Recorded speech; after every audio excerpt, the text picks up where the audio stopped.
Hello, everyone, and welcome back to Uncivil Law, where, as always, we learn through the misfortunes of others. I am your host, Uncivil Law, a licensed attorney in Texas, Virginia, and before the U.S. Supreme Court, and we are here with our continuing Taylor Schabusiness coverage, which is super exciting. Taylor Schabusiness has been convicted, and now we are in the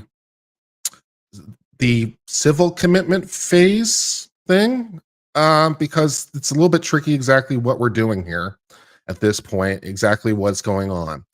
I talked to Natalie Wisco during the break on Nick Rack's channel. She says it's quasi-civil, so quasi-criminal, and so that there's still a right to remain silent, but yeah. And we're working on the thing.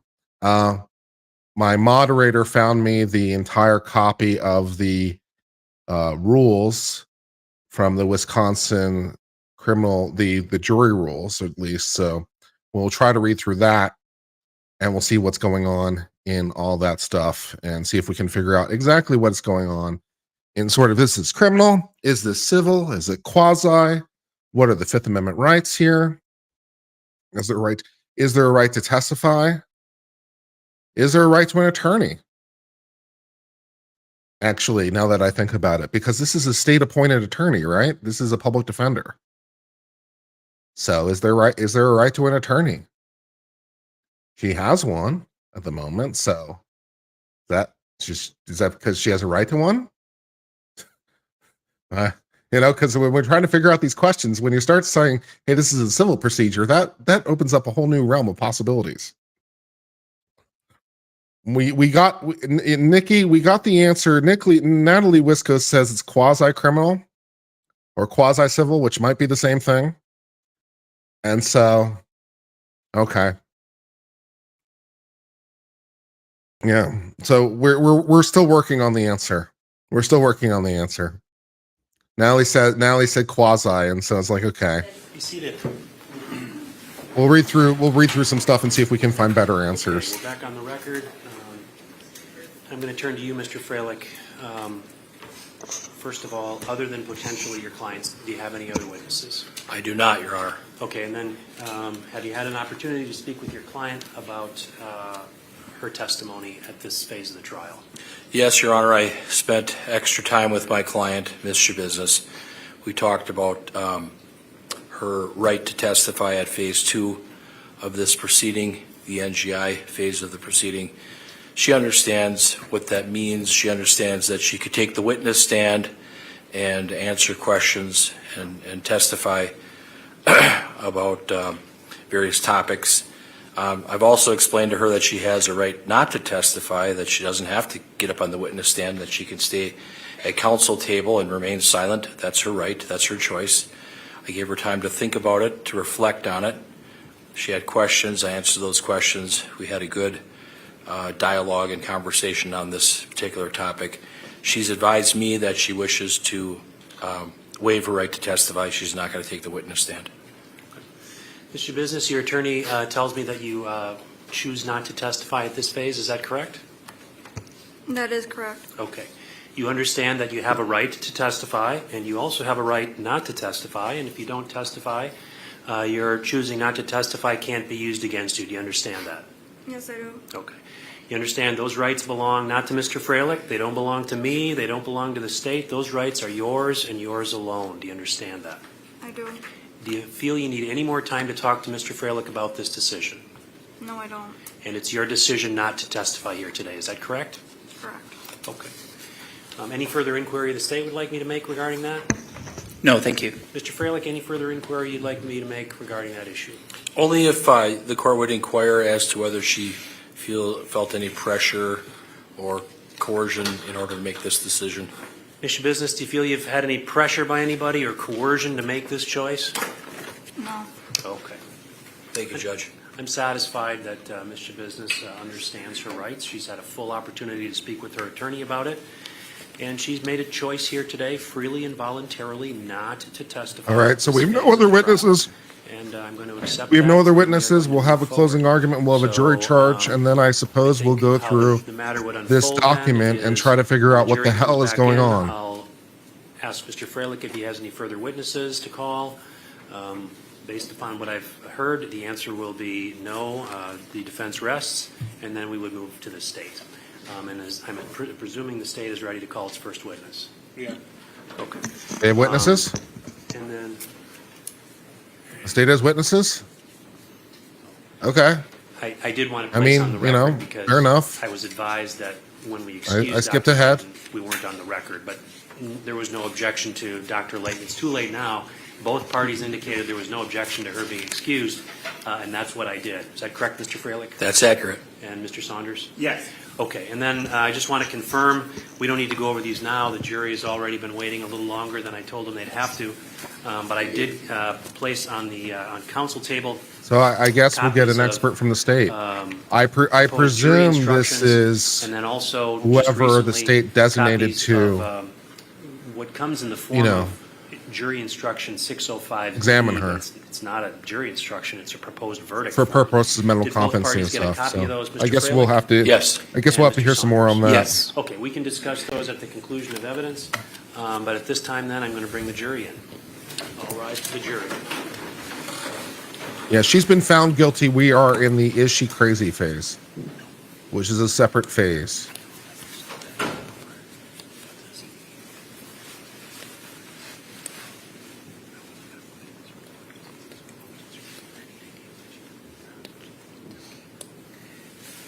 So the state will get an opportunity to call witness, and I guess we'll hear from them for some length of time. So my excitement about getting jury charges and getting it right to the jury was preliminary. So premature, I should have said.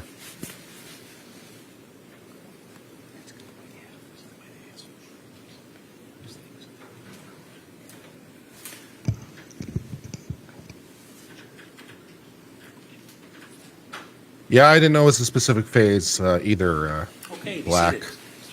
This is definitely an interesting way of going about it. We are back on the record this afternoon. The case is still with the defense. Mr. Freilich, do you have any other witnesses to call? Your Honor, the defense rests at this time. No other witnesses. All right, then the matter turns to the state. I don't know, Mr. Lizet or Mr. Saunders, who's going to be questioning the first witness. So, Mr. Lizet, your first witness? Your Honor, the state calls Dr. Matthew Seipel. Okay. Dr. Seipel, if you want to step forward here and Please raise your right hand. Do you solemnly swear to tell the truth, the whole truth, and nothing but the truth in the matter now before the court, so help you God? I do. Please have a seat and state your name for the record. Matthew Seipel. My last name is spelled Seipel. okay, then the witness is yours, Mr. Lizet. Good afternoon, Dr. Seipel. Good afternoon. How are you currently employed? I am employed as a licensed psychologist with Behavioral Consultants Incorporated and the Wisconsin Forensic Unit, where I perform forensic mental health assessments on a full-time basis. How long have you been with the Wisconsin Forensic Unit? I began with the Behavioral Consultants and the Forensic Unit in September of 2020 as a postdoctoral forensic psychology fellow, and I've continued with those organizations since February 2022 when I obtained psychology licensure in the state of Wisconsin. And you indicated that your full-time duties is to perform forensic evaluations, is that right? Yes. What types of evaluations do you typically perform? I complete competency to proceed examinations, mental responsibility or NGI evaluations, evaluations of people who are petitioning for conditional release from the state mental health institutes, as well as legal guardianship, and several types of juvenile evaluations. You indicated that as your full-time employment. Do you know about how many of each of those evaluations you might perform in a calendar year? And so I would say in total, I've completed over the past 3 years roughly 1,000 across those types of evaluations. So in a calendar year, it would break down to typically at least 300 evaluations. About 3/4 of those would be competency evaluations, and then roughly, I would say another 10 to 20% would be NGI evaluations. You indicated that you are a licensed psychologist in the state of Wisconsin. Yes. What does that process entail? And so to become a licensed psychologist, one needs to complete a doctorate in psychology from an institution that is either accredited by the American Psychological Association or determined to meet equivalency of those accreditation standards. And then at the time that I obtained licensure, 1 year of full-time postdoctoral supervised practice was required. I believe that standard has changed, but that was the standard for licensure at the time that I gained my license. And you indicated that you must have that doctoral degree. Where did you obtain that degree? That was from Iowa State University. And do you have, can you just go through briefly your education prior to that degree? I completed a bachelor's degree in psychology from Cardinal Stritch University, as well as a Master of Science in Clinical Mental Health Counseling from Marquette University before completing my doctorate at Iowa State.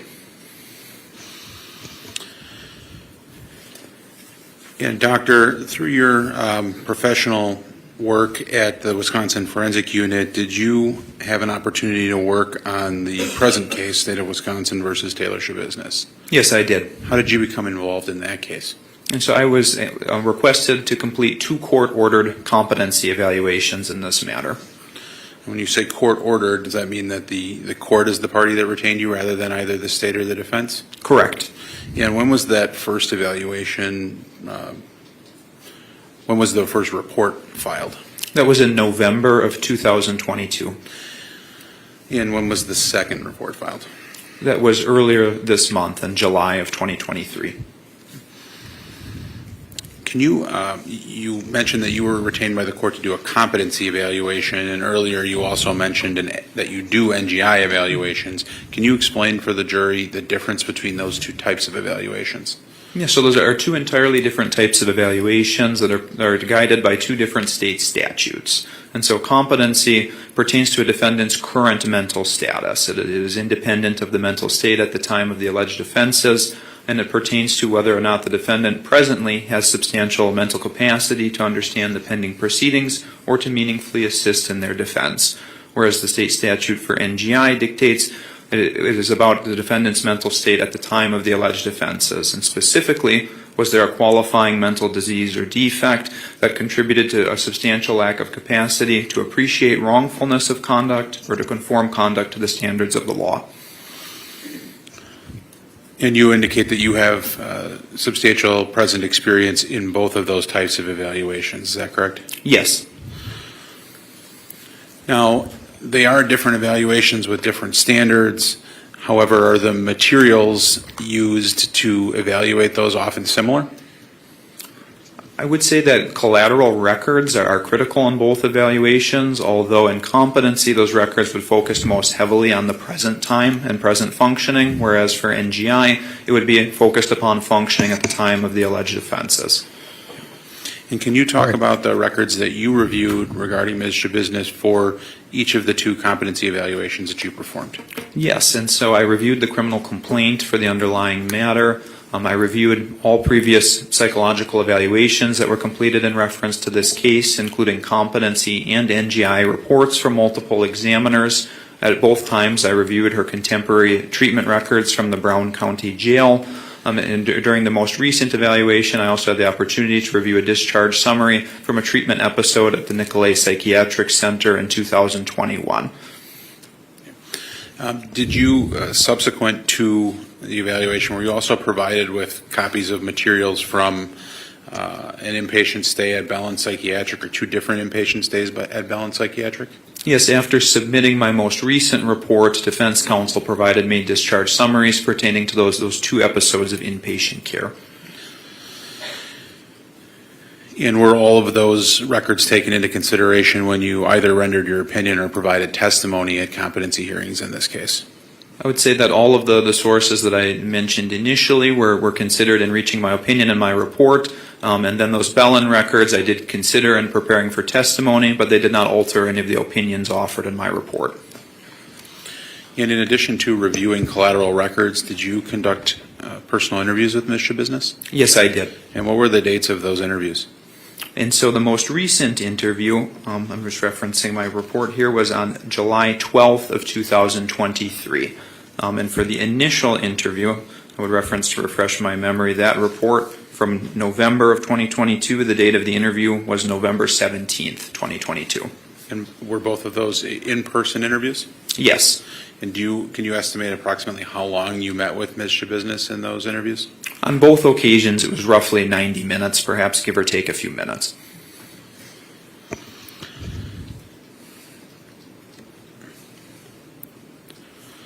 Doctor, when you were reviewing the records and ultimately when you had to come to an opinion in this case, had you encountered prior diagnoses that had been assigned to Ms. Schabusiness at various points in time? Yes. Were you aware that at some point in time she had received a bipolar diagnosis? Yes. And do you recall where that came from? That was during her inpatient treatment at the Nicolay Psychiatric Center in 2021. And Doctor, what did you note with respect to that particular diagnosis? Were there any concerns when you saw that? Yes, a concern I had with that diagnosis is that for one to be diagnosed with bipolar disorder, it's specifically within the diagnostic criteria for that condition that the symptoms cannot occur exclusively in the course of substance intoxication. And I noted that there's multiple collateral sources suggesting that she was abusing methamphetamine very extensively leading up to that treatment episode. So I was unable to really see how the treatment providers could have parsed out to what extent any psychiatric instability derived from the methamphetamine use versus an actual underlying mental illness. And did you have an opportunity to review the discharge summary from Nicolay Psychiatric? Yes. And in that discharge summary, is there a discussion of how she presented upon arrival compared to how she presented upon her release 21 days later? Yes, it was noted that there was a remarkable difference and that psychotic symptoms were evident upon admission, including hallucinations and very disorganized behavior, although those symptoms were determined to be largely resolved by the end of that treatment episode. Does that suggest anything to you with respect to the substance abuse that was indicated at the outset? And so it's, again, difficult to disentangle to what extent that improved mental status resulted from any medication she received in the facility versus her mere forced abstinence from intoxicants. Based on your professional education and experience of the types of symptoms that were noted upon arrival at Nicolay Psychiatric, can those symptoms also be associated with the methamphetamine use solely? Yes.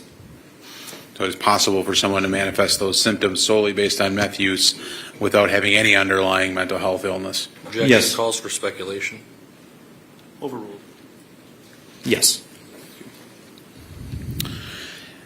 You indicated that you had the opportunity to review reports from other evaluators who met with Ms. Schabusiness and provided opinions in this case. Is that correct? Yes. Did you note whether or not any of the other evaluators shared similar concerns about the bipolar diagnosis assigned to her by Nicolay Psychiatric? Yes, I noted that in Dr. Engen's mental responsibility evaluation, she took most specific and direct issue with the basis for that diagnosis, and she ultimately, in her report, offered that she did not see sufficient support to assign a diagnosis of bipolar disorder.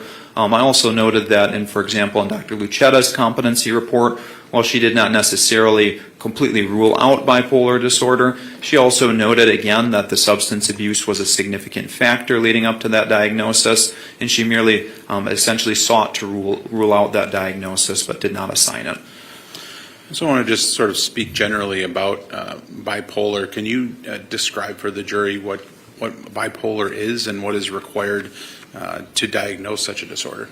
Yes, and so there are two different types of bipolar disorder. There's bipolar 1 disorder, which is a more severe condition, and that is the diagnosis that has appeared in some of the records in this case. Bipolar 1 disorder is characterized predominantly by manic episodes, which are periods of it lasting at least a week where more often than not the individual has a significantly elevated mood. They may behave impulsively, erratically, have a decreased need for sleep. And in some instances with bipolar 1, that is alternated by depressive episodes, which typically last at least 2 weeks and are largely the opposite of mania. That means a persistently low mood, low energy, feelings of worthlessness, guilt, or hopelessness, things of that like. Whereas bipolar 2 disorder has hypomanic episodes, which are not as prolonged or severe as a manic episode, and by diagnostic criteria, someone must also experience depression in order to qualify for bipolar 2 disorder. So is it fair to say that to diagnose someone with bipolar 1, we would have that expectation of seeing those prolonged manic episodes, at least one instance of a prolonged manic episode? Yes, and it would need to occur outside voluntary substance intoxication.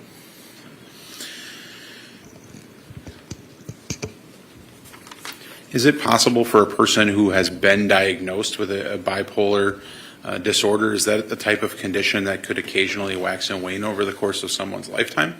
To the extent that someone does indeed meet diagnostic criteria for bipolar disorder, yes, there certainly can be a waxing or waning or a cyclical pattern of symptoms. I also want to harken back to the fact that you have done NGI evaluations, is that correct? Yes. And is bipolar a condition that can sometimes contribute to an opinion that someone does meet NGI criteria? Yes, it certainly can. And under what circumstances might you expect to see that? Yes, and so in order to reach an opinion of supporting an NGI plea in the context of bipolar disorder, one, there would need to be a firmly established diagnosis of bipolar disorder, again, in the absence of substance intoxication, and there would need to be a very direct linkage between the symptoms of that mental illness at the time of the alleged offenses and the substantial lack of capacity to either appreciate wrongfulness or to conform conduct to the requirements of the law. It's not enough for the defendant to simply be symptomatic, but that linkage needs to be established with the lack of capacity. Yep. When you talk about establishing that linkage between the crimes Bruce, alleged for hitting that beautiful and join the button. Mental illness that's been assigned to an individual, what sorts of facts or circumstances do you consider when you do NGI evaluations?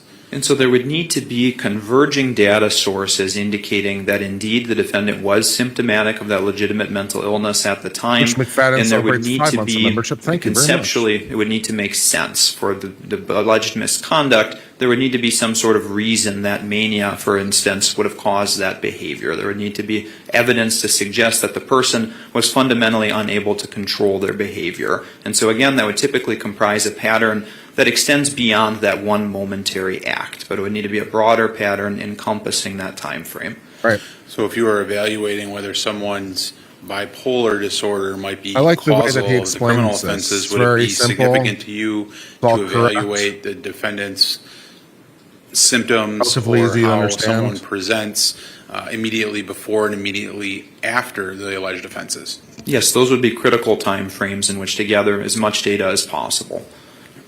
Is that because one would expect that someone with bipolar wouldn't manifest those symptoms solely for a short period of time, but typically over a much longer period?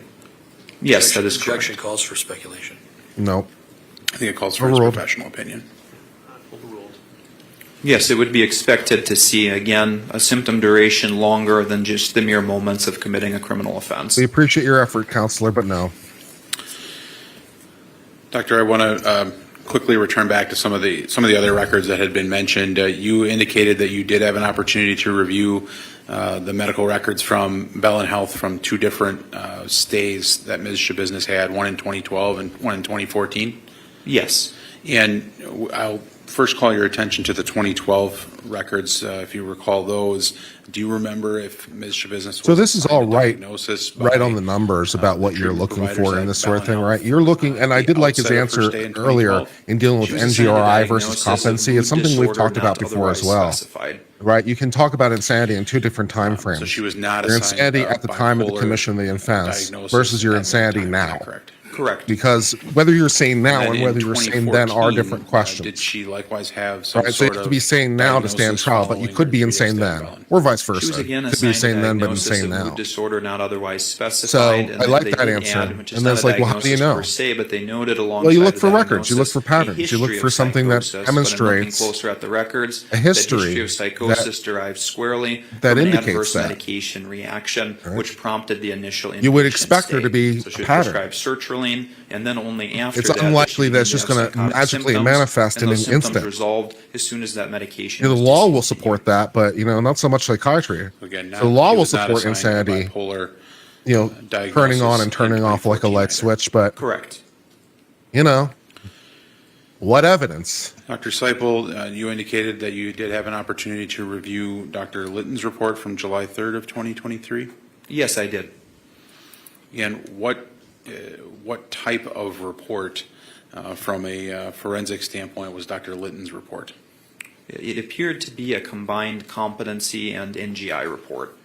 In your experience and training, is it best practice for someone to engage in a combined report of both competency and NGI? Typically, a separate report would be submitted to address each issue independently. What are some of the reasons why you might not combine those two reports? For one, there can be information introduced in the issue of criminal responsibility that might be inappropriate to be contained within a competency report. A competency report is not supposed to contain incriminating information with regard to the alleged offenses. But also, and from a psychological standpoint, it makes it difficult to parse out which data and which arguments are directed at each respective issue if they're addressed alongside each other in the same report. Is That it makes sense. particularly concerning if you come to a conclusion that a person is not presently competent, that you would also rely on that information to form an NGI opinion? I would say that it's not inappropriate if that's a data point that is considered, but that there should not be a strong linkage in that reasoning, as again, it's two different legal issues pertaining to two different time points. Right. Exactly. The one is informative of the other, not dispositive of the other. Doctor, when you looked at that report as it relates to NGI and Dr. Litton's report, I'm just going to ask you generally, did you have any concerns with the methodology that was shown in that particular report?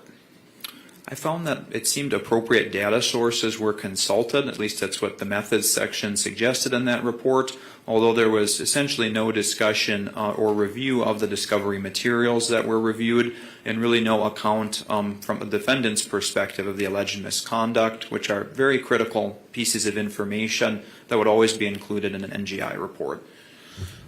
So those pieces of information that you just discussed, like the account of the offense and the specific discovery materials outlining the offense, why is it important to include that type of information in the report? Because again, the statute. I really for like the way the NGI attorney's pertains stepping through squarely this. to the moments of the alleged I like the way offense, this is and that being is the paced in the data questions. that most directly captures those moments. They're And so it good becomes somewhat of a questions. black It's letting the box witness be the issue star. if those moments are not discussed in Take the 'em report through and it step by inferences, step. instead are appearing to be Nice and made easy. based upon presentation at other time points. That's not sound professional reasoning with regard to the issue of NGI. And I want to talk about information being based on other time points. Did it appear to you that Dr. Litton relied very strongly on her personal observations of Ms. Schabusiness in the interview? I would say it seemed that the symptoms that were portrayed during the moments of that interview seemed to weigh heavily, as well as the mere fact of a bipolar diagnosis being assigned roughly a year before the alleged offenses. Were you able to determine whether or not Dr. Litton actually assigned a diagnosis herself? It seemed implicit in the report that she concurred with the bipolar diagnosis, although it was not explicitly stated. For instance, I am assigning the defendant a diagnosis of bipolar disorder. Is that typical in your experience to not assign a diagnosis during such an evaluation? In an NGI evaluation, as the identification of a qualifying mental disease or defect is critical and necessary to support an NGI plea, it would be essential for the diagnosis to be very explicitly indicated. And that was not done here?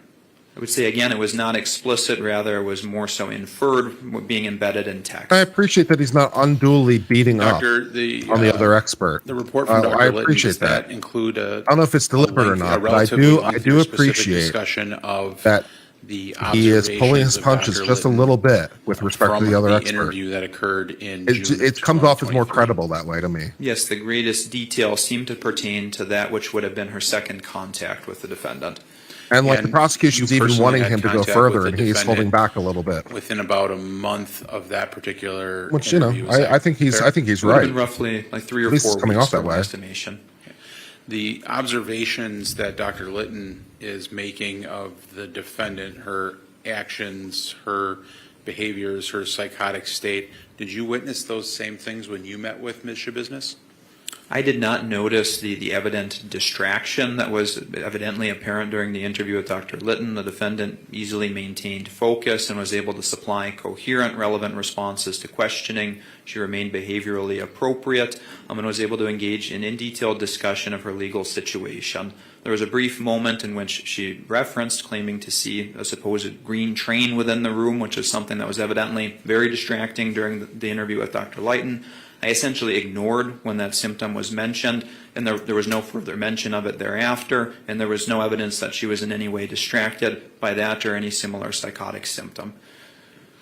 Did you form a conclusion with Did you respect to determine whether there was a green train in the room? the psychotic manifestations that Choo-choo? Ms. Schabusiness was outwardly claiming to have? I found that there was not sufficient support for assigning a diagnosis such as bipolar disorder or schizophrenia. That Alan Parker, thank you for the gift underlie those memberships. symptoms. Very Did you thoughtful. have any Thank you. concerns about the validity of the claimed symptoms? Appreciate Yes, your I did. continuing support of this channel. And what were those concerns? And so my concerns were manifold. There has been a remarkable inconsistency in presentation over the pendency of this case in terms of the symptoms the defendant has claimed to forensic examiners versus to clinical providers within the jail, and even during very similar time frames, she's offered contradictory remarks. And apparently, only during the interview with Dr. Lighton has anyone observed her during the pendency of this case to seem to be preoccupied with internal stimuli. That's not something that I have observed, and jail providers have noted that even in the isolated instances where the defendant has endorsed hallucinations, they have viewed no outward indication. I'm going to object only because that calls for hearsay. I apologize, but Overruled. I forgot where you were in your answer, but if you're Ask another question. sure. Had other doctors who evaluated the defendant shared concerns that you reported about the possibility of feigning or embellishing symptoms? Yes. And who was that?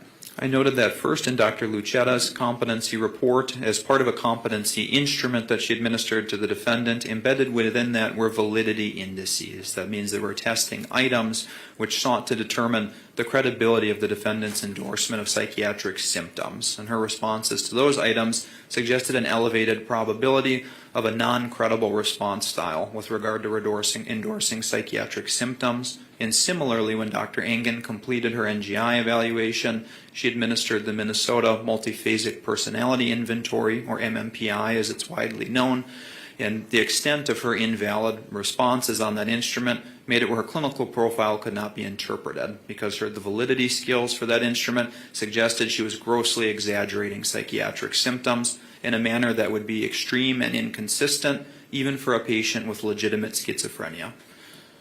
And did you note whether or not Dr. Lighton performed any such psychological testing to determine the validity of the symptoms that she was observing from Ms. Schabusiness? I found no mention of any type of instrument for symptom validity within her report. Was that surprising to you? I would say yes in general, but especially specifically given that those psychotic symptoms really seem to be the crux of her opinion regarding the issues of both competency and criminal responsibility, and especially in light of prior testing data that cast significant doubt over the legitimacy of those symptoms. So under those circumstances, it would be extremely unusual for an examiner to not administer testing. Okay. Now, did you administer testing of Ms. Schabusiness when you met with her? I was prepared to administer testing upon entering the evaluation, although her clinical presentation suggested such testing would not be necessary to reach an opinion regarding her adjudicative competency. Can you explain that maybe just in a little more layman's details? Yes, and so to the extent that the defendant would have presented similarly as she did with Dr. Lighton, for instance, presenting herself as very distracted by hallucinations, unable to supply linear or coherent responses, then I would have administered psychological testing to see where the validity lied with such symptoms. Although she did not portray those symptoms and with relative ease was able to discuss her legal situation in a rational manner, so the validity of symptoms became a moot point. That the results of that testing would have had no influence on my opinion regarding competency. Essentially, you didn't need to test the validity of the symptoms because you didn't see the symptoms. Correct. Nice way to clarify that. Reduce it down. By counsel. It was initially phrased was a little complicated. It was clarified was not a little complicated, and then we were asked the question to simplify it down. Good job. Now, Doctor, you also had an opportunity to review the report of Dr. Engen, which I believe you previously mentioned. Is that right? Yes. Now, Dr. Engen's report is a report on NGI and not competency. Is that right? Yes, it is specifically and solely to the issue of NGI. Now, some of the shortfalls of Dr. Lighton's report that you already pointed out, did you see those same concerns in the report of Dr. Engen? I did not. Can you compare or contrast the methodology that Dr. Engen used to the methodology used by Dr. Lighton? And so in Dr. Engen's report, I found to be consistent with my training, experience, and my understanding of best practice in the field of forensic psychology, and that she engaged in a thorough review and detailed in her report the discovery materials. She supplied a detailed accounting of the defendant's personal account to her of the index offenses. She reviewed medical records from the Nicolay Psychiatric Treatment Center that again would have been in that time period leading up to this offense, and she administered psychological testing to aid in determining the validity of any of the psychiatric symptoms that the defendant claimed during the evaluation. And so that represented to me a full and comprehensive NGI evaluation. And in contrast, did Dr. Engen's report specifically tie Ms. Schabusiness's behavior at and around the time of the offense to any mental illness or lack thereof?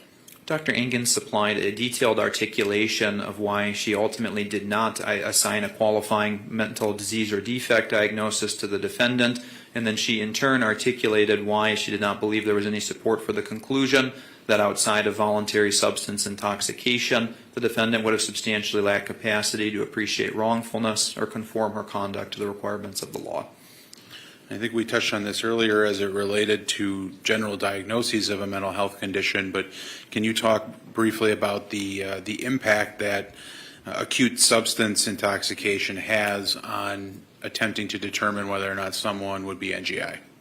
And so according to the Wisconsin jury instructions, mental disturbance brought on by voluntary substance intoxication is not considered to be a qualifying mental disease or defect. And so to the extent that an examiner cannot rule out the sequelae of that voluntary intoxication as being the primary contributing factor to behavior, Sequelae. then the reason would dictate that an NGI plea cannot be supported.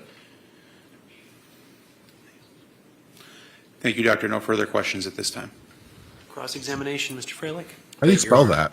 Sequelae. Dr. Seipel, good afternoon. Good afternoon. You prepared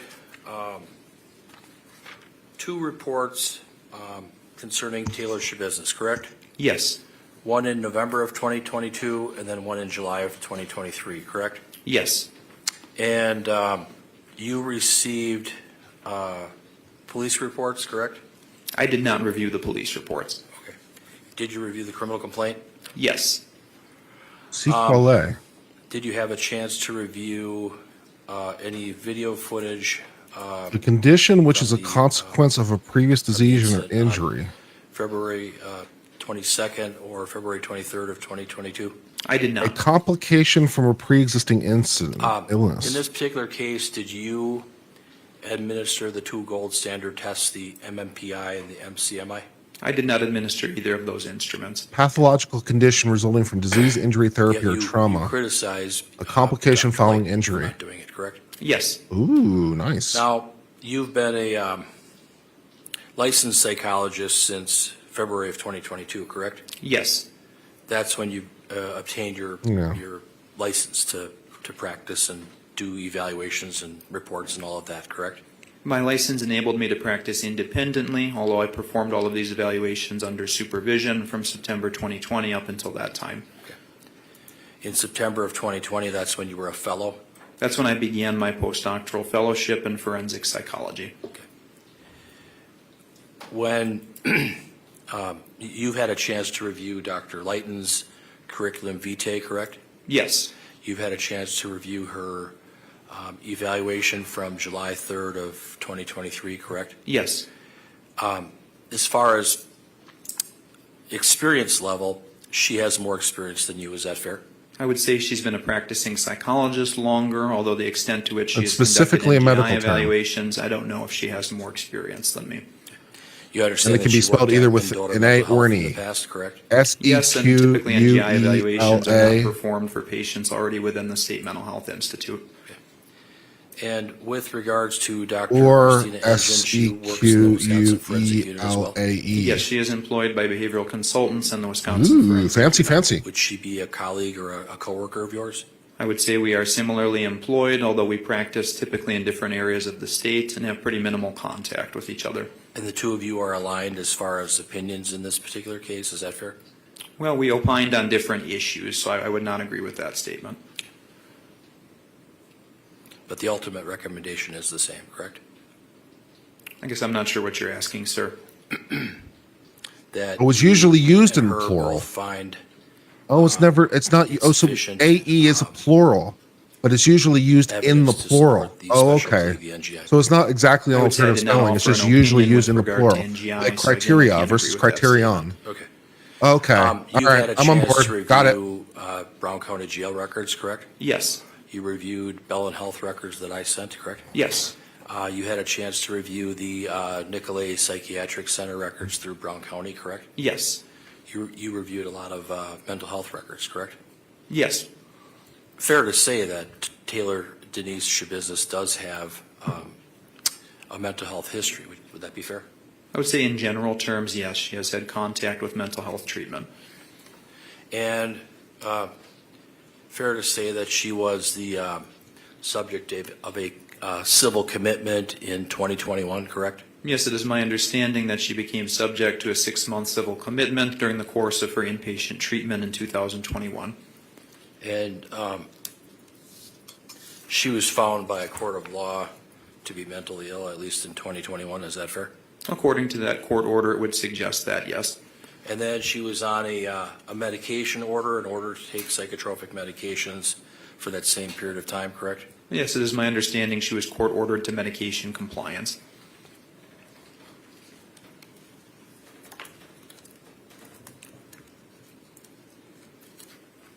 A lot of different doctors evaluated and took a look at Ms. Schabusiness, correct? With respect to the pendency of this case or more generally? Just with respect to the pendency of this case. Yes, I would say there have been a handful of us that have completed evaluations. Dr. Deborah Collins, yes? Yes. Dr. Tracy Lucetta, Yes. Dr. Diane Lighton, Yes. yourself, Yes. Dr. Christina Engen, Yes.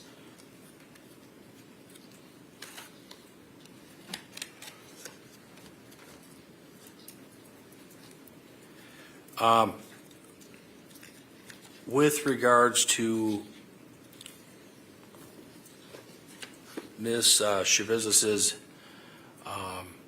treatment at Nicolay Psychiatric Center, was she diagnosed over there in May of 2021 with bipolar disorder, current episode manic severe with psychotic features?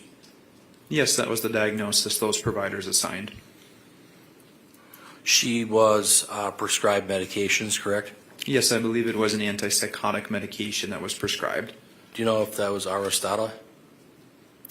I would have to consult the records to refresh my memory. Was it your understanding that she was prescribed a medication that would be by injection? To the extent that it is Abilify Aristana, yes, that is a long-acting injectable medication. It's an antipsychotic medication, correct? Yes, with mood-stabilizing properties as well.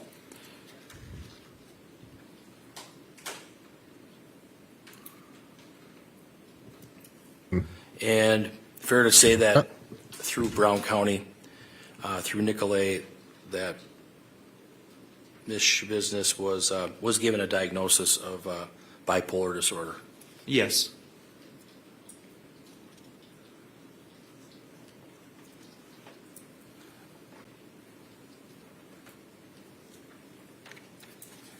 She was at Nicolay for about a month, correct? I believe it was roughly 3 weeks. A couple weeks, and then she was discharged? Yes. She was discharged, after she had her baby? What was the question, sir? Do you know, I'm sorry, do you know if she was discharged after she had her baby? I do not believe she gave birth during the course of that hospitalization. Subsequent to that, she gave birth, correct? I would again have to consult the records for the dates on that. When you looked at all these records, did you come to find that there were some references to Ms. Schabusiness suffering from paranoia? That word was mentioned in the records on some occasions, yes. And was it mentioned that she had experienced some delusional thoughts? Again, that was a word that has been used in the records, yes.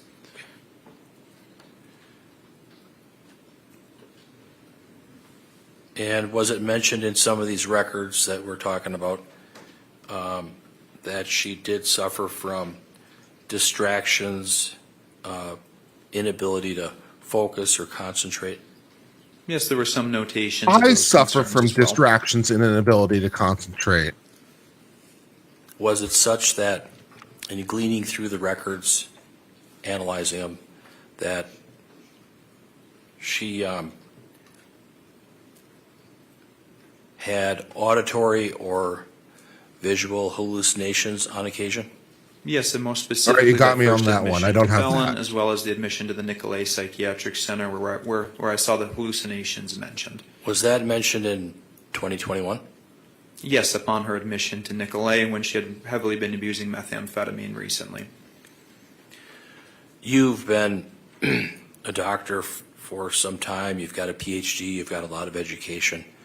You've had experience with different kinds of patients, correct? Yes, many, many different kinds. With all different sorts of problems, correct? Yes, And you've dealt with people who have had drug addictions and things of that sort, correct? yes, You've gone to seminars with regards to how substances can affect the brain, correct? yes, and I taught an undergraduate course regarding the effect of substances on psychology as well. And would it be fair to say that substances can impact the brain, can cause organic brain damage? I would say there can certainly cause some functional abnormalities in the brain, although the notion that drug use permanently damages the brain really is not consistently bore out in the literature the way that it is in kind of the public conception of drug use.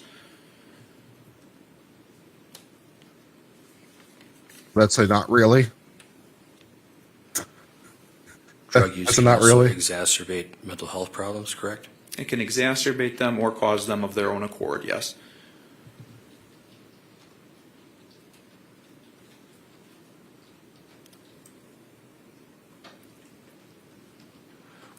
What causes memory impairment? There can be manifold causes for memory impairment. Manifold Drug causes. usage. Certainly, if there's Ooh. been recent and especially significant drug use, yes, that can affect various neurocognitive capacities, including memory functioning. How about traumatic events like loss of a mother?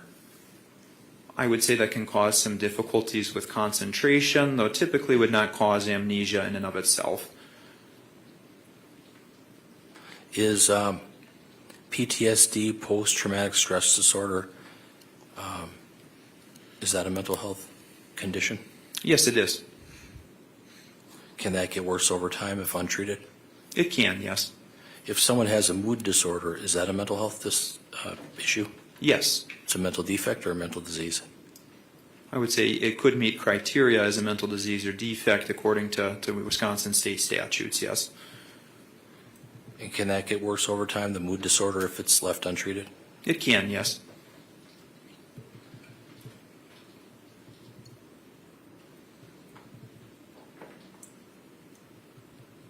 Do some stores sell ponies? People Yeah, some stores sell ponies. don't, are not subjected to a civil commitment order unless they have a mental health condition, correct? Is that fair? It would require a clinician to opine that they have a mental illness, yes. Man likes the fancy vocabulary. Opine. He's definitely doing our vocab word testing for the day. Loving it. I saw some records in Brown County. I believe it relates to the Nicolay Psychiatric Opine is a good Center word, though. I like records, that word. that there was a problem addressed, risk for self-injury related to delusional thought process vague. Do you know what that references to? I believe I recall seeing that verbiage in the records, but I wouldn't be able to supply context without reviewing those records. Do you know if Ms. Schabusiness had problems or issues with a delusional thought process? At that time, it was noted that that was a symptom she was displaying upon admission to the facility, yes. Did you have occasion to, when you met with her, to observe that she had a tangential thought disorder? During my meetings with the defendant, Yes. I did not note signs of a clinically significant thought disorder, no. How about, was that bore out with Dr. Engen or Dr. Collins? I would say there was, again, no indications of clinically significant impairment in maintaining linear thought during those evaluations. This guy, me, in an alternate life. I just like the way he phrases things. I In like your his review of the I like his Brown County verbosity. I like his progress language notes choice. from Nicolay Psychiatric Center. Like sophisticate. Did it It's have nice. references to He's going to be my new Business. BFF, guys. I like this guy. identifying demons in her life? In terms of the Nicolay psychiatric records, Yes. I do believe there was mention of some commentary of that sort, yes. And was there commentary that her affect appeared to be labile and inappropriate throughout group, and that she had mood changes and inappropriate facial expressions or laughing? Yes, I did see that bore out on those records. Did you see that when you talked with her in November of 2022 or July of this year? I did note that there were some moments of some inappropriate grinning or perhaps very brief isolated instances of laughter. All those were short-lived and did not impair capacity for us to have a linear and meaningful discussion. In July, when you met with her, you said 90 minutes, give or take. Was it cut off for any reason? Was your interview cut off? No, they were able to be completed on both occasions to their natural course. Okay. In some of the records, did you note that it indicated her affect was flat when approached? Yes, there were some indications of a relatively flat or diminished expression in her emotional presentation, yes. What does that stem from, do you know? That's again something that can have manifold causes and could simply be someone's Manifold. baseline emotional presentation as well. Manifold causes. Could it be related to a mental health defect or disease? It is possible, although again, it could also be due to many other factors. Some people Also, have in a these naturally progress flatter notes, affect. Did I you mean, indicate, or did you review, excuse me, that some people are just she more was feeling deadpan. as though different bodies were going in and out of her person? I do believe I read that in the Nicolay notes as well, yes. Did she talk about having pressure in her head or having her head hurt? Why does this guy Yes, keep that is a talking about complaint that she has manifolds? made at different We aren't working occasions on a across car. time, yes.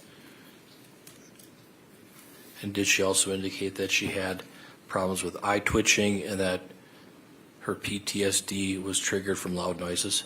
I do believe I recall seeing those symptoms mentioned in the records as well.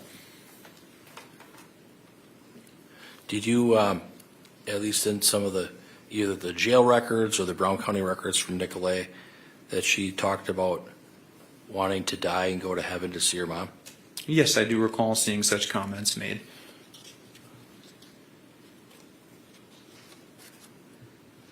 And in reviewing these records, because there were a lot of them, did she indicate, at least in the records when she was at Brown County at Nicolay, that she was hearing voices that would get heavier at night?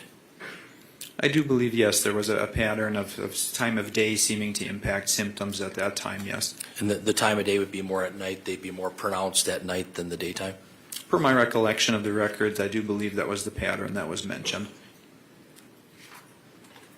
And she was encouraged yes. to connect with a dual therapist to address mental health and her AODA issues. Is that fair?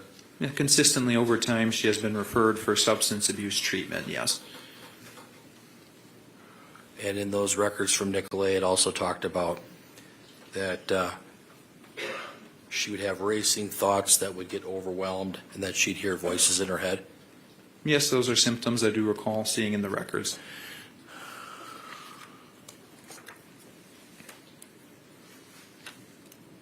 This guy's a member of a wine club somewhere. Is he Fraser? Is he Fraser Crane? And there were, He dreams of being on it's an true, opera right, board. that there were Maybe more discussions Niles about Crane. her getting this Aristata injection every 4 weeks to help her. Yes, that is the typical course in which that medication is administered, and per my recollection, I do believe that's what was ultimately prescribed. Then there was some discussion about whether she would take the pill or take the injection, correct? Yes, I do believe that the means of administration was discussed amongst her clinical team. Even in the notes, it talked about, in the notes from Brown County, from Nicolay Psychiatric Center, it talked about how Ms. Schabusiness would have agitation, anxiety, correct? Yes. And that there was a discussion about giving her a Haldol, correct?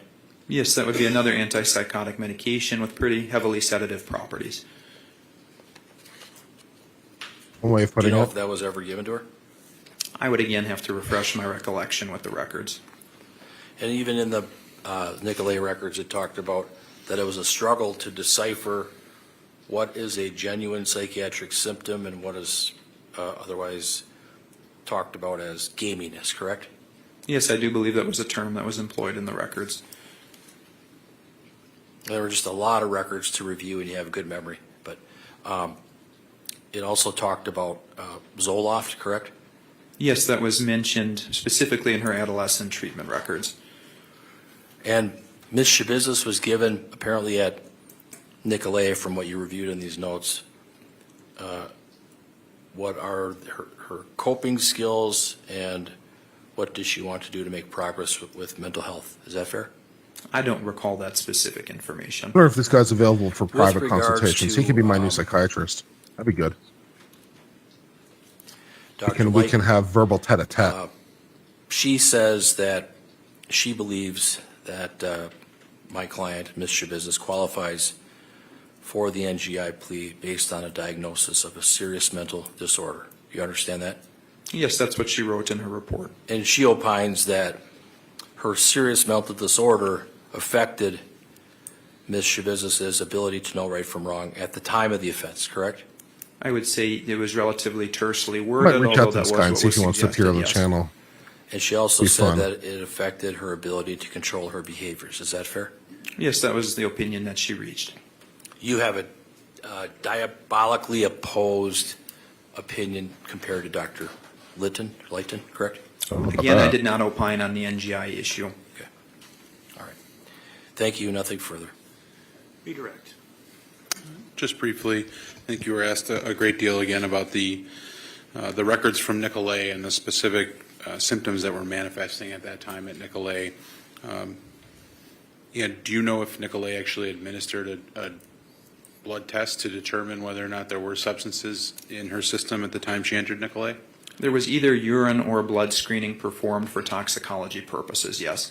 And she did test positive for methamphetamine? It was methamphetamine and I believe also amphetamines and THC as well.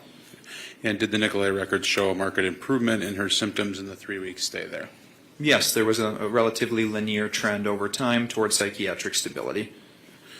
And while that might potentially be attributed to taking psychiatric medications, it might also be attributed to weaning off of the illicit substances.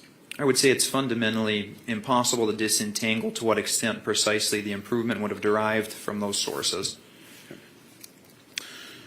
And you were asked questions about at points in time, Love did this guy. Ms. Schabusiness have potentially paranoia or hallucinations or things that could potentially be associated with psychiatric conditions or psychosis? Did anyone in any of the records that you saw make such an opinion on or around February 22nd and 23rd of 2022? IQ is higher than mine, I'm pretty sure. Diagnoses applying at the time of the alleged I was trying to guess his IQ I in would my say head. that from what I saw, Dr. Layton was the only one that, and again, it wasn't really directly discussed, though at least seemed to imply that those symptoms were at play at the time of the incident. Now, none of the mental health records that you saw were from P5, February of 2022, is that correct? maybe? I did not see any indication of her being actively involved in psychiatric treatments, so there was no reliable collateral source to corroborate those symptoms at that time.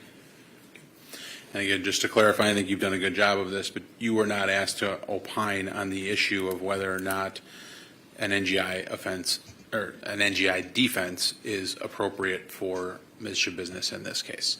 That is correct. I was only ordered as a competency examiner. Thank you. I have no further questions. On those topics, Mr. Freilich? No, Your Honor. Thank you, Dr. Thank you, Seid. Doctor. You can step down. Okay. I'll ask him what his IQ is. State's next witness. State calls Christina Engen. You do have more witnesses. Okay. I'm actually slightly surprised.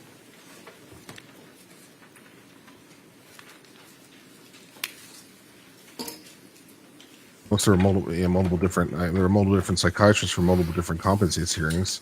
I think the defense went through 4 people till they found one. Is the state going to call 4 different psychiatrists to the stand?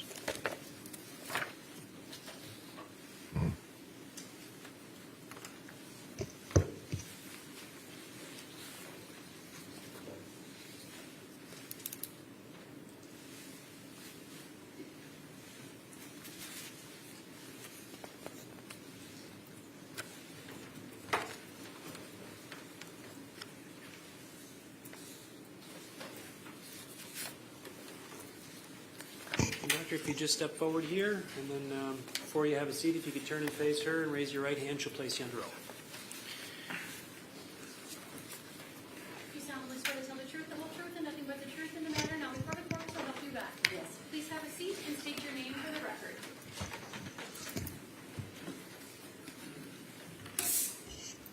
Christina Engen, CHRISTINAENGEN.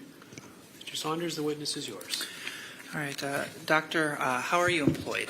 As a psychologist with behavioral consultants, And how long have you been employed with behavioral consultants? 12 years.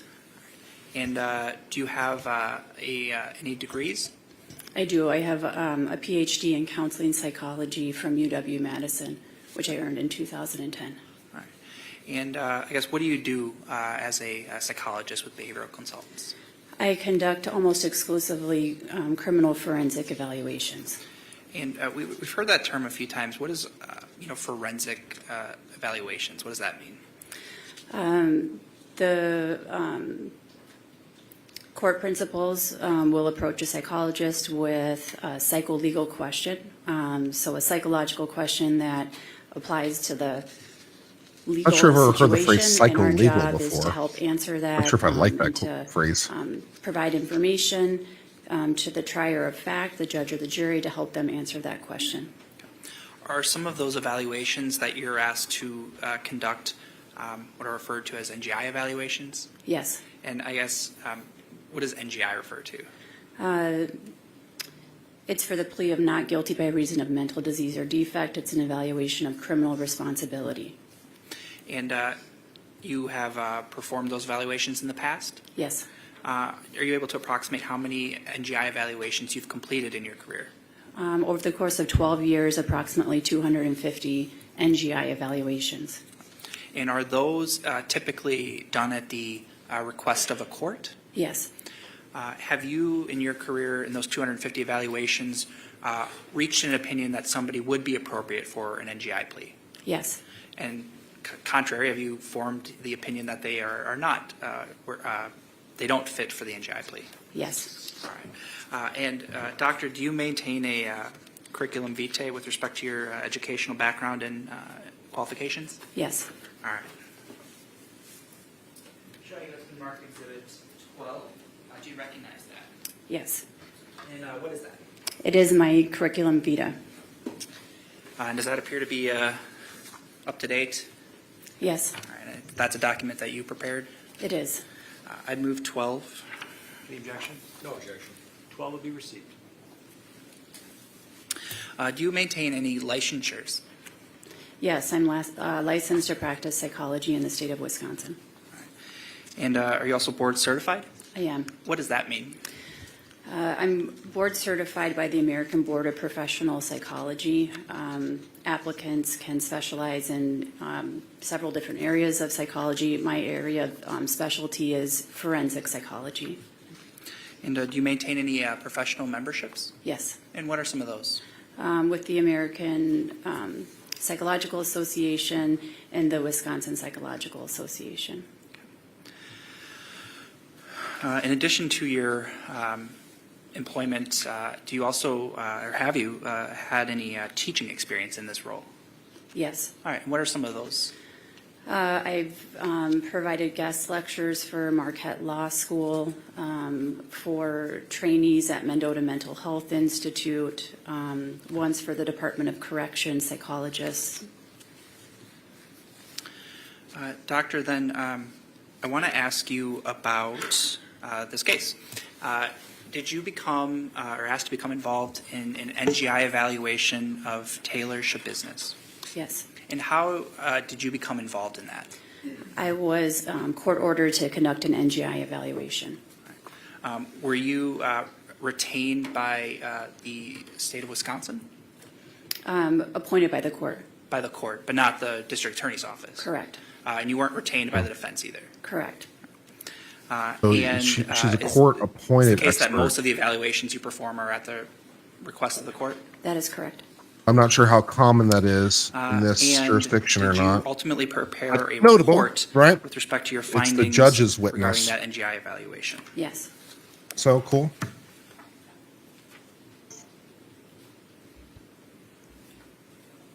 Doctor, I'm showing you Exhibit 13. Do you recognize that exhibit? Yes. And what is that? It's a copy of my report. Does that contain your, I guess, factual findings and ultimately your opinions with respect to the NGI evaluation? Yes. I'd move 13. Last guy was too. I wasn't quite sure if he was or not. So I guess generally, can You you might be describe the right, process but- that you undergo to conduct an NGI evaluation? Yes, the evaluation consists of a clinical interview, so a meeting with Ms. Schabusiness. I also conducted a full discovery review, so review of all of the police reports, videos, documents of that. And then I also, in this case, reviewed her available medical records, which included a prior competency evaluation, records generated through Brown County, and then in this case, I did administer psychological testing. Okay. So I want to first start with the clinical interview that you mentioned conducting. What date was the date that you met with Ms. Schabusiness? So I attempted to meet with her first on October 12, 2022. However, because of her security status in the jail, I was not able to meet with her confidentially. So I returned on October 21, 2022, and we met in a conference room. That's when I conducted the interview and the psychological testing. And October 21st, 2022, would that have been about 8 months after the offense that she was charged with? Yes. Okay. And you also mentioned you conducted a full discovery review, and that included reviewing videos. Is that right? Correct. Okay. Was one of those interviews that you reviewed an interview of Ms. Schabusiness from February 23rd of 2022? Yes, Was that a rather lengthy interview? it was. Did you review the entirety of it? To the best of my recollection, I believe that I reviewed the vast majority of it. If I would say the majority of it. All right. Were there a lot of dead parts in the middle of it? There were, but I thought it was important to review that video footage to listen for comments that Ms. Schabusiness would have made in the room by herself to observe her behaviors and the like. So it wasn't just the comments that were made to law enforcement that you were looking for, but also her independent behaviors? Correct. And you also mentioned Verifying the you reviewed expert witness is police not a reports waste and of other time various attachments that were because part of the the case? jury doesn't Yes. know it. And the jury is the finder of fact, The, right? So the jury has to understand why it's Medical qualified. records that you reviewed. That's you not a waste of mentioned, time. There are prior competency evaluations, but also Brown County Health Services. Finder of fact needs to records, know. Is that right? Correct. Was that in reference to a stay at Nicolay Psychiatric? Correct. All right, and when was that? That spanned March of 2021 to April 2021. All right. And you then indicated you also conducted a, I guess, personality test, or what was the fourth collateral source you reviewed? I can administer an objective personality test. It's called the Minnesota Multiphasic Personality Inventory, 3rd edition. The acronym is MMPI-3. So I want to then go through your report, if that's okay, Doctor. Beginning on page 2. So one of the things you start with is called relevant history. Do you see that section of the report? Yes. And I guess why is it important to review the history as part of your NGI evaluation? When gathering history about a defendant, we are touching on topics that are potentially relevant to the issue of criminal responsibility. Things like early childhood events, history of mental health treatment, substance use, any learning difficulties, difficulty working, all of this can potentially inform the issue of criminal responsibility. Okay. And as part of that, did you review Ms. Schabusiness's employment history? Yes. And I guess what did you note with respect to her employment history? What I recall is that she has worked primarily in factory settings. Relevant to this evaluation was that she was working up until about a week before the underlying offenses. Why is one's employment history relevant to an NGI evaluation? It speaks to the prong of behavioral control. So later on, when we discuss the prongs of the NGI plea, one of them has to do with one's ability to conform their behavior with the requirements of the law.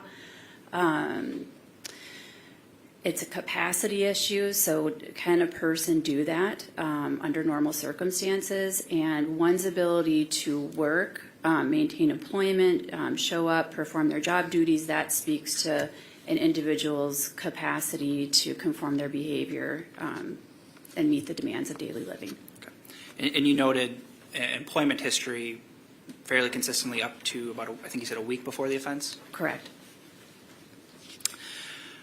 And you also reviewed Ms. Schabusiness's mental health history as well? Yes. As we talked about. As well, did you review her, during the course of your clinical interview with Ms. Schabusiness, her current presentation? Yes. And I guess what is the importance of kind of noting, as you do, the current clinical presentation of a patient? So that's another piece of information that informs the diagnosis that is required of the evaluation. Okay.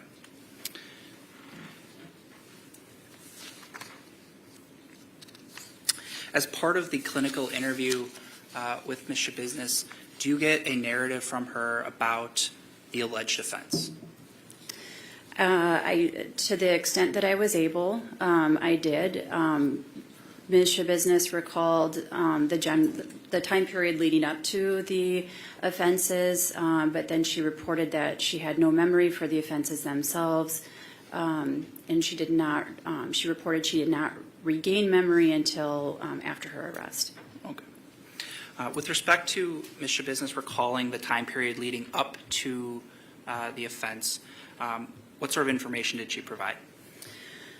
What I learned was that she had been living in Texas and returned to Wisconsin in early 2022 to tend to legal matters.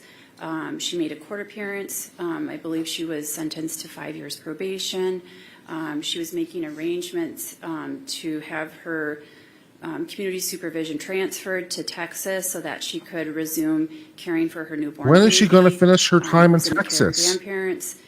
She was She Texas working. 5 years. She Hey, had, Wisconsin, we started want her back. Suboxone treatment to maintain sobriety, and I understand that she struggled during this time period, was feeling what sounded like to me some alienation in the workplace, not feeling like she was connecting with her coworkers, and then began to, she reported to me she was hearing voices that were telling her to relapse on methamphetamine. Okay. And some of those, you mentioned, employment, you mentioned some arrangements with respect to childcare. Why are some of those acts kind of relevant from an NGI evaluation standpoint? Again, it speaks to the issue of one's capacity to conform their behavior. So all of those. Today's are U.S. Supreme Court goal-directed case, we come to tasks. the And attention those were all kind of of leading up Texas to versus the, Wisconsin date of the offense. on the issue of where Mr. With Business will respect serve to her February time. 21st, 2022 specifically, did she have a narrative about sort of the timeline of events leading up to the offense? Yes, on February 21st, 2022, she recalled that she was socializing with friends. They had come to the residence she was staying in. I believe they were smoking marijuana. She expressed an interest in finding methamphetamine, and so she said that she went on a, quote, meth hunt, end quote.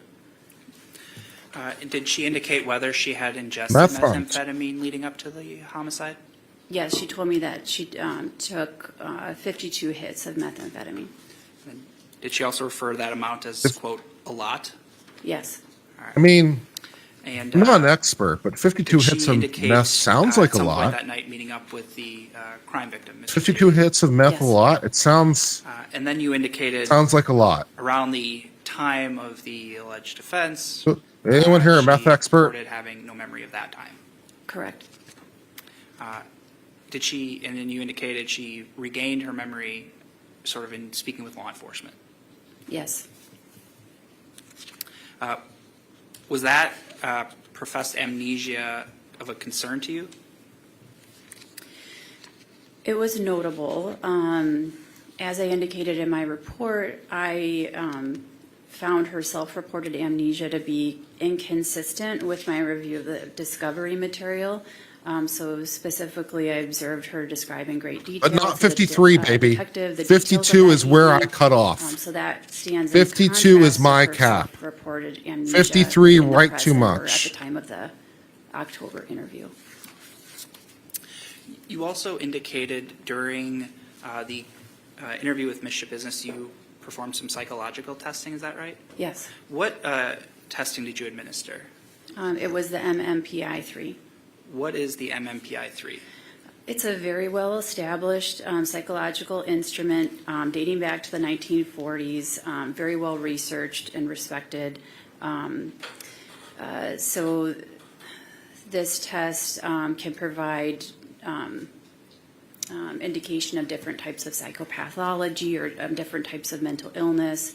It also contains a number of validity indices to help psychologists understand the response style of the test taker. So the validity indices, I think I said that right, that you mentioned, I guess, what does that mean? What that means is that built into the test are several items that, when they're all combined at the end, they'll indicate if a person is answering questions in a forthright manner, if they're minimizing their symptoms, or potentially if they're exaggerating their symptoms. So is this test like a true-false questions, or how does this test administered? Correct. It's a true-false instrument. And I guess what were some of your findings with respect to Ms. Schabusiness's performance on the MMPI test? Well, first, let me be clear that the test does not say anything about Ms. Schabusiness's functioning.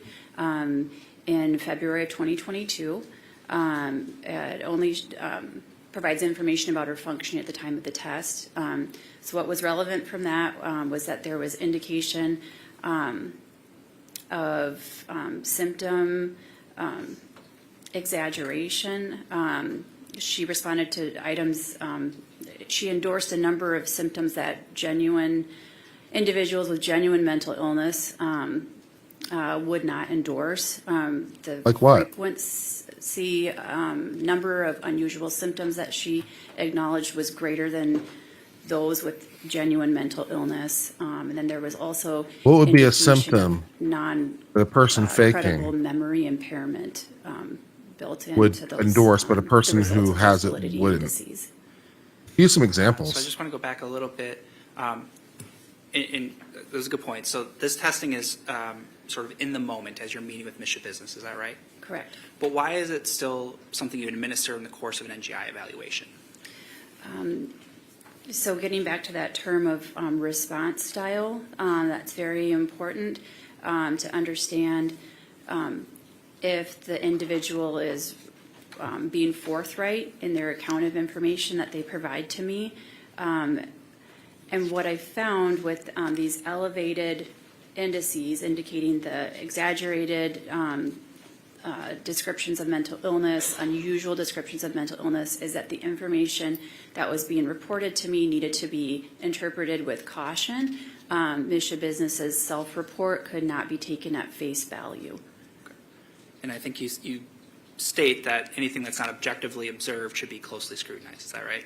Correct. So then it would be important to find other sources of information that would support what she's telling me versus relying just exclusively on her self-report. Questions embedded in the test to And one catch you of in a the- lot. Do you the know what phrases those would you be? used Like, was endorsed can you give an symptoms. What does example? that Because mean? I'm curious what those would be. So We probably learned during the Johnny Depp trial. I just forgot. for example, What would be an example of a I'm question just that would making catch this you in a test lie? example up, but I feel depressed. A true response would be an endorsement of that symptom. Yeah. So an endorsement is something somebody's telling you. Yes. All right. So based what's an on example of a fake the, one? Interview you had with Ms. Schabusiness, your review of some of those collateral sources of information, were you able to offer an opinion with respect to whether Ms. Schabusiness was suffering from a mental disease or defect? Yes. And To ask what you the was, same I guess, thing that twice in a opinion? similar but not the same way? I reached the opinion that while she did have a mental health conditions, these did not appear to qualify as mental diseases and defects. And in your report, you outlined, I guess, 3 mental health I mean, I conditions, could is that see right? potentially What are two those? similar questions where you could get two different The answers. diagnoses that I depending on offered how you were parse the questions. methamphetamine-related use disorder, and that You could ask me that what was appears to be applied, a similar in question acknowledgement twice, of, but depending Ms. Schabusiness's on exactly how I'm general use of parsing it, I might get two methamphetamine in different that, answers. Time period. I don't know. The diagnosis of methamphetamine intoxication was applied because she was didn't using endorse I am methamphetamine, depressed. at the time of the crime. And then the final diagnosis I gave was methamphetamine-induced psychotic disorder. And I offered that one because Seems Ms. odd. Schabusiness was describing, and But- the records contained indication of paranoia. I think she made a comment about muscle rebuilding during the homicide, and this indicated to me the presence of psychotic symptoms, Take a look up. which I attributed to the recent MRI? methamphetamine use. Questions? So, and that's a question I have. So mental health conditions, in your opinion, are different from mental diseases or defect. Correct. And the 3 diagnoses MMR. You offered, you stated those are not mental diseases or defects. That is my understanding. And why is that? Because, excuse me. So if one ingests an intoxicant voluntarily, so they took it of their own volition, and if they were not naive to its effects, that would mean it's my understanding, based on the case law, that the defendant would be subsequently responsible for all alterations of thinking, judgment, behavior related to Ma'am, that PI. intoxication. Thanks. I guess, were you aware of any information in the materials you reviewed that Ms. Schabusiness's methamphetamine use was anything but voluntary? No. And that obviously she reported a history of using methamphetamine to you? Contains Yes. 567 I guess, were you questions. of the opinion that she was not naive to its effect? Yeesh. Correct, yes. And I'm also aware that she had psychotic symptoms in the context of methamphetamine use the year prior. So certainly she was aware of its effects, broadly speaking, to include psychosis. So I want to pause just here. Methamphetamine use in general, I guess in your experience and in your education training, are you aware of some of the symptoms that may manifest as a result of that? Yes. And what are some of those? So excessive energy, decreased need for sleep, And then oftentimes we see in the field of forensic psychology that it can induce psychotic symptoms, so misperceptions of reality, and paranoia. You also mentioned a year prior there was a diagnosis of at the Nicolay Psychiatric Center. Is that right? Yes. And did you consider, I guess, the applicability or the appropriateness of a bipolar I disorder? I did. And what was your conclusion with respect to that propriety of that diagnosis? After considering the diagnosis of bipolar I disorder, I did rule it out because I am aware that being intoxicated or having a methamphetamine-induced psychosis can look virtually similar or indistinguishable from a manic episode with psychosis. So the two look similar. And so what I would be looking for if I were to support a bipolar I disorder diagnosis is the presence of that this psychosis and the mood elevation when there's no methamphetamine use present. And are you aware of any of those symptoms absent in the context of methamphetamine use? I'm not aware of a time ever that Ms. Schabusiness displayed psychotic symptoms or elevated mood outside of the methamphetamine use. And I guess you are aware, though, that bipolar I diagnosis was applied to Ms. Schabusiness in April of 2021. Yes. Are you aware, though, that there was concerns about recent methamphetamine use around that same time?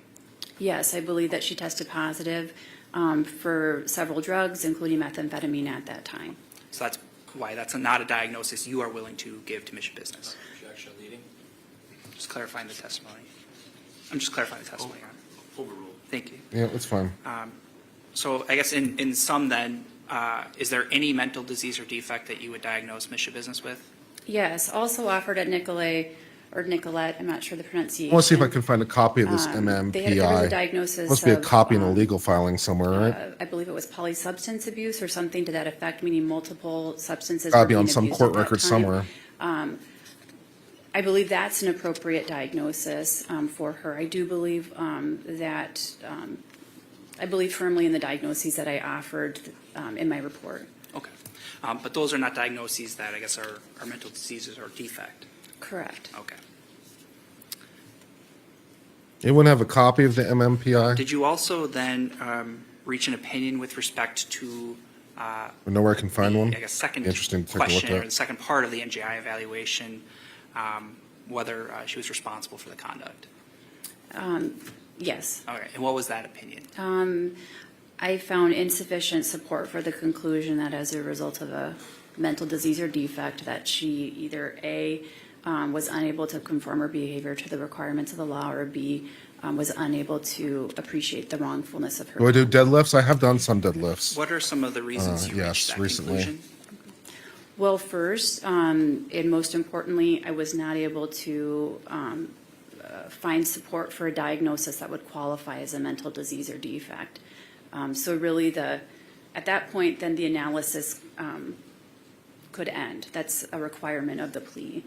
But I found, in my report, I outlined various different factors, but focusing on the two issues, one's ability to conform their behavior to the requirements of the law and one's ability to appreciate wrongfulness.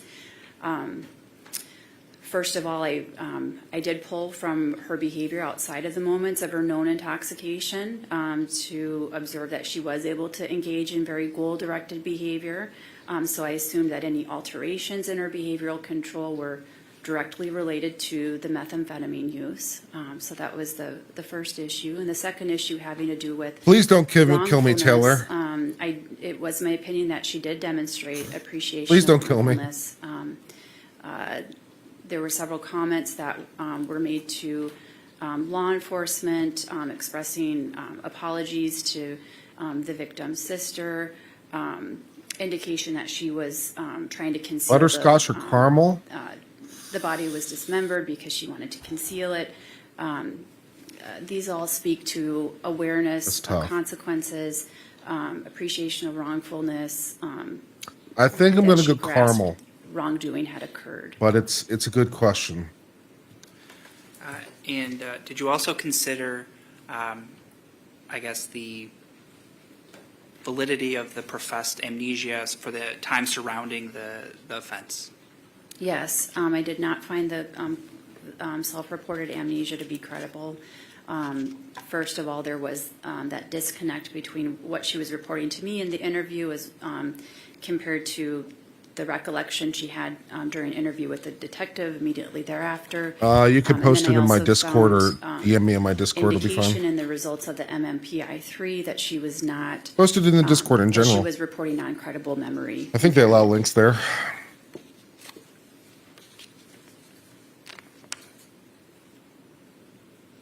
You posted a link above. I doubt it.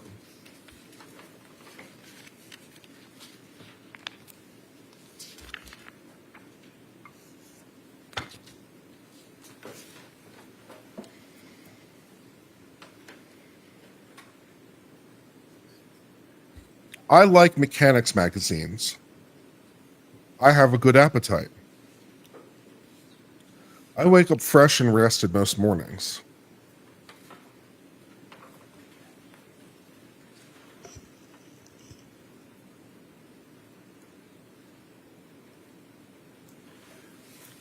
Do you have just a few more questions, Doctor?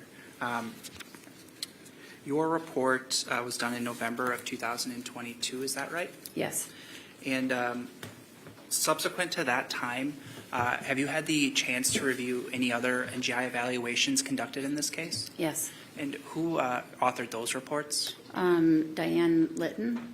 Okay. And in your review of Dr. Litton's report, did any of her findings or conclusions alter your opinion from November of 2022? No, I guess the same opinions you're testifying here to today? they do not alter, it did not alter my opinion. Okay. And then all of the opinions that you're offering here today, are they to a reasonable degree of professional certainty? Yes. Thank you, Doctor. Nothing further, Your Honor. Cross-examination, Mr. Freilich. Would we be able to take a break right now or not? Okay. Ladies and gentlemen, we'll take a 10-minute break, and then we'll resume. All rise for the jury.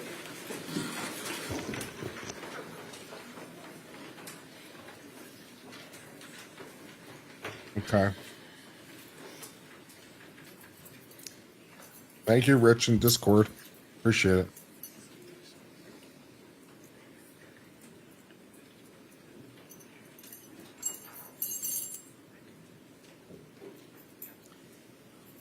Oh, man, I'm tired.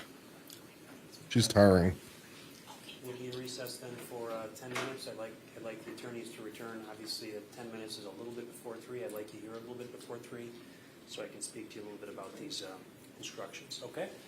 So we're in recess. Thank you. No more witnesses? So we're done with witnesses, I assume? I guess. So we're going to get instructions and closing arguments. And we'll get another verdict today.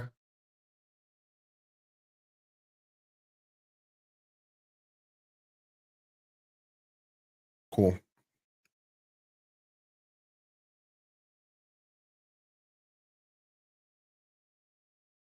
Getting ready to cross out now. It was unclear if there was cross or not. MMPI is essentially a lie test. It asks the same questions many different ways to check if you're lying. It's interesting. Wonder why it how it determines that. You answer it inconsistently.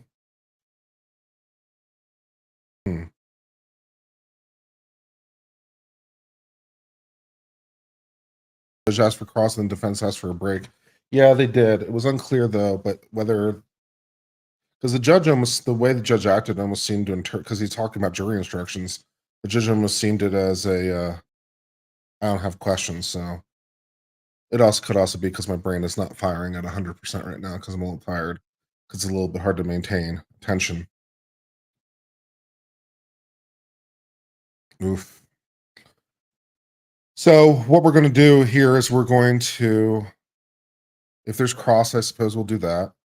And then they're going to do some stuff with questions, jury instructions. And then presumably they'll bring the jury back after that point and do jury instructions. And then closing, and we might have another verdict today, which I suspect is going to be, how about just you stay guilty? Dinner's just going to be more chili. I've just been working on this bowl of chili this entire time. I'm just going to continue working on that.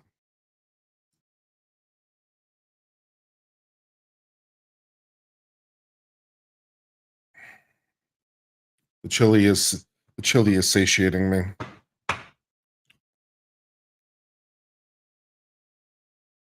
No Fritas on top, no.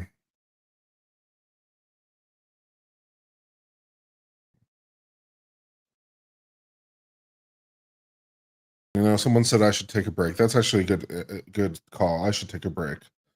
All right, I'm gonna put the court thing back up on stream and mute my camera and just like step outside real fast and like get a little bit of sun on my face and get some more water. I could use a 5-minute break myself.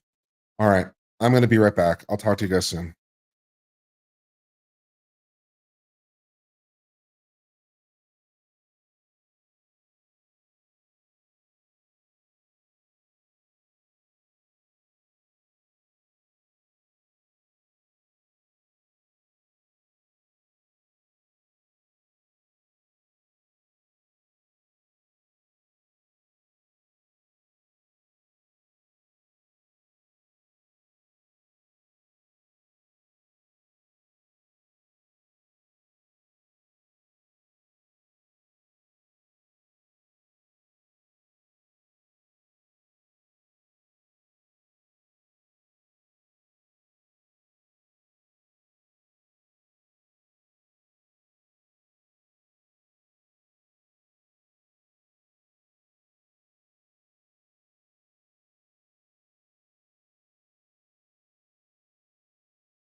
be seated.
Okay, before we bring the jury out, just briefly, I've had distributed to you a set of instructions and a proposed instructions and a proposed set of outline as to how they should be given. There's certainly other instructions that could be given, that were given to the jury the first time regarding objections of counsel, improper questions, things of that nature. Although they've gotten all those instructions already, I'm not sure the need to do that. But I'm going to start with the state. Mr. Saunders, do you have any feedback regarding the proposed instructions I laid out, alternative suggestions? No, and I have no additions. I'm fine with the ones the court selected. I guess our one quibble, our preference would be to do the instructions then closing, but that's the only change the state would have. Mr. Freilich? Your Honor, I agree with that. I'd ask that the court give the jury the instructions and then we could do the closings. When I look at 605B on question 1, it talks about at the time the crime was committed, did the defendant have a mental disease or defect? But then in question 2, it says, it uses the word mental disease or defect as well. I'm wondering if the court would consider mental disease or mental defect. Because it's either a mental disease or a mental defect. Sure. I'd certainly consider that. The other thing is, you'll note, and I'll consider the issue that you've mentioned regarding when I give the instructions, and I want to just a brief conversation about that, but we can take that up when evidence is concluded. I gave you 605B. It was actually 605B, the version with the comments, because of the paragraph on the second page of 605B, the comment about the possibility of using the phrasing mental disease and defect, and then it's cited the case. I don't think that's appropriate to use and in this case, given how the evidence comes in. That case that cites phrasing it mental disease and defect apparently was in a situation wherein the assertion was that there was a combination that went into the events. A mental disease and defect were co-occurring, and so counsel asked that the word be changed. I don't think that's what's going on in this case. The evidence seems to come in this case that either there is a mental disease or a mental defect, and there's one or the other, and the jury can look at it and decide. They can choose either one, but it's not a case where we're driving at a specific argument that there's a combination of the two and therefore changing the word to and. Nonetheless, I wanted to call it to your attention. I don't have any problem with your request, Mr. Freilich, to change that question 2 to as a result of the mental disease or mental defect. Any problem with that, Mr. Saunders? No. Any concern with leaving it as an or, Mr. Freilich, versus an and? I've always thought that it was an or, Your Honor. And that's the pattern instruction. I only provided that one case note to indicate that there is a situation in which it was changed to and that's permissible. I don't think it's appropriate for how the evidence is coming in this case, but I'm going to leave it as or. You're not asking for anything else. You don't have any objection to or, do you, Mr. Saunders? No. Okay. Very good. I'll add that one word in, and then we'll discuss the order of the instructions versus your closings at the conclusion of the evidence, and we'll actually have an official instruction conference at that time.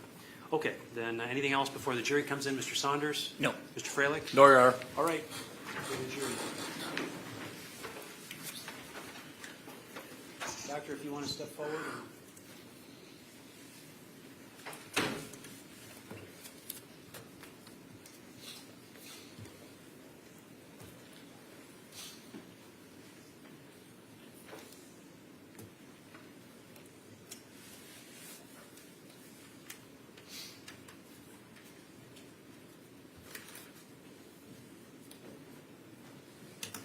Sarah asks if I will summarize it. Sure, she's guilty and she's not legally insane. Yeah.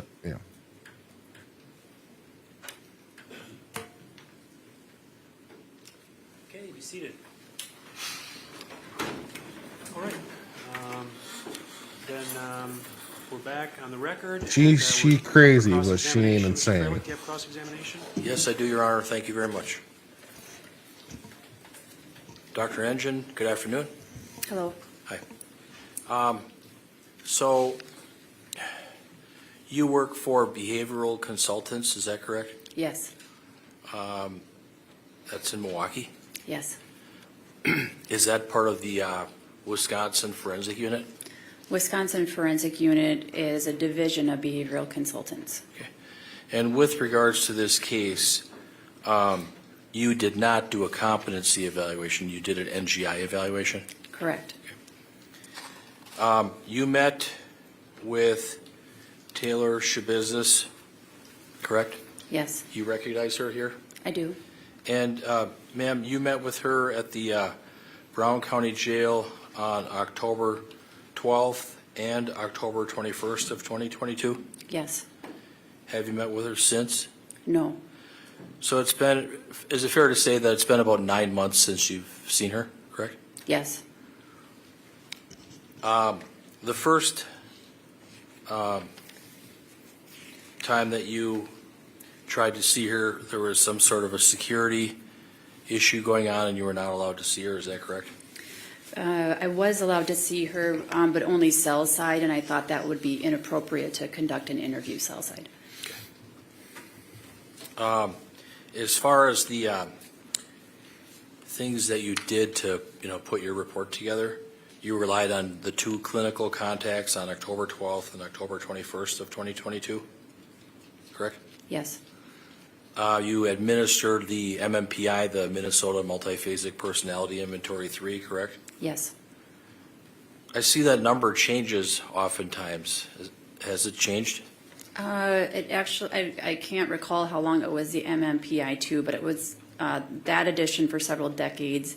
And the MMPI-3 was based on 2017 population estimate. So it's a relatively recent addition. And it gets updated and upgraded every few years, is that fair? No, it was many decades before it was updated. Okay. And it's essentially a true-false test? That's the response format. It's more complicated than that. Okay. What kind of questions are on this MMPI?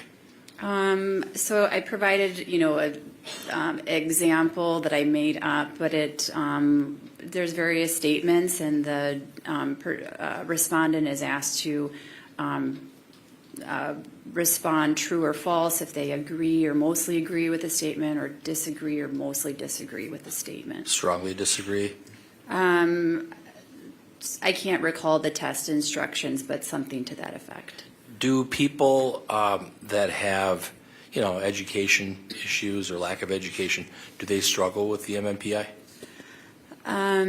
There is a reading level that's required to administer the MMPI. I don't recall it off the top of my head.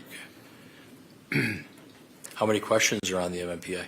About 335. Okay. How long does it take to get through the test? In the case of Ms. Schabusiness, I believe it was completed within about 90 minutes, maybe an hour and 45 minutes. Sometimes longer if you have difficulty reading. Could be. So that was done.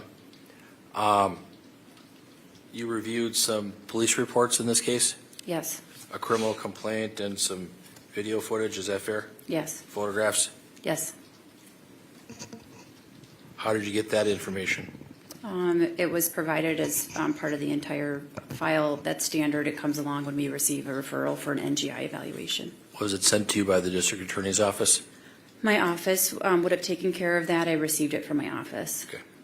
And then you looked up some information on CCAP, the Circuit Court Access Program, Yes, basically a search on the internet of her background, correct. specifically her prior record. Yes, And then you looked at some Brown County Human Services records. yes, Would that be the Nicolay Psychiatric Center records? yes, So you looked at those? yes. And then you looked at some jail records?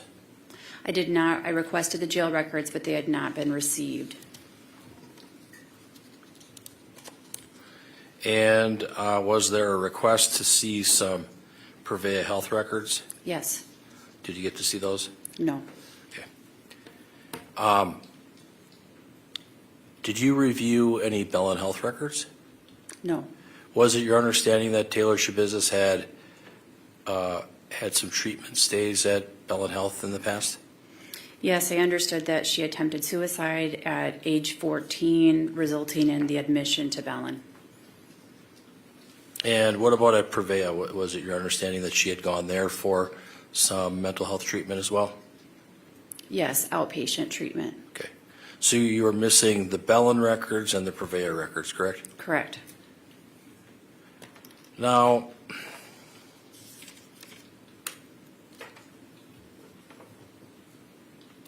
you got some relevant history, some background information about my client, correct? Yes, You found out that she was born in Chicago, correct? Yes. She was raised in Lindenhurst, Illinois, is that fair? yes, And then she moved to Green Bay in 2009 at maybe age 11.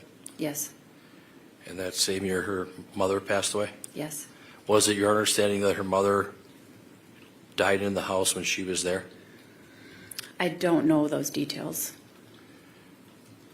Was it your understanding then that she was raised by her father, Arturo Coronado? Yes,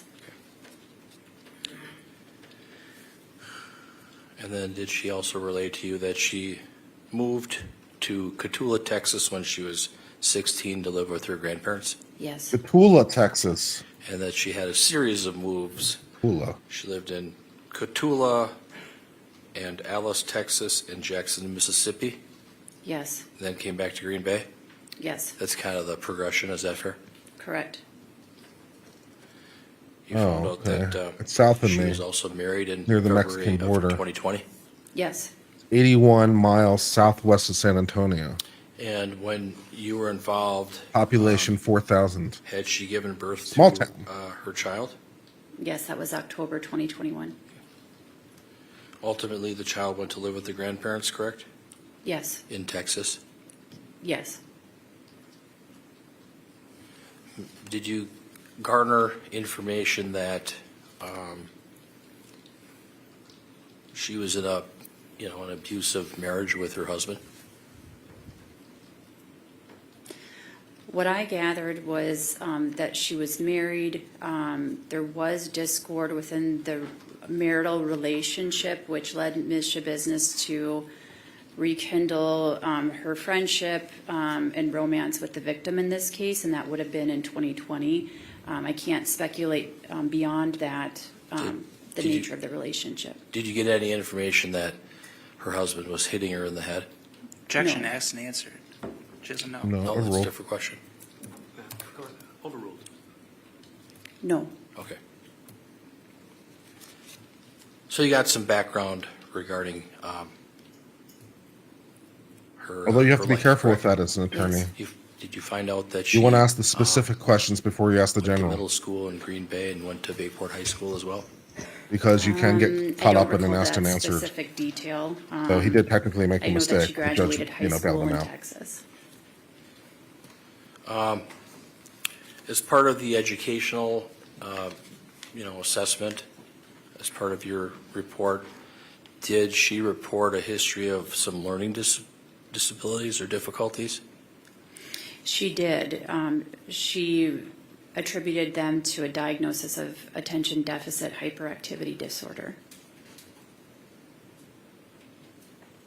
And was it such that she had some issues with school, suspensions, ultimate expulsion? Yes, she was expelled, the result of fighting.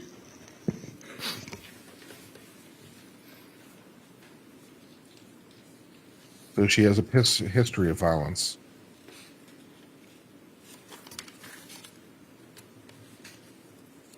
And sensing a pattern. The information that you have, as far as your November 14th, Her husband was hitting 2022 her? report, it's somewhat stale. Is that fair?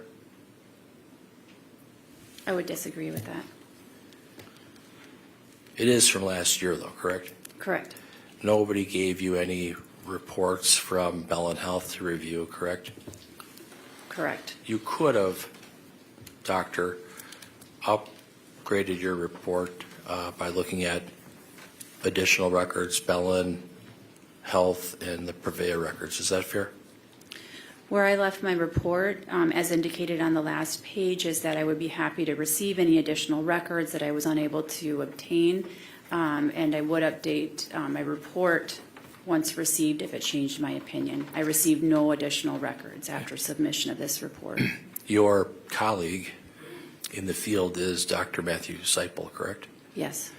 And did you confer with him with regards to, your opinions, your assessment, your evaluation?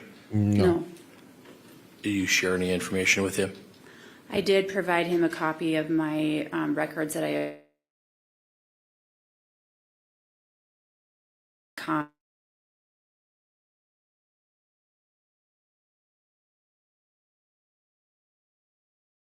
The Bell Health records that he had? No, She he didn't didn't. ask for him. Okay. She didn't ask for it. That is something that could have been done, correct?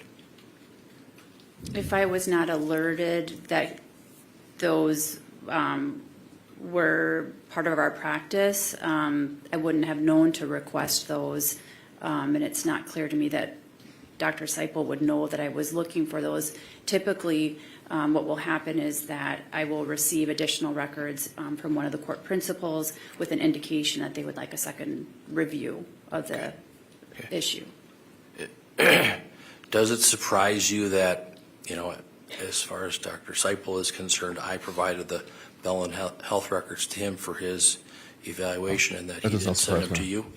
No, doesn't Can you surprise me, repeat no. the question, please? Does it surprise you that, No, I it doesn't sent the Bell surprise her. Health records to Dr. Seipel and he didn't send them to you? No, that doesn't surprise her. That would not surprise me because unless he had instruction to provide them to me, that would not be common practice. You don't share information then, correct? Only You're an upon idiot. request, if it's appropriate, I don't know if you're being deliberately if it would be obtuse. appropriate and permissible. or you're just and being an specifically idiot. requested, but we don't as a general practice. That's not what pass that records means. between doctors. Okay. Let me If you had explain that. received these records, Let me you explain could have done a this to you, supplemental Mr. report. Is that Attorney, fair? since you seem to be unable If to it changed my comprehend this. opinion, if I felt that Okay. it was relevant. He did his and, report after she added, did her report. meaningfully to this So when he was evaluation, doing it his would have, report, yes. he went to gather all the information that existed, which included, at that time, her report. Okay? As it relates to, His report didn't exist at the The time she did her Nicolay report because it Psychiatric hadn't Center. happened yet. She said, if you want an update, You had a please give me chance to look at all information. those She didn't go records, out and actively Yes. look and because was she it your wasn't looking at that understanding point because her report is dealership done. business Hey, if you want an was, update, let me know if there's more information. So, no, he Committed, didn't give it to her and she was because he sent would to have that no way to know that facility she wanted it. for, She didn't mental ask for health it treatment, because correct? she didn't know it existed. And you were aware. Because the report occurred in the tell me if you past. Were you aware? As a matter of an order professional for civil courtesy, commitment for her? when one of them I was asks not. for copies of the others, they give it to them when they want it. They don't actively feed Had it you back ever- to each other. been made aware That's not how that she was works. under an order How do you for- not understand order to this? take psychotropic medications? No. If I told you that she was civilly committed in April of 2021. HIP is where not the an issue court- here The court of law because these are all determined that court she was order mentally records. ill, would So that HIP is not an issue here. cause you to have any Medical concerns? confidentiality isn't an issue here It in would this certainly context. be relevant, but Because it it's does all fit court with the order, so information I medical already confidentiality had, and HIP is not the that issue. Ms. Schabusiness The was issue discharged from that facility. is that you would have no way to know that she wanted it. Outpatient treatment with the goal of receiving substance use treatment. And did you know when she was at the Nicolay Psychiatric Center that she was under an order to take medication? No. It would be like me as an Did you know that she attorney, was working on a ordered to file. take antipsychotic medication, okay? Yes, I was And then aware my that she was client prescribed a bill of fine goes to another medicine. attorney injectable and says, can you send me a antipsychotic? copy of the Initially file? oral, Sure later can. injectable. Here's the copy of the file, other attorney. Now, during your Now, is he going to turn around and give me a copy of the file when he's done? He is contacts with absolutely her not. in October of 2022, Unless Did for some you, reason the client re-engages with me. And then I'd be like, get a hey, other sense that she attorney, was can suffering you give from me a any copy of kind the file? Sure can. auditory or other hallucinations? She reported that to me, but her behavioral presentation to me was inconsistent with her self-report. And the quality of her self-report was not consistent with genuine psychosis. Did you gain any information that she was suffering from a mood disorder when you met with her?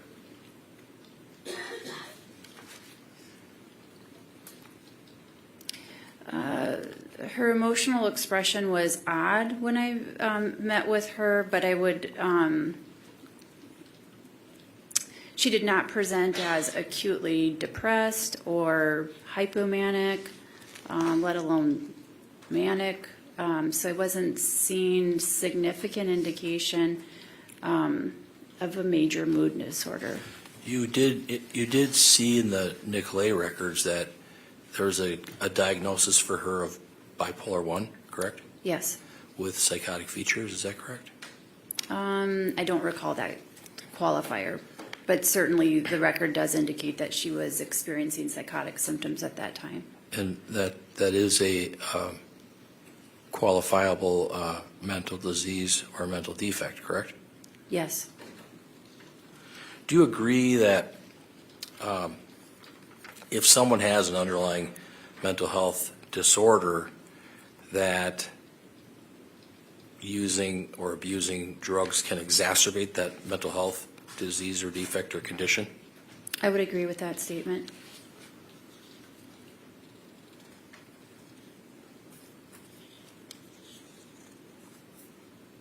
Since he's not the first counsel for Taylor Did you Schabusiness, notice he should that understand this on a pretty Ms. important. He should Schabusiness understand was this a on a pretty poor fundamental historian level. when you Hey, asked her new questions, lawyer asked for Taylor her to Schabusiness. Hey, you, expound on yes, the person whatever speaking in the topics courtroom of right now, discussion. you. When you became new counsel for Taylor There, Schabusiness, I did you found get a that she copy of provided the a other lawyer's sufficiently file? detailed history. Bet you did. Where she was lacking. You give a copy of the other the file back to the other was lawyer? gonna I ask bet you her to didn't. describe her recollection. Because it's backwards in time. Of the Ow, underlying amazing. offenses. Did you note her to have memory loss or memory impairment? I did not, aside from that self-reported amnesia, I did not detect memory loss. How much time did you spend with her on October 12th of 2022? Do you know? I would estimate about 15 minutes. 15? Yes. Okay. And then, doctor, on October 21st, 2022, how much time And did you whatever spend with her godforsaken attorney has the I can't misfortune of recall. being our appellate My attorney, best know what they're estimate going to would be do? about 3 hours, Hey, but, attorney, again, can I have a it's, copy of the file? 9 months old. Is the appellate attorney going to give you a copy of whatever they come up with Right. back? Nope. 9 months, yes. Okay. Do you agree that methamphetamine use does cause brain damage? It does have that potential. And how about adolescent long-term marijuana use? Same thing? I'm less certain about that.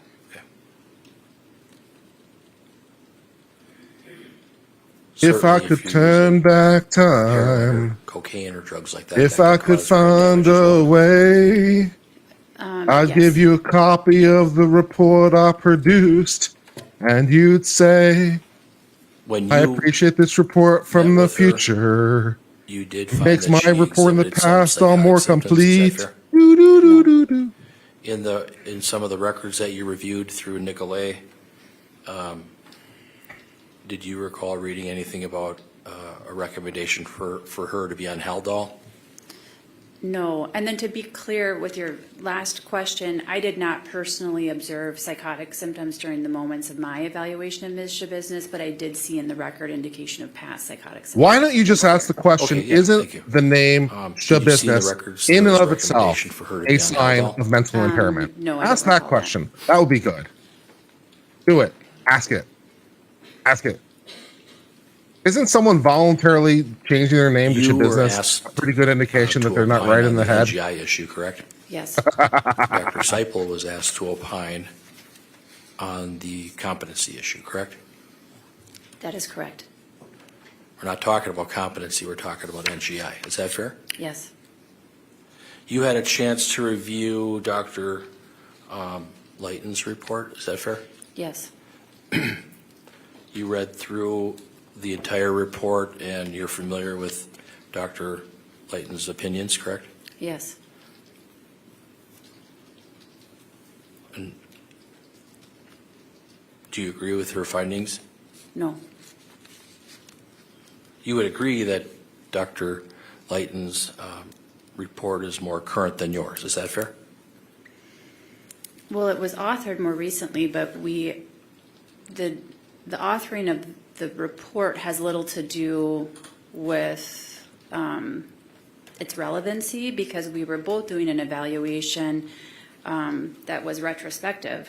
So if you're looking at it, my evaluation See, that's would the be key. more current than Retrospective. Dr. Layton's, Retrospective. because mine was in That's the closer key, proximity, counselor. to the alleged Retrospective. offenses. When So he did his report, my report another was way to look at it. retrospective But another way to look compared at to it is him. That's your- how time works. With due respect, your report is lacking because you haven't reviewed the Bell and Health records, correct?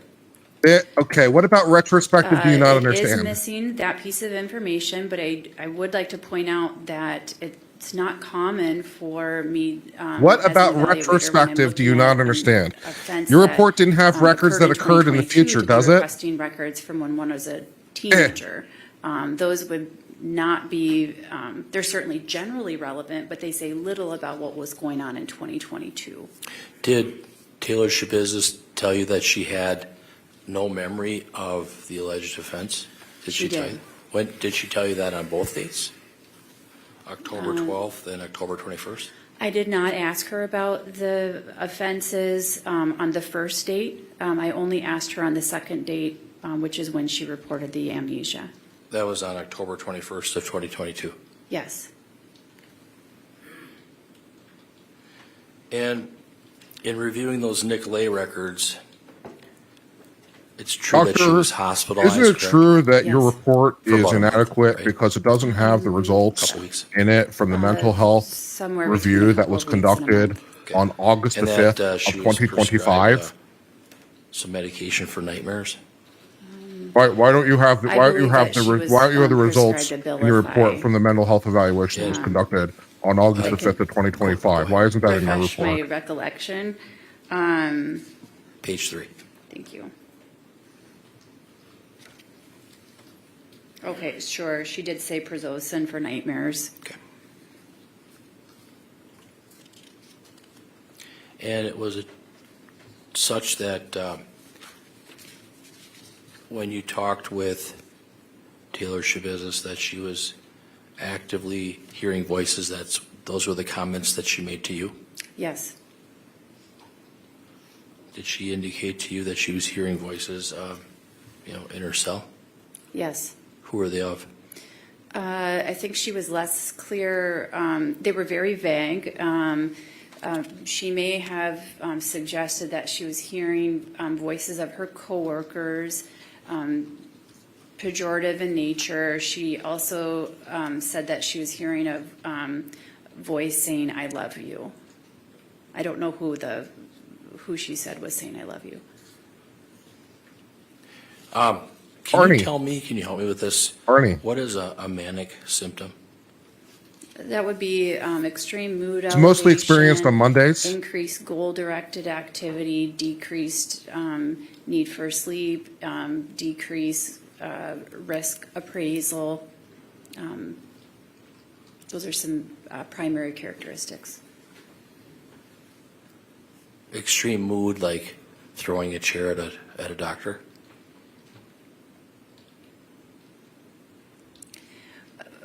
What I gather that you're referring to is the evaluation of Dr. Lighton of Yes. Ms. Schabusiness. I'm hesitant to characterize that as a product of a manic episode. As far as you understand, it happened out of the blue, correct? Yes.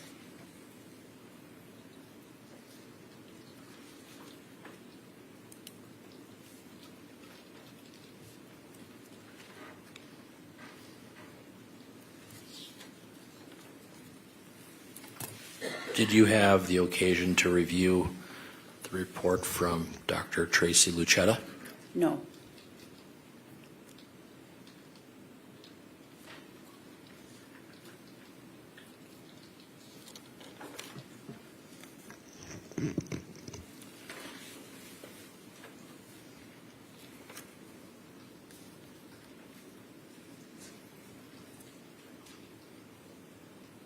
This is a yes or no.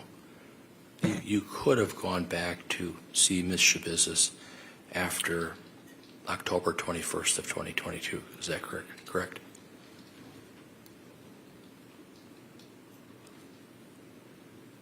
If you're looking for a yes or no answer, I'm not able to answer that in a yes or no fashion. Good for you.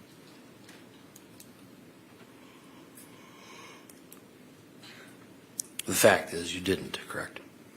That is correct.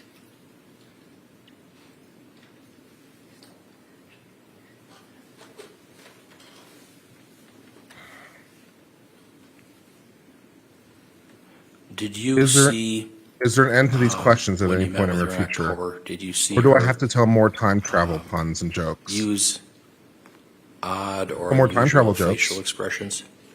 Yes, I believe there were instances of her smiling inappropriately. That it didn't track or it didn't follow, correct? It was out of context, is that fair? Yes.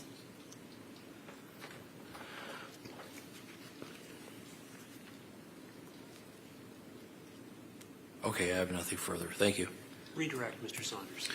Doctor, I want to pick up on questions towards the end there. Here's one. You were asked to describe what a manic The bartender episode or manic asks, "What will symptoms you are." Is that have?" right? A Yes. tachyon walks into the bar.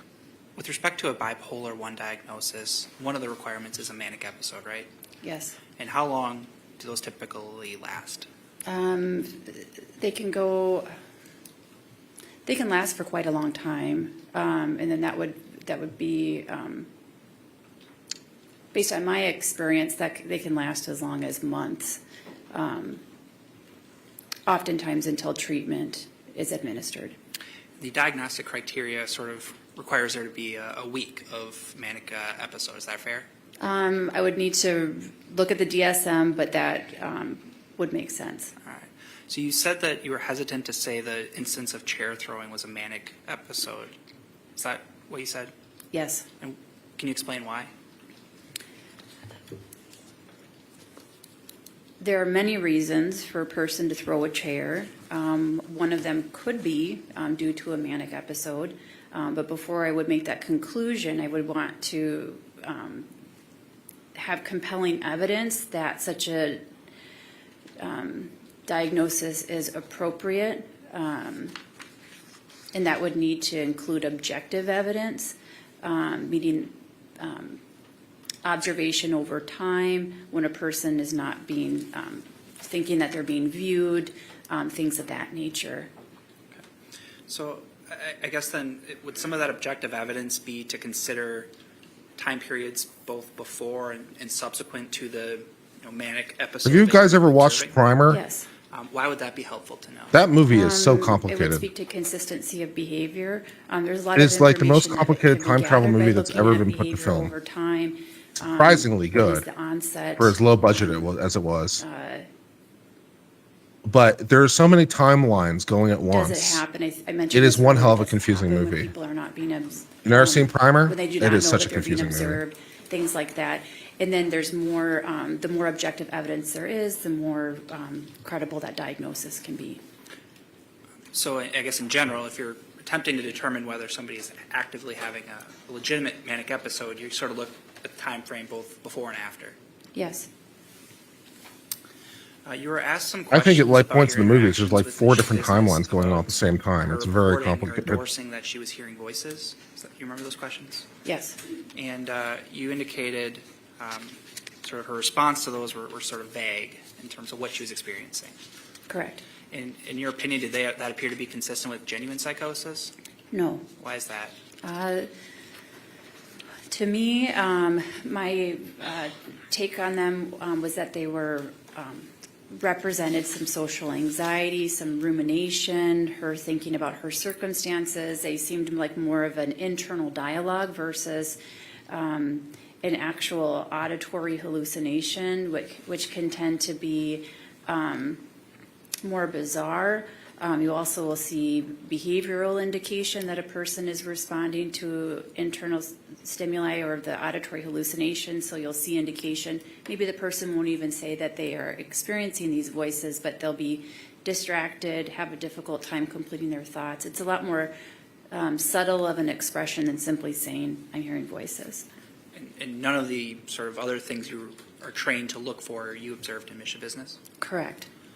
And in addition, you've already testified to concerns about exaggerating of symptoms. Yes.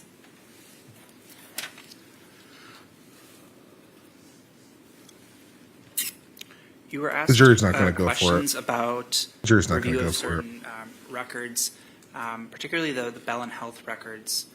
You were aware that there was a prior attempt of self-harm previous in Mr. Business's history? Yes, at age 14. Okay.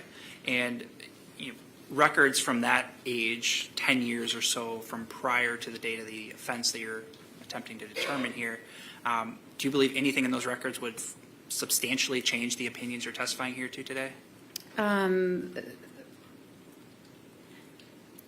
As I know it, there's not anything that would speak specifically to the issue of the NGI plea. But as I indicated, I would have been happy to receive those records if they had been made available to me. I felt, though, that for me, one of the main issues was Ms. Schabusiness's use of methamphetamine at the time of these offenses, and I don't think that information generated 10 years prior would change that. So in sum, no, I do not believe those records would change my opinion. Okay. And then I'll sort of pick up on the methamphetamine you brought up because you were asked some questions about that, about psychotic symptoms that you had observed in Ms. Business's records in the past. Is that fair? Yes. And are you aware of any of those symptoms that were reported absent the context of methamphetamine use? No, I am not. And so like concepts like, psychosis or meth-induced psychosis, I think you mentioned, those are as a result of methamphetamine use. Yes, my review of the record indicates that all of the psychosis observed objectively occurred in the context of methamphetamine use. And then finally, you were asked some questions about the MMPI. I think there was a question about like lack of education and if that can impact that. Is that you remember that question? Yes. All right. Is there any information you're aware of any cognitive deficit for the defendant? No, my understanding was that she attributed her learning difficulties to ADHD. She did not have an individual education program or IEP that would signify learning deficits, and she has a high school diploma, which indicates she had sufficient reading level to take the MMPI 3. Thank you, Doctor. Nothing further. Anything on those topics, Mr. Freilich? Did she say that she had concentration issues? I don't recall that. When you talked to her, she was very quiet, correct? She was soft-spoken. Didn't give a lot of information, correct? I disagree with that. I obtained a reasonable history from her. Okay. It wasn't like she gave one-word answers, No, but the responses were short. Is that fair? no. Okay. Nothing further. Anything on that? No. Insightful. Thank you, Dr. You can step down. Are we done? Please tell me we're done.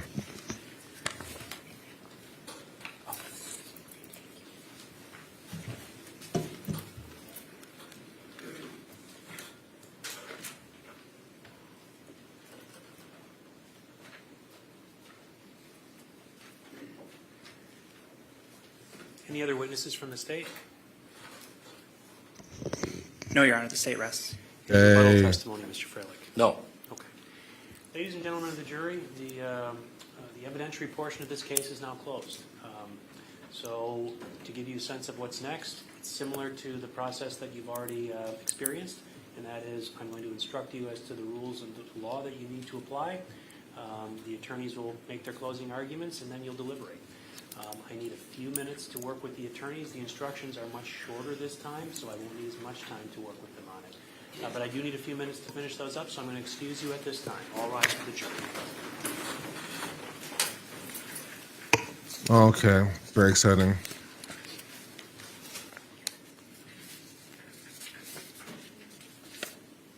This jury's not going to go for it. She's not in this category, guys. She's not even close to this category. The jury's not going to go for it.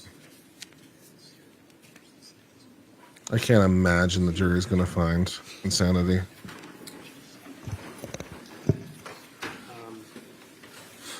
So, counsel, I want to address some of the issues that you raised before when we were talking about the instruction. I don't have a problem delivering the instructions before you do closing arguments, and so I would probably take 160 and move it. And I want to just indicate the reason that I had proposed that is for this reason. When I look at 605, the last two paragraphs in 605 seem very similar to 515, which is read after the closing arguments before the jury goes out. And so I was looking for something as a way to kind of conclude the matter, as opposed to the last argument is made and I just say, go. So my suggestion is, if I read the instructions in the order that you've proposed, other than moving 160 to after 605, other than that, I'm proposing that I give a modified 460 just before the jurors leave. So after closings, I give a modified 460. 460 is the instruction, and I'm having my judicial assistant draft that up. That's the one that says something as follows, and I know you gentlemen have heard it before. Now, members of the jury, the duties of counsel in the court have been performed. The case has been argued by counsel. It's that instruction. And the only thing I would eliminate is the second paragraph of that instruction, which says, you are to decide only whether the defendant is guilty or not guilty of the offenses charged. Any consequences of your verdict are matters for the court alone to decide and must not affect your deliberations. I delete that paragraph because, first of all, this isn't a question of guilt or innocence at this phase, and secondly, because they're actually informed about the consequences of their action when I read 605. So I think that paragraph should come out, but in exchange for giving the instructions before you close, my suggestion is give that modified 460 after your closings. I then swear the bailiffs and send the jury out. Any objection to that, Mr. Saunders? No. Mr. Freilich? No, Your Honor. Okay. I gave you the proposed verdict forms, and what I noticed as I was looking at them. There's spots for the dissenting jurors to sign, but there was no spot for the foreperson. My judicial assistant is making that change. So what I'm going to do is I'm going to go make these revisions and then bring them back to you. But there are a couple of other things I need to call to your attention. First of all, a change that I made in 100, the opening instruction, is in the third paragraph. You should have that. I put it in bold. That if any member of the jury has an impression of my opinion as to the issues in this phase, disregard that impression. That would take the place of the language that's given in the first phase, which is, if any member of the jury has an impression of my opinion as to whether the defendant is guilty or not guilty. So I switched that. Any objection, Mr. Saunders? No. Mr. Freilich? No. Okay. Then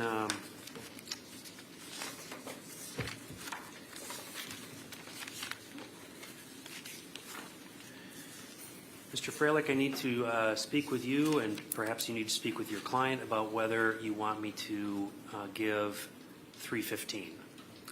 That's the instruction that your client, during the first phase, elected that I give. That's the instruction that says a defendant in a criminal case has the absolute constitutional right not to testify.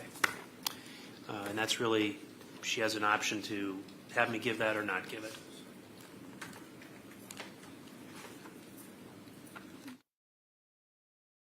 I'm starting My a client, poll. we both agree that you could read 315. You're asking that I give that. Yes, I am. Mr. Business, you've had an opportunity to speak with your attorney about that decision? Yeah. Okay, and I know you spoke with him about it at the beginning of the first phase. You'd like me to give that instruction in this phase? Yes. All right. I'll give 315. 640, mental disease or defect expert opinion testimony. The interesting piece there is that the last paragraph, the court has appointed, and then it says to fill in the name. Two of the people that were appointed by this court testified. Only one on the 65% of you voting for insanity. but two of them testified. and they both okay, testified that surprising. the court appointed. And it indicates that you shouldn't give the weight, give their testimony any greater weight.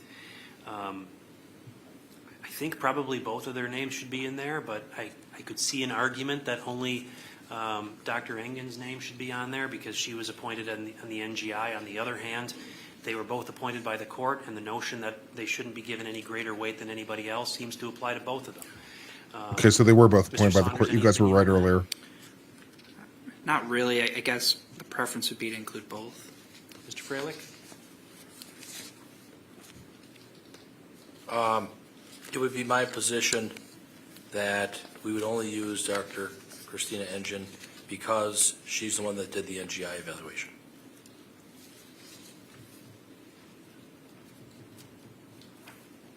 Okay. I'll just give Dr. Engen's, we keep pronouncing her name differently. I've heard it pronounced both ways. Is it Engen, like an engine, or is it Engen? I thought I heard her say Engen. It's the latter. Engen, I think. That's how I'm going to pronounce it. Moving on then to 605, there are some options that we need to address. And that is under the subheading meaning of mental disease or defect. I have some thoughts about which ones seem appropriate given the evidence, but let's just run through them. The first option is, because it indicates that in that particular portion, add the following if supported by the evidence. First, temporary passion or frenzy prompted by revenge, hatred, jealousy, envy. That just doesn't seem to apply. I Nope, don't think it should not be even considered. close. Agree with that, Mr. Saunders? Yes. Mr. Freilich? Yes, I do. That'll be out. The next one, an abnormality manifested only by repeated criminal or otherwise antisocial conduct does not constitute a mental disease or defect. Mr. Saunders? I think that should be included. Particularly there was testimony about the criminal conduct, but antisocial, I think that kind of fits into a lot of the jail conduct reports, other behavioral things that the defense has raised. Mr. Freilich? I disagree. I didn't hear any doctor or professional say anything about antisocial conduct. So I would object to that. I'm going to give that instruction for this reason. There was a lot of testimony about conduct that the average person could characterize as antisocial. And I think that's an important piece of information for them to have. So I'm going to keep that in. I note Mr. Freilich's objection, but that's going to be the order of the court. The next one. Keep racking up those appellate issues, baby. For all the good it will do you. Does not constitute a mental disease or defect. I note that the parties stipulated at the last phase that should come in. I'm assuming that's where we're at now. But Mr. Saunders, you're asking for that? Yes. Mr. Freilich? I'll agree. Okay. The next one is a temporary mental state which is brought into existence by the voluntary taking of drugs or alcohol does not constitute a mental disease or defect. Mr. Saunders, you're asking for that? Yes. Any objection, Mr. Freilich? Yes, I would argue that it's duplicitous. It's doubling up. The paragraph before I think, says enough. It's mentioning it twice, basically. So, Well, I think the difference is a voluntarily induced state of intoxication by drugs or alcohol or both does not constitute a mental disease or defect. The other one is a temporary mental state. The other one referenced temporary mental state versus voluntary intoxication.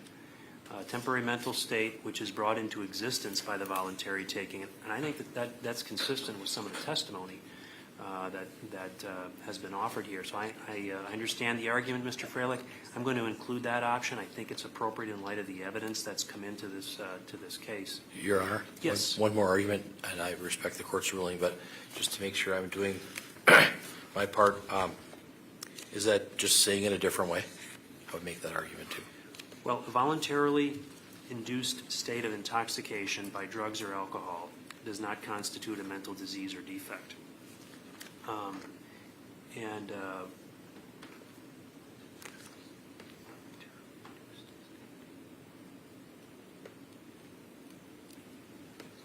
was just saying it a different way, in my opinion, my humble opinion.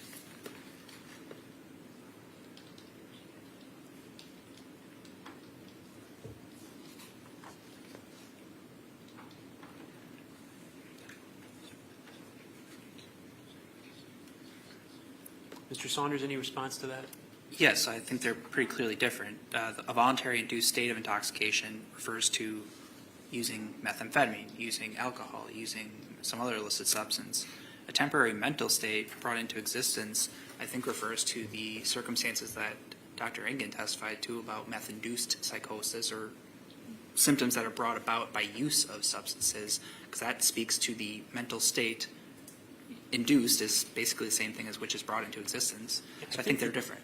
Okay, I think the difference, Mr. Freilich, in response to your objection, is for someone to be in a voluntary induced state of intoxication, the jury couldn't find that that's a mental disease or defect. The next option is if a mental state exists, if there's a potentially a diagnosable mental state that exists on a temporary basis, so not just the intoxication, the mental state, which was brought into existence by the use of drugs, that does not constitute a mental disease or defect. I think they're different, so I note your objections. That's interesting. Your objections, but I'm going to give both. That's interesting on the law. Thank you, Your Honor. The next then is chronic That's use interesting of on the drugs law. or alcohol may produce a condition that can constitute a mental disease. I'm or not sure if I defect agree with that or condition not. that's I have to think about permanent. it. Mr. Saunders?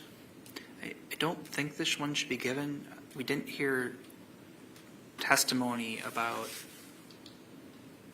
the latter part of that there is some permanent, and we talked about this with Dr. O'Donnell, that there is some permanent condition that the defendant has. I'm not sure if I 100% agree with that as a matter of law. Instruction to include.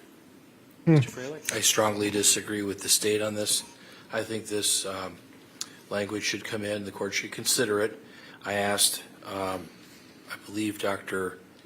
Engen and Dr. Seipel, and I believe Dr. Leighton, that, using drugs over time can cause brain damage. And so I'd ask that you allow that as part of the jury I instruction. mean, these are obviously in pattern instructions. The judge didn't just invent them, so the judge isn't just coming up with this from nowhere. Yes, it I'm just not can, sure but that I there's been no agree with evidence that if the condition has become permanent, as a matter of law. that is something the defendant's afflicted by. So I don't think it's proper to instruct the jury on something that can be out there if there's no evidence that this actually is in existence. I think it invites speculation. I think it kind of is confusing to some extent as well. If counsel wanted to Yeah, have we an can talk expert to about it a little bit at the testify break. about a An interesting permanent condition the distinction. defendant has, they could have done that. Your Honor, Yes. it's crystal clear to me that this should absolutely come in. This young lady, Taylor Denise Schabusiness, was under a court order for involuntary medication and an order for civil commitment, which it doesn't happen very often. She was found by a court of law, by Judge Lee Joyce, to be mentally ill. And she was at the Nicolay Psychiatric Center for approximately a few weeks, where she was receiving injectable Abilify antipsychotic. She was getting treatment, and it was clear, the records replete with the fact that she had a chronic problem with methamphetamine, marijuana. So I think it's totally on point, and that should be something that the court should consider. The operative word, in my humble opinion, is can. That word can. I think that makes it such that it would be applicable in this particular case. I think the focus is if the condition has become permanent, and whether that's supported by the evidence. There's no doubt that chronic use of drugs or alcohol has come into this case.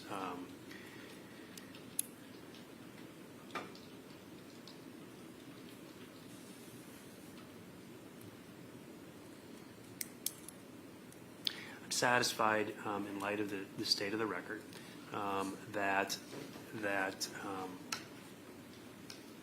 it ultimately comes down to what the jurors heard. There has been a great deal of testimony regarding the use of drugs or alcohol. There were some questions placed to the defense expert about impacts on a person long-term using various drugs. Satisfied the jury can assess that. I'm going to give that instruction. Certainly the parties can argue that they don't believe the evidence supports that particular aspect, but I'm going to give that piece. So I'm going to include that. And then that's the last option that has to be selected. I'm going to make these revisions then, and then I will give you a final copy of them, and then we will move, we'll bring the jury back in, and we'll move to instructions and closings. All right, we are in recess. Thank you. Okay. Yeah, so I want to listen back to that they won, because I want to make sure to give it its due. But To A point in the psychiatric center, civil No evidence as caught in Dr. Symptom include permanent, and we talked about because I think they're different. Thank you, Your Honor. The next then is chronic use of drugs or alcohol may produce a condition that can constitute a mental disease or defect if the condition has become permanent. Mr. Saunders? I don't think this one should be given. We didn't hear testimony about the latter part of that there is some permanent, and we talked about this with Dr. O'Donnell, that there is some permanent condition that the defendant has. So I don't think it's an appropriate instruction to include. Mr. Freilich? I strongly disagree with the state on this. yeah, so it's basically about whether the condition has become permanent, that it can be considered. Yeah, so they're allowing that to go to the jury, which I think is the right call. I like the judge's calls on this, and and so on the earlier question, we're dealing with this in two ways, and sort of the intoxication defense, right? We can't use intoxication as a defense unto itself. This is clear because again, we're talking about voluntary intoxication. If it's involuntary intoxication, then we might be doing a slightly different analysis. But if it's voluntary intoxication, they're taking the substance with knowledge of what it is, or the knowledge that they're risking what it is. which would be the case with a street drug, because you don't know what it is, and you know that you don't know what it is, or you know that you're assuming the risk of it, then you can't use the voluntary intoxication as a defense. You can't essentially use the drug-induced diminished capacity. You can't use the fact that you're you can't use the fact that you're drunk as an excuse for drunk driving. The reason I got in the car and drove is because I was drunk. I wouldn't have made that decision if I wasn't drunk. Yeah, but you're the one who voluntarily put yourself in that position. So it doesn't work, right? You can't use your own impairment induced by your own voluntary act, right? The law doesn't really let you, basically the more underlying principle here is the law doesn't really let you use voluntary acts to get out of things, right? When you do things by your own choice, it's your choice and you absorb the consequences of that. This other half of it, which is a little bit more interesting to me, is the idea of a drug-induced psychosis that would produce, well, not necessarily psychosis, a drug-induced mental state. So not just intoxication, but like an actually diagnosable mental state that could exist in the moment. So I don't know what scenario this would necessarily be, or how likely that would be to occur in the real world, or whether there's any evidence of it on this. But like in principle, the question would be, if it were possible, and I don't know if it is, but if it were possible for me drinking, for example, to induce a mental break in myself, that's a diagnosable mental condition. Should I be responsible for that? Because there's an issue of like foreseeability, right? There's like an issue of foreseeability is one of the reasons as well when we talk about voluntary conduct. You drink, you can foresee it will impair you. You can foresee that it will inhibit your vision, inhibit your hearing, inhibit your motor coordination, inhibit your reasoning, make you more pliable and all the rest of it, right? So, but if it induces a diagnosable mental state, is that foreseeable? And I can't use the mental state that is a result from the drug use, assuming that such a thing is possible. Yeah, I'm not sure about that one. Yeah, I'm not sure about that one. Yeah, that you would foresee yourself going insane. Like, I don't know if it's, yeah, I don't know. If it were possible to induce in yourself like bipolar, could you temporarily induce in yourself like a diagnosable mental condition from drug use? And is that within the scope of the voluntary intoxication? You assume the risk of of essentially a mental break? I don't know about that one. Seems interesting.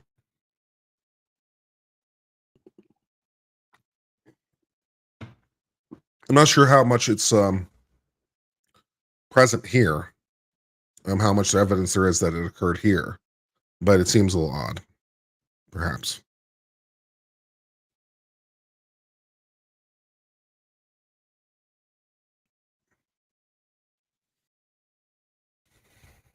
What were you asking me, Rose?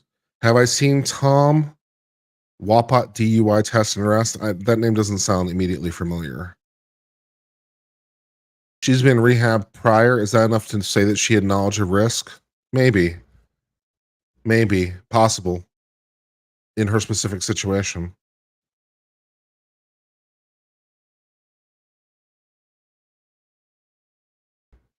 Yeah, maybe in her specific situation. It just seems slightly odd as a matter of law.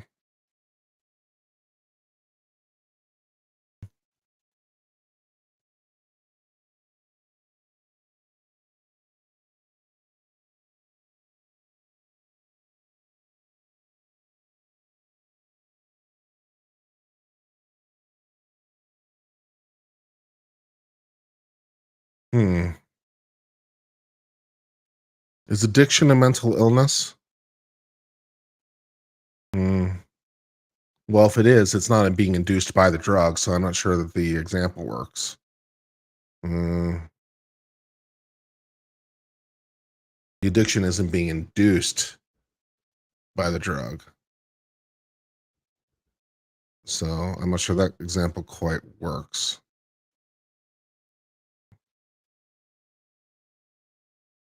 Dukes of Hazzard, DUI? Okay, that's interesting.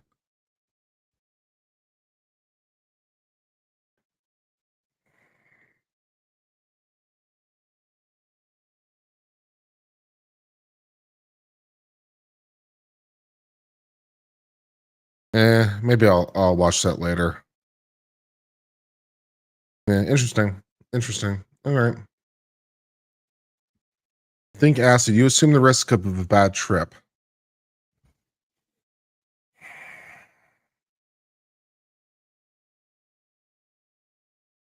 Does a bad trip include the possibility of a diagnosable mental condition? I didn't know that I didn't know. Well, I didn't. I'm not. I'm not. Maybe I don't run in the right circles, but I didn't know that acid ran that kind of risk. I know that you could have a negative experience with acid, but I didn't know that you could induce that bad trip meant an induced psychotic state. I didn't know it meant that. LSD can literally change your neural pathways. Okay. Well, I'm not an expert. I mean, I know that's true of, I guess I didn't really think about it in the case of LSD. I mean, I know that's can be true of psychedelics in general. Psilocybin and ayahuasca can produce some permanent changes in the mind. I don't know if that's within the. I didn't really think about that with respect to LSD. Good stuff. Good stuff. All right, should we start? Should we start trying to understand the what exactly this phase of the court thing is? Marijuana can induce mania. That's cool.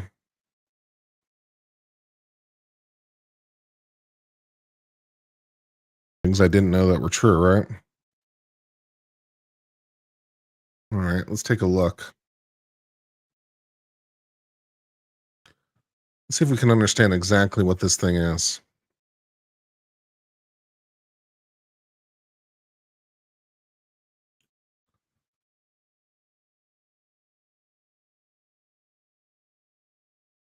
Okay.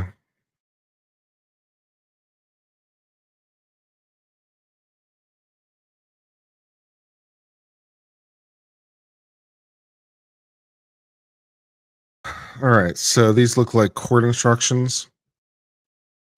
Wisconsin criminal provides a set of recommended instructions for use in bifurcated trial, which is held when a criminal defendant enters a plea of not guilty and not guilty by reason of mental disease or defect. The law requires that the issues of guilt and responsibility be heard separately within a sequential order of proof in a continuous trial.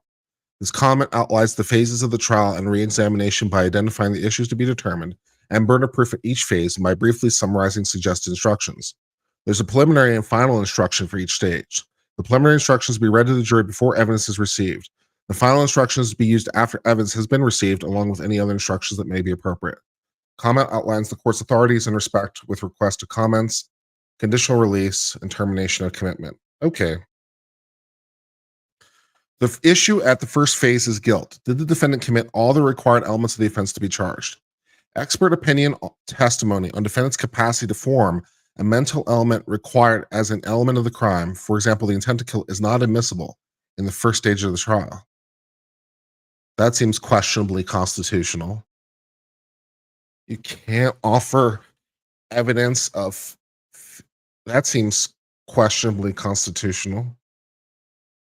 I might have to go look up that decision and see how that works exactly. Caution should be exercised in trying to apply a flat rule of exclusion to evidence that's offered by a criminal defendant. Cases decided after the case cited above made it clear that the rule excluding expert testimony on intent is limited to expert opinion testimony on the capacity to form intent based on mental health history.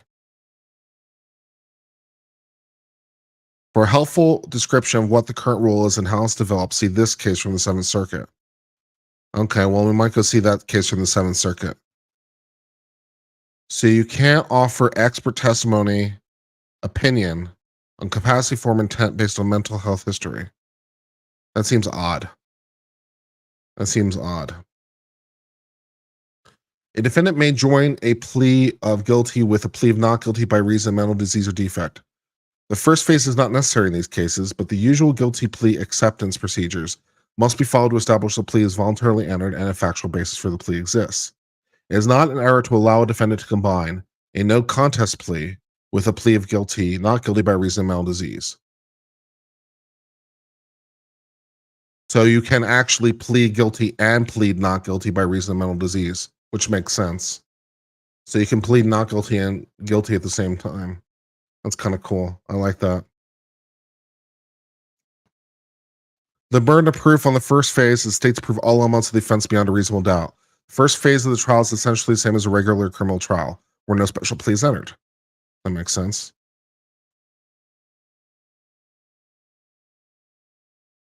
The issue with the second phase of trial is whether the defendant is to be relieved of responsibility for his criminal acts because he suffered mental disease or defect at the time of the offense. The standard is as follows. A person is not responsible for criminal conduct if at the time of such conduct, as a result of mental disease or defect, he or she lacks substantial capacity to either appreciate the wrongfulness of her or her conduct or confirm his intent to the requirements of law, which is McNaughton. The instructions split the standard in two questions, one asking if mental disease or defect was present, and one asking if the required effect. A defendant's proffered jury waiver at the second phase is subject to usual requirement that a jury may only be waived with consent of the state. So some states require, in fact, most states require the state to consent to waiver of a jury trial. So you could have a jury or not for each phase independently, which makes sense. The burden of proof is established by the law. The defendant must establish the presence of mental disease or defect to a reasonable degree by greater weight. So it's just preponderance of the evidence, more likely than not. The relevant law provides 5/6 applies. So it's 5 out of 6 jurors. So 10 out of 12. 10 out of 12 just have to agree more probable than not. So, you know. Okay. More probable than not. Fine. 51% will be fine.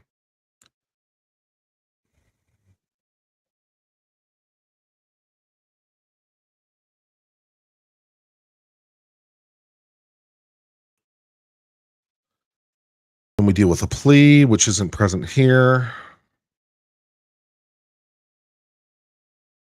Okay. Until 1984, the instructions include a preliminary and final instruction for a third phase of a so-called trifurcated trial. Exciting. The third phase dealt with present mental condition and need for institutionalized care of the person who had been found not guilty by reason of mental defect. The third phase was abolished by holding automatic commitment following a finding of not guilty by mental disease. Okay. By holding that automatic commitment following a finding of not guilty by reason of mental disease or defect does not violate constitutional principles of due process. The commitment is to the Department of Mental Health for a specified period, not exceeding the maximum term of confinement.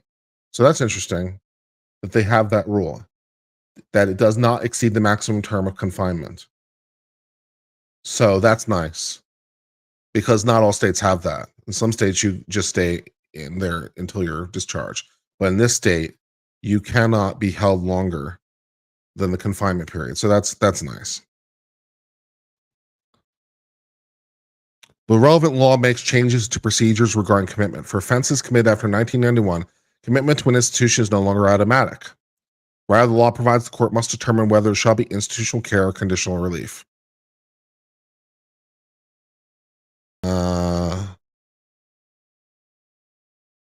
Following commitment. No. So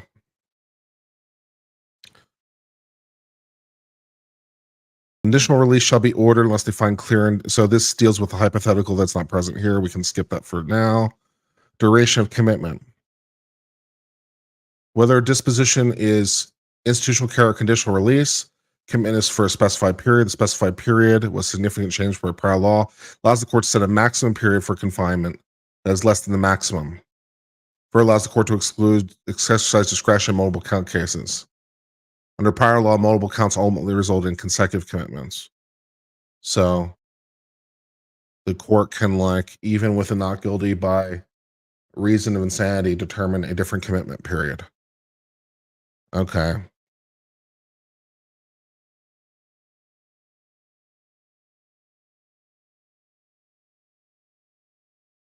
Wisconsin Supreme Court has held that all involuntarily committed persons have the right to refuse psychotropic medications. This includes persons committed under laws not guilty by resident of mental disease or defect. Persons can be compelled to submit to medication if the committing court issues an order which specifically permits it. I'm not sure how those two sentences go together at the same time, but okay. How can all involuntarily committed persons have the right to refuse and persons can be compelled? I'm not sure.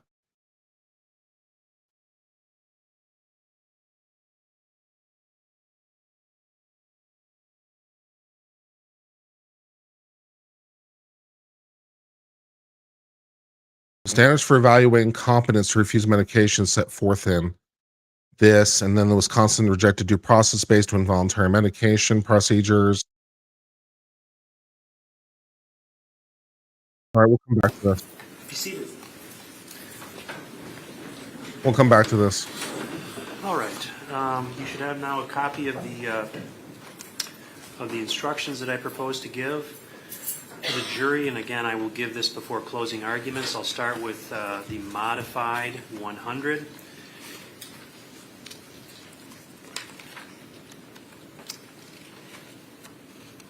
There's one missing.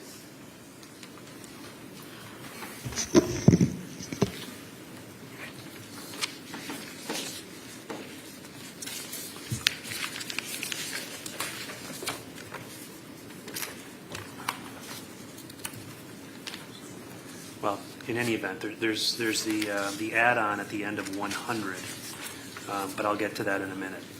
I'm going to give 315. I'll give 640, the mental disease or defect expert opinion testimony. 605, instruction on the issue of the defendant's criminal responsibility.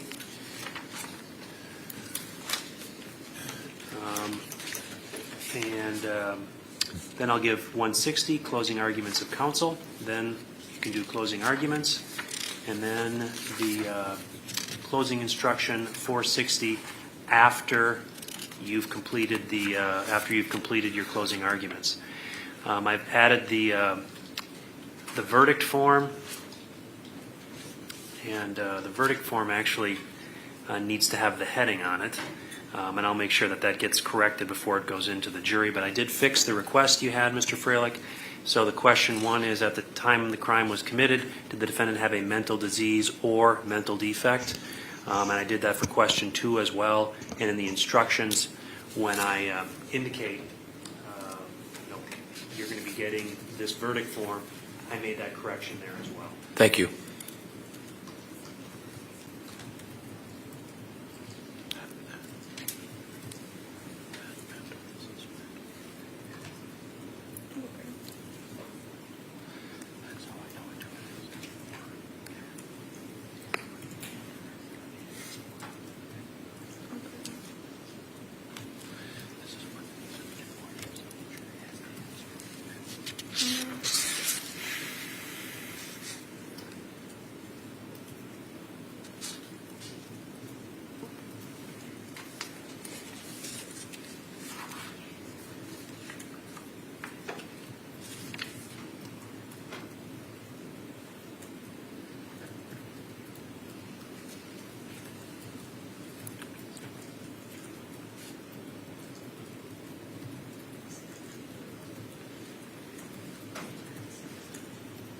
You know what? I think what I was thinking was missing. I don't think it is missing. I was thinking 602 needed to be inserted in 100. But that's true, but in the first phase of the trial. And so think that's where,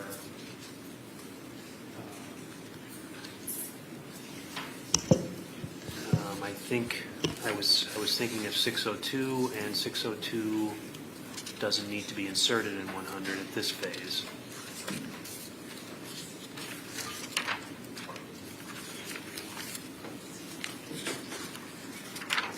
Okay. That's what I propose to give, counsel. I'm going to start with you, Mr. Saunders. Any objection to the form of the instructions or the verdict form? Just on the verdict form, question 1, I think it should read at the time the crimes were committed, plural, instead of the singular. You're right. Because we're dealing with 3, so that can be corrected. And then when I give 605. So they can't split the difference between the crimes. I mean, technically speaking, they technically occurred at 3 different times, right? But I guess we can't split the difference. That's tight. No, that makes sense. Crimes were, that's what we're talking about. Anything else, Mr. Saunders? Oh, there's one more instance. In the top of 605, the defendant's mental condition at the time of the offenses. Sure. Makes sense as well. Mr. Fralick, any disagreement with that? Your Honor, are we talking 605, the number 1? 605, the very first sentence says, you have just heard testimony about the defendant's mental condition at the time of the offense, and they're suggesting it should say offenses. I agree.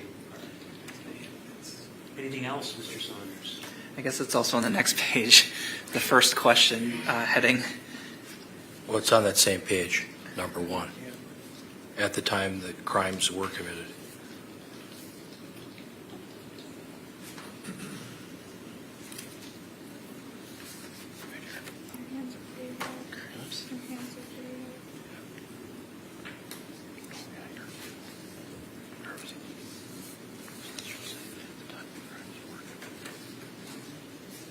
The exciting word of jury instructions. Should there be an S here or not?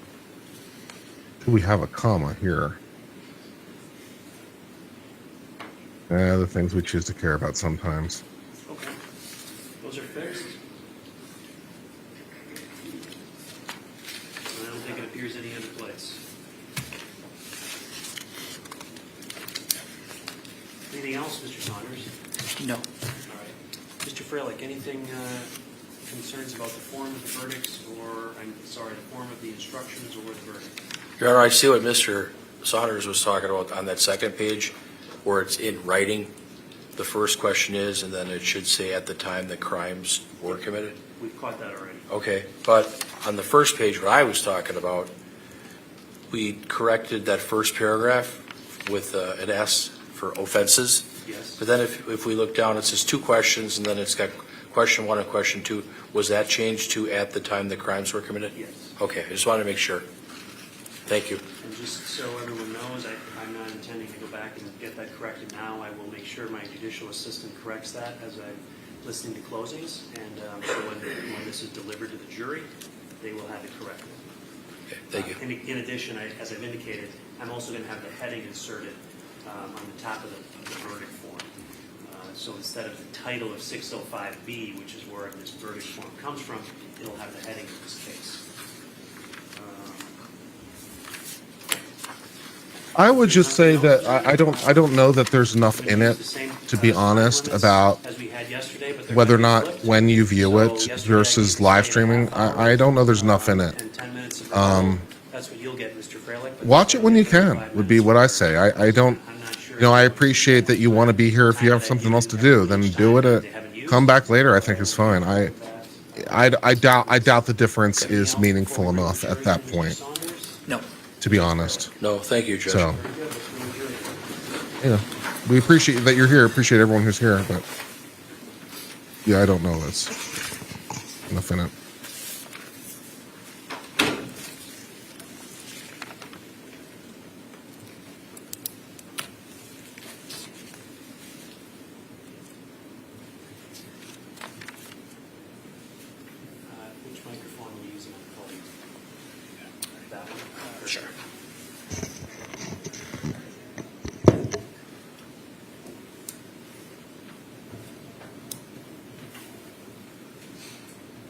Tell 10 of your friends. Tell them to tell 10 friends. That'd be more helpful.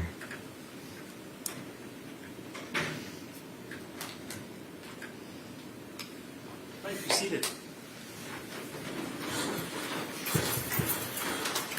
Members of the jury, the court will now instruct you upon the principles of law which you are to follow in considering the evidence and in reaching your verdict. It is your duty to follow all of these instructions. Regardless of any opinion you may have about what the law is or ought to be, you must base your verdict on the law I give you in these instructions. Apply that law to the facts in the case which have been properly proven by the evidence. Consider only the evidence received during this trial and the law given to you by these instructions, and from these alone, guided by your soundest reason and best judgment, reach your verdict. If any member of the jury has any impression of my opinion as to the issues in this phase of the trial, disregard that impression entirely and decide the issues of fact solely as you view the evidence. You, the jury, are the sole judges of the facts, and the court is the judge of the law only. A defendant in a criminal case has the absolute constitutional right not to testify. The defendant's decision not to testify but must not be considered by you in any way and must not influence your verdict in any manner. Ordinarily, a witness may testify only about facts. However, a witness with specialized knowledge in a particular field may give an opinion in that field. In determining the weight to give this opinion, you should consider the qualifications and credibility of the witness, the facts upon which the opinion is based, and the reasons given for the opinion. Opinion evidence was received to help you reach a conclusion. However, you are not bound by any witness's opinion. In resolving conflicts in opinion testimony, weigh the different opinions against each other. Also consider the qualifications and credibility of the witnesses and the facts supporting their opinions. The court has appointed Dr. Christina Engen to examine the defendant and to testify at trial. You should weigh the testimony of Dr. Christina Engen as you would weigh any other opinion testimony. You have just heard testimony about the defendant's mental condition at the time of the offenses. You will now be asked to determine whether the defendant is not responsible by reason of mental disease or defect. This issue will be presented to you in the form of two questions. First, at the time the crimes were committed, did the defendant have a mental disease or mental defect? Second, as a result of the mental disease or mental defect, did the defendant lack substantial capacity either to appreciate the wrongfulness of the conduct or to conform that conduct to the requirements of the law? You will be asked to answer the second question only if you answer the first question yes. Before you may answer a question yes, the defendant must satisfy you to a reasonable certainty by the greater weight of the credible evidence that the answer to that question should be yes. Evidence has a greater weight when it has more convincing power than the evidence opposed to it. Credible evidence is evidence which, in the light of reason and common sense, is worthy of belief. The first question is, at the time the crimes were committed, did the defendant have a mental disease or mental defect? Mental disease or defect is an abnormal condition of the mind which substantially affects mental or emotional processes.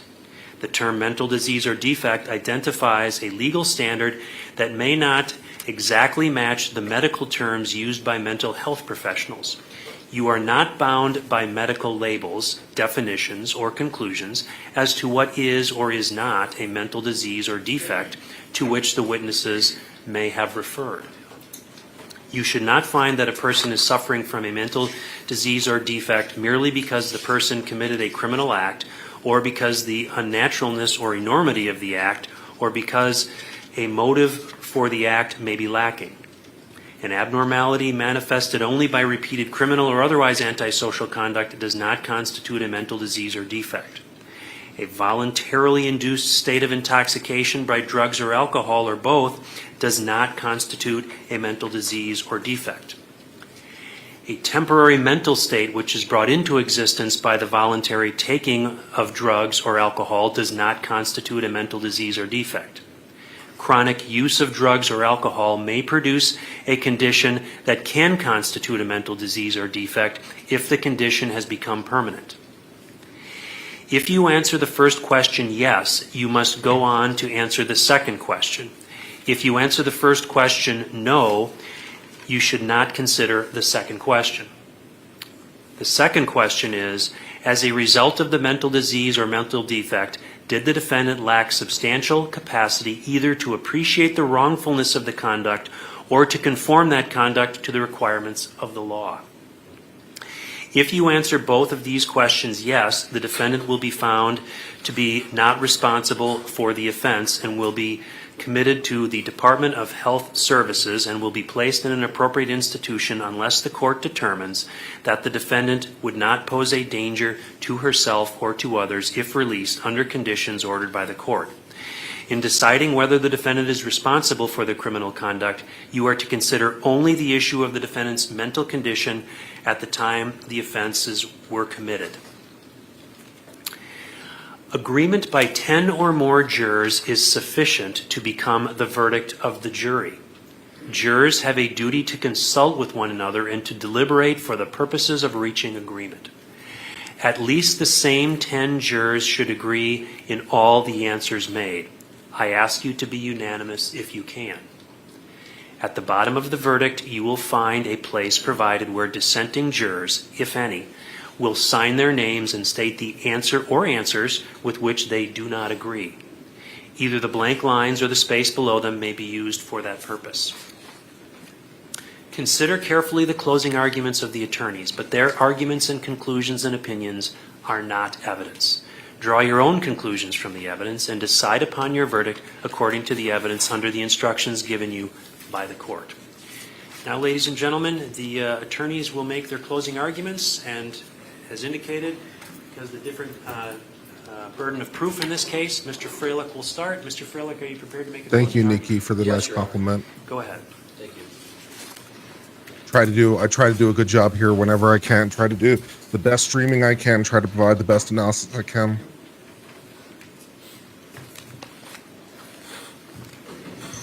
And when we're done with this, we're going to continue with our deep dive into whatever this thing is, because I'm Your interested Honor, a may little it bit please on the court, ladies and these gentlemen of the jury, details. Mr. Saunders, Mr. Lissay. I want to thank you again for your attention. I know that you've been thinking and analyzing and listening very attentively to the testimony from these experts in phase 2 of this trial. You know, the question is whether or not Taylor D. Schabusiness is legally responsible for the crimes that she's been convicted of. And in this case, Taylor Schabusiness has elected not to testify. That's her right. You are not to use that against her in any way, shape, or form. This case is a battle of the experts. We have Dr. Seipel, we have Dr. Engen, and we have Dr. Leighton. The case started off by my client's father, Arturo Coronado, who came in and he testified that his daughter had some problems, some mental health problems, growing up as an adolescent. That he She had her problems growing up as an adolescent? Oh, how strange, treatment, unusual. some counseling, some professional help, that he helped her at Nicolay Psychiatric Center, and that my client lived with him for a period of time. So he provided the framework and the background for some of the issues that this young lady has. And we heard about the fact that her mother died in the home, and she was For the there. orange hearts, it's very nice of you guys. And that was I would submit that was a pivotal That makes me event feel in better. her life because she loved I her mother. appreciate the orange hearts. That makes me feel better. Thank you guys for the love. Then we moved on. It does help. to I really do Dr. appreciate it. I do Diane appreciate it. Leighton, PhD, a doctor. I really do like it also, Forensic incidentally, when psychologist. I join other people's And chats. she and provided you guys always say, hi, Kurt, hello, Kurt. and give me testimony hello, as to her hearts or extensive boy hats. background, It always makes me feel valuable and loved, and it does make a difference. her training and experience And she provided testimony that she worked at UW-Madison as a scientist, that she completed over 3,000 hours of post-doctoral training at Mendota Mental Health Institution, a well-known institution that treats people with mental health problems, and that she became a licensed psychologist in 1993. She worked there doing competency evaluations, NGI evaluations, many other evaluations. And then in 1997, she went and became an independent forensic psychologist, where she conducted hundreds of forensic evaluations, including competency, NGI, not guilty by reason of insanity or not guilty by reason of mental disease or defect. We call it NGI. Evidence-based sentencings and guardianship. And so she testified about her background and her resume. Lawyers call it a curriculum vitae, her CV. Bores out all of the experience that she has working in this field, technical field. And she went on to testify about the fact that she met with Taylor Schabusiness in February of 2023 at the Brown County Jail, and Mrs. Schabusiness was nonverbal, non-responsive, apparently threw a chair. She tried another approach where Dr. Lighton met with her behind glass and didn't really get any response.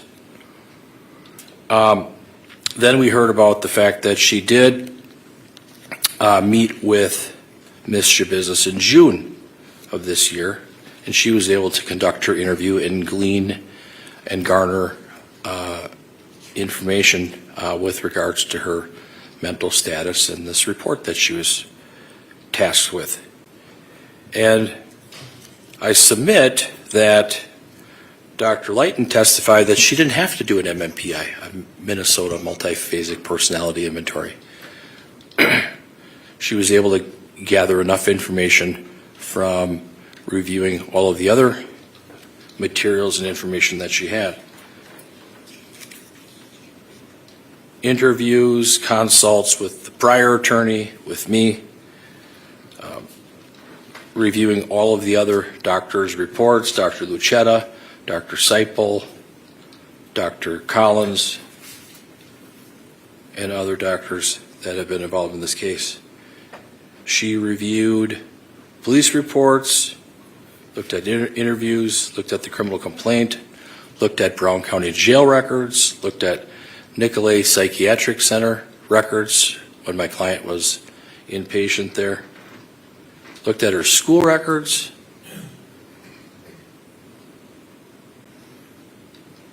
looked at the Bellin Health records, looked at a lot of information.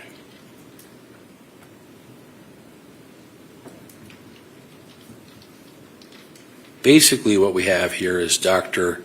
Lighton, who's very experienced. She did the NGI evaluation. You heard from Dr. Seipel, Matthew Seipel, that he did a competency evaluation. He did not do the NGI evaluation. Dr. Christina Engen, she's the one that did the charisma factor is not NGI great for evaluation. him. Yeah. Now, as it relates to Dr. Lighton, she is of the opinion, to a reasonable degree of psychological certainty, she testified that Ms. Schabusiness, Taylor Schabusiness, qualifies for the NGI plea based on her diagnosis of a serious mental disorder. The serious, she opines, she concludes, that the serious mental disorder affected Taylor Schabusiness's ability to know right from wrong at the time of the alleged offense, dating back to February of 2022. Thank you for this. And affected her ability to Sandra. control her Appreciate it. behaviors. And she finds and opines that Taylor has been diagnosed with bipolar disorder for at least several years. And that was confirmed in the records from Bellin Health. She also says and opines that Ms. Schabusiness continues to have prominent psychotic symptoms and has not used substances for at least 1 year. There was some talk about the feigning, the faking, the malingering. Feigning means faking. About that topic. And Dr. Lighton indicated that it was her opinion that my client was psychotic at the time of the alleged offense, and it wasn't simply due to drug use. It's clear that Taylor Schabusiness had a problem with methamphetamine, with drugs, marijuana, other drugs maybe. Dr. Lighton says that Ms. Schabusiness had a very strange presentation, had facial expressions that can appear inconsistent with the context. If you're talking to her about something, she might smile or grin, and it may not be the appropriate time for that. But she opines that her assessment finds that Taylor Schabusiness has a genuine mental disorder of a psychotic nature, which is most likely bipolar 1 disorder. Now, in this case, Bipolar means murder.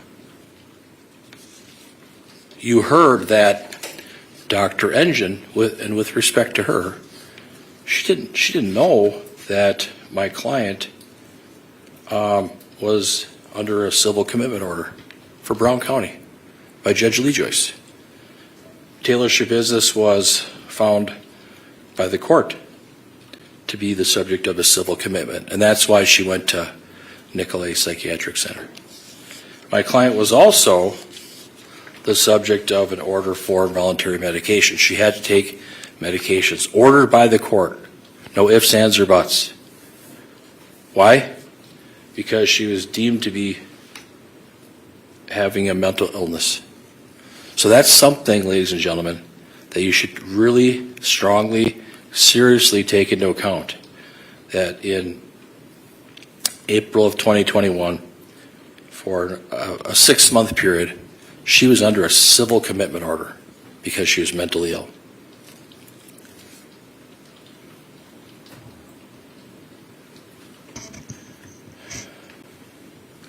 When you look at, the report from Dr. Seipel, or you heard about his testimony, I would argue that, his focus is on competency, and competency and NGI are two legal theories, two legal issues that have to be determined separately. But his focus is on competency, and that I would argue that his testimony is not relevant, not germane to the issues that you are tasked with, and that is to determine if my client is NGI, if she meets that criteria. Dr. Seipel, although he's a PhD, his training and experience is much less than Dr. Lighton's. But his focus was competency, and that's not why we're here. Dr. Engen, she testified, and she met with my client on October 12th, 2022, and then again on October 21st, 2022. It appeared that on October 12th of 2022, there was some security issues, so she wasn't necessarily able to meet with my client. But she did meet with my client on October 21st of 2022 and had a 3-hour interview with my client.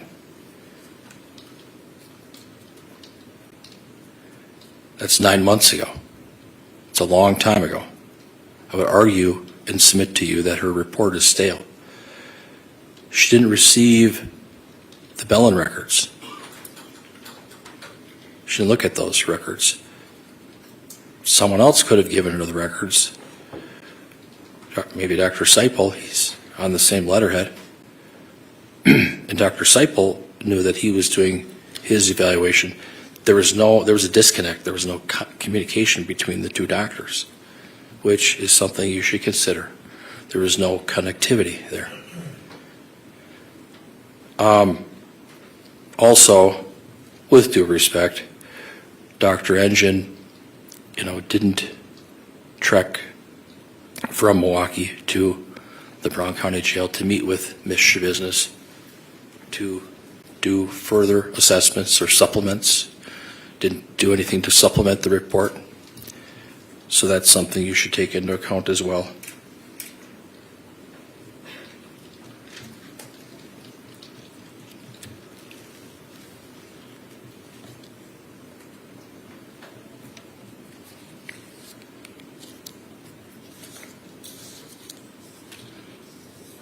There's an instruction, I believe the judge already gave it to you, but it indicates chronic use of drugs or alcohol may produce a condition that can constitute a mental disease or defect if the condition has become permanent. Something to take into account here.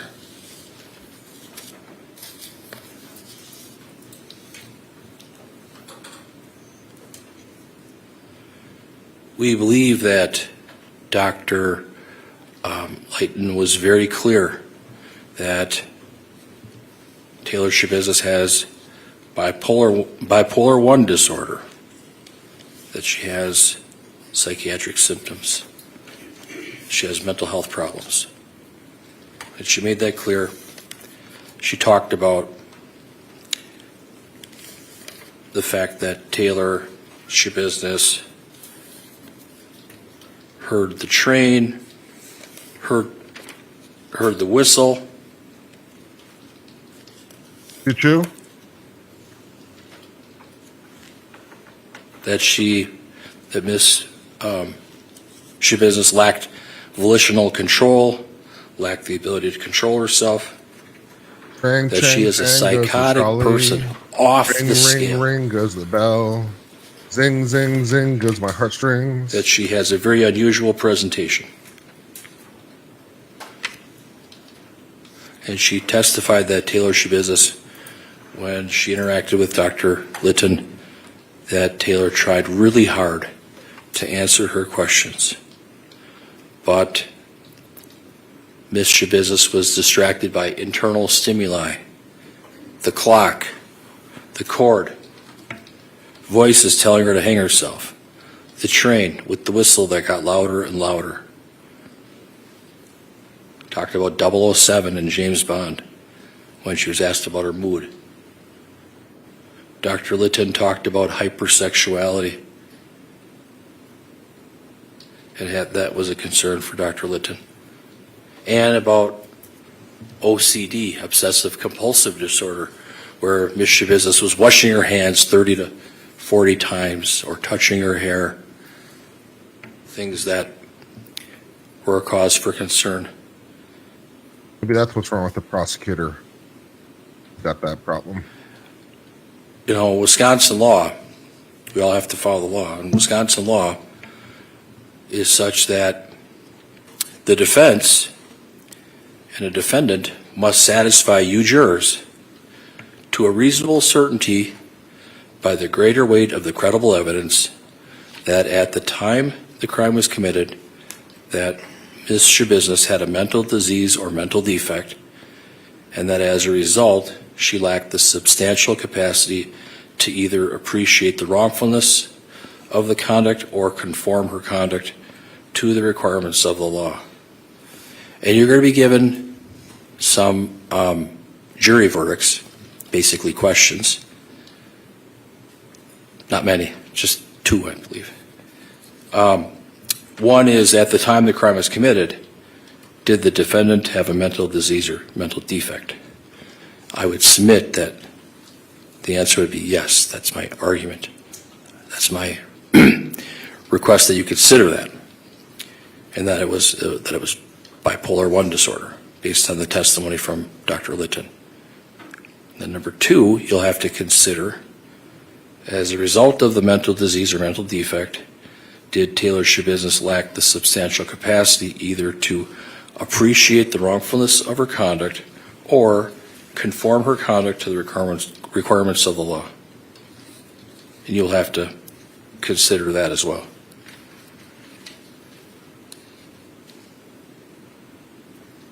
I would submit that that would be a yes.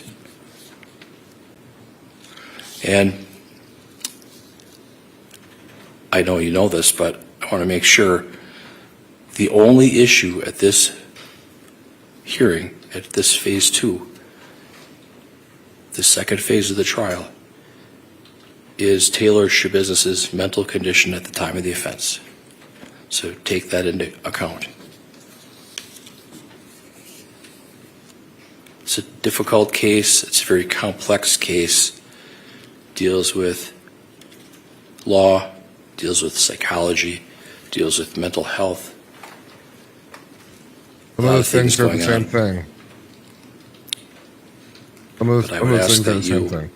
take all of this into account when rendering your decision. Thank you very much.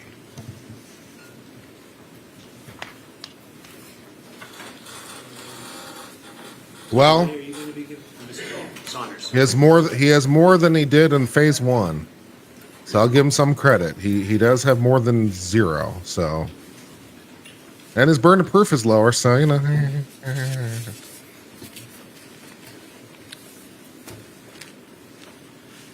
I think it was the dope. I think it was the dope. I blame it on being on drugs and the come down. I barely do drugs, then months go by, then I do drugs.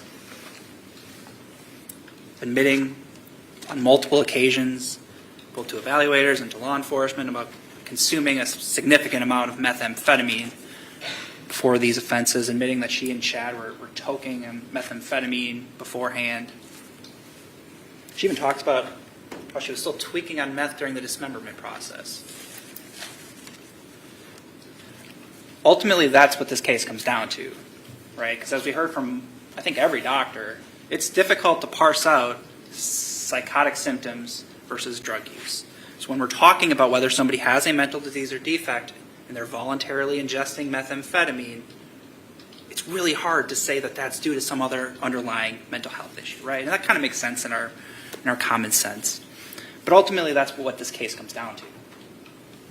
It's the defendant's own words that this was fueled by meth, and now it's, well, no, it's bipolar. It's something else, some diagnosis from way before this offense.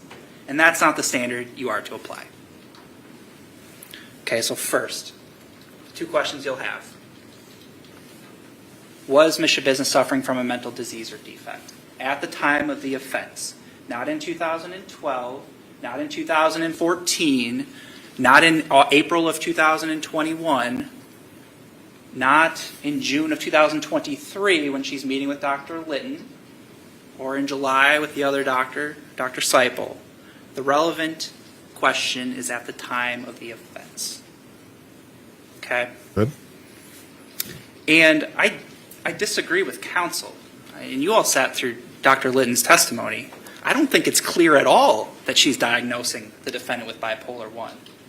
She said most likely, seemingly based on the prior diagnosis, but there's never a firm diagnosis, and we heard Dr. Seipel comment on that as well. And you also heard about what bipolar entails, right? What's required? What are some diagnostic criteria, right? We heard about these manic episodes that last a week or thereabout, or even longer, where there's this heightened and manic state followed by a depressive state. You've heard none of that. What part of the interview the defendant gave to law enforcement on February 23rd indicates that she's still going through some manic episode? What part of all of the witnesses and evidence you've heard about the time in the night of February 21st indicates that she's going through some manic episode? You've heard none of that. So this idea that this manic episode arose and dissipated in a flash, just happening to be around the 5 minutes where she's actually strangling him and then the day that she dismembers Shad, it's utter farce. There's no basis for that. Instead, we're relying on a bipolar 1 diagnosis from April of 2021. It's a year before the offense. And you heard from Dr. Seipel and Dr. Engen, both of whom are court-appointed. State didn't hire them to come. They're the court's appointed experts. Both of them have issues with that initial diagnosis. You heard why, about the concurrent methamphetamine use around the time of the Nicolay admission. And that's the same story we're seeing now, right? It's the same thing. Methamphetamine use exhibiting psychosis, and that's unfortunately what led to Shad's death in this case. It's the same thing. So this concept of a civil commitment and the judge ordered voluntary medication, it's not relevant. It's not consistent with the other evidence you saw in this case. What did you see that led you to think the defendant was going through a manic episode, to have bipolar 1 at the time of the offense? That's what's relevant. You're told what a mental disease or defect is. It's something that substantially affects the mental process. That's something else you heard nothing about, right? People can have bipolar 1 and not have their mental state substantially affected. You heard nothing from Dr. Litton to tie that diagnosis, even if we'll give the benefit of the doubt and say she did diagnose bipolar 1, despite the testimony. You heard nothing to tie that into it being a mental disease or a defect. You're instructed that, as we talked about in opening, it's not just because somebody does something really abhorrent and really awful, unnatural. That's not a mental disease or defect. That would be a perverse incentive to sort of reward people to do more deranged things, right? That's not enough. It's not a voluntarily induced intoxicated state. That's what we have here. Mental disease or defect is not a mental state brought about by the ingestion of a controlled substance. So when we heard about meth-induced psychosis, right? Again, that's something that's being brought about by a controlled substance. Those aren't mental diseases or defects. You're responsible in this state for anything you do because you choose to ingest methamphetamine. That's the law. You heard nothing in this case about there being some permanent condition. None of the doctors diagnosed the defendant from suffering from any brain disease because of methamphetamine use or some other substance. Not even her doctors will say that. So when the defense argues that chronic use of drugs or alcohol may produce a condition that can constitute a mental disease or defect, if the condition has become permanent, nobody is testifying to that in this case. That's not any evidence that you heard.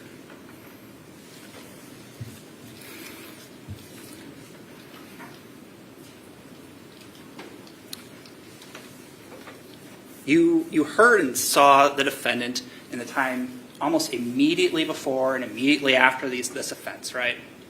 We heard from Dr. Seipel about that, and I think the defense fundamentally misunderstands why the state called Dr. Seipel. Obviously, he didn't do an NGI evaluation. We asked him about that. The relevance is because he highlights flaws in Dr. Litton's report, in her opinion, and that's the sole opinion the defendant's relying on to meet her burden.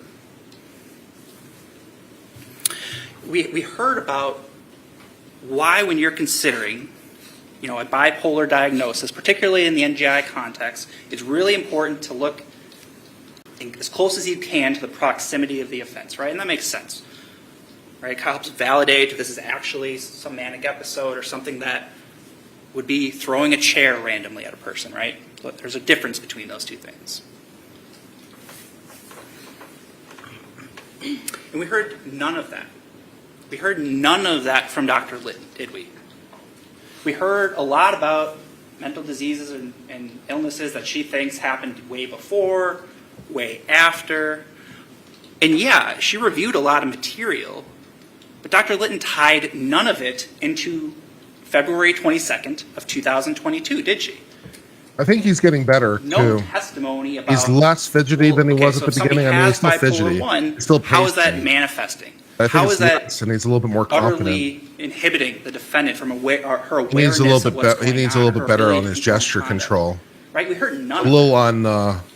It's a We little heard a statement at the end that, well, I think she's NGI. I would unpurposeful. support the plea. And you heard no analysis, right? No analysis of, well, I At least considered the his defendant's reasoning is good. actions the night of His the reasoning is incident, good. and I think that's his raised this concern overall presentation's better. for me.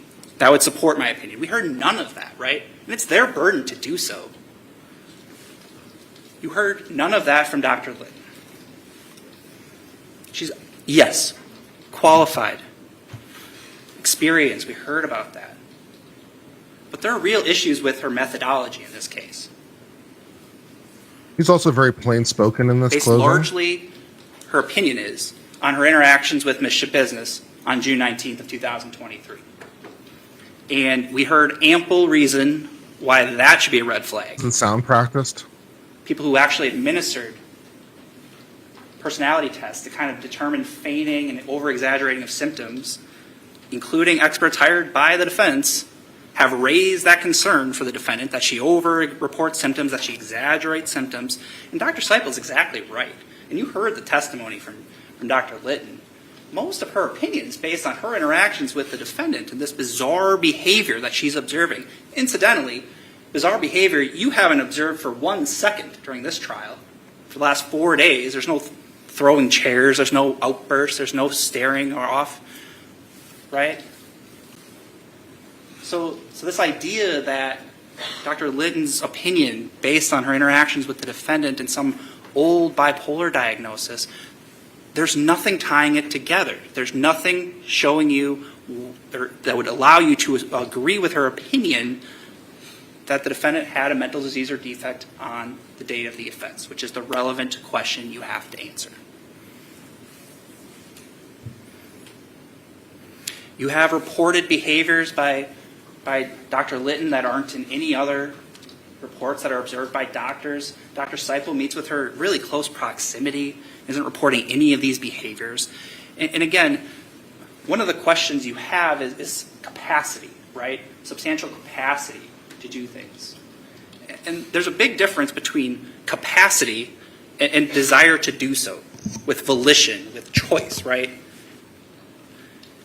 The capacity to go skydiving. I don't have the volition to go skydiving. I have the volition to dunk a basketball. I probably don't have the capacity to dunk a basketball, right? Those are different concepts. And the information you heard about in the records, I believe in you. from the You can do testimony it. is that You can dunk a it's basketball. something I that believe the in you. defendant can control I've this. got your back, right? bro. There's no outbursts or We'll get any you of the some behavior classes. Dr. Litton's talking about that Dr. Seipel observes, that the court-appointed expert Dr. Engen observes. None of that, right? To the contrary, you have Dr.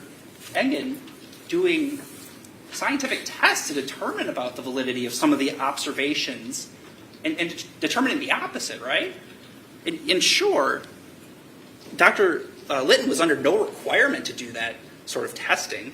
But when she says she just looked at the prior results and relied on those, well, what she should have been relying on is that the information the defendant's telling her isn't accurate. That's the only prior analysis that we heard about. So again, there's real methodological issues with Dr. Litton's report. Most importantly, none of it ties together with the date of the offense. Her testimony, for the better part of this morning, maybe 2 or 3 questions dealt with the date of the offense, tying it together. Dr. Litton, how are you able to tell this jury that Ms. Schabusiness was unable to conform her conduct, was not aware of what's going on? You heard none of that. She didn't even review the entire video, the recorded interview that you observed, to see firsthand, really close proximity to the date of this offense, what the defendant's behaviors were. She reviewed a transcript. I think she said she may have reviewed 90 minutes of it or something like that. Didn't review the second interview, which incidentally, as you observed, and you heard from Detective Graff, the same behavior, same mannerisms, same lack of outbursts or anything like that throughout this time. Again, this manic episode that is allegedly occurring. You observed that over several days and didn't observe any of that. So that's the concern with Dr. Litton's testimony, and that's the relevance of Dr. Seipel's testimonies. He points out some of these issues. And he interacted with the defendant as well. Didn't observe any of that on multiple occasions as a court-appointed expert. Again, not hired by the state to come in and say that, report that. So you have the report from Dr. Engen, the court's expert. And you heard the testimony, and if you review the report, it jives with common sense, right? There's no mental disease or defect that she talks about. The mental illnesses, which there seem to be, are all substance abuse related. And again, the law of this state says that's not enough. That's not a mental disease or defect. So sure, The law of every state says that, to the best of my knowledge. Methamphetamine intoxication, she says, yeah, I would support these illnesses. Those aren't mental diseases or defect. She considered a bipolar 1 disorder and rejected it for the reasons we talked about. Given the concurrent use of methamphetamine, it seems like the doctors that the court appointed agree that you're using meth. You're not psychotic. Any psychotic symptoms you're exhibiting are because you took meth, not because you have some diagnosis or have a mental disease or defect. So when you're asked the first question, when you see the verdict form, that question should be answered no. You've heard insufficient evidence that the defendant suffered from a mental disease or defect on February 22nd, 2022. Okay. If you answer that question yes, and only if you answer that question yes, you get to the second question. Second question asks sort of a compound question. As a result of that mental disease or defect, did the defendant lack substantial capacity, again, capacity, to understand the seriousness of her conduct or to conform her conduct to the requirements of law, right? So understanding and conformity are kind of the two things there. So let's talk about that. You obviously heard from Dr. Engen about that, about how she does not support that. She does not believe that she lacked substantial capacity to have either of those two things, right? And her reasoning makes sense, and really it's kind of reasoning you probably would have gotten to without her testifying in some respects. It helps that this expert that the court appointed comes in and tells you that too, but it jives with common sense, right? Because you heard all this evidence for Monday, Tuesday, Wednesday, and today about the defendant's conduct on February 22nd, 21st, and into the 23rd. She's aware of the wrongfulness of her conduct, and she's telling you as much, right? She tells law enforcement, I took these Clorox wipes and I was wiping up, right? Specifically, even accurately remembering it's Clorox wipes and where she put them in the bags. Detective Scanlon on February 28th asks her, hey, we saw some wiping pattern on the floor. I mean, what was going on with that? And she was like, yeah, I was cleaning up. And they're like, well, did you move the bed over? Yeah. She said yes. And why did she say it? Why did she say she did that? She was covering it up. Right? And that's why we ask those questions about the blood that we saw on the floor under the mattress isn't seeping through the mattress. It's coming. So are you guys beginning to get the memo that you she's trying shouldn't talk to the cover up her police? crime. And now they want you to believe that she's Are you not aware of understanding the why you shouldn't wrongfulness of her talk to the conduct? police? Do you get it? Do you get it? She's telling law enforcement. Would the state be how am I able gonna to get get away with exactly this? where they That was are her without her motivation for confession? dismembering Probably. his body. Does her for a lengthy confession period of help a time lot? after the fact. Yeah. Hearing footsteps upstairs, worrying his Yeah. mom was going to find him. Please don't talk to the She's police. telling you she's aware of the Cannot wrongfulness of her conduct. It and she's cannot help. exhibiting action and volition to clean up. How many times do they refer to her testimony? Everything How many you're times do they refer to objectively the fact- her seeing behavior? evidence-wise in this case And the shows you fact that she she's knows answering exactly questions. what's going The on. very fact, it's not She even the remembers answers to her details questions. The about fact that this she's night. able to answer Now them that we hear this is professed used against her. amnesia in her comments to Dr. That she's able to Engen answer about this coherently. offense. And you saw the interview. She had I don't every even detail necessarily down refer to the the T. answers themselves, She could have just the fact drawn that she's able to entire talk. basement for you from memory. Everything was located. The very fact you're She's able to telling speak where the words meth is used located, against you. Where the dildo is located, what color the dildo was. She's aware of what's going on, even with the meth use. You have her memory of the incident.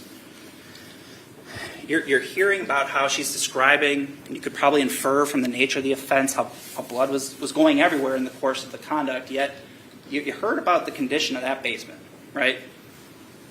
It was pretty spotless, pretty clean, especially considering what happened down there. Because she cleaned up. Because she was aware of the wrongfulness of what she did. She didn't just massacre somebody, dismember him, and leave a war zone down in that basement. No, she cleaned up because she knew what was going on. Then you get to the second part, right?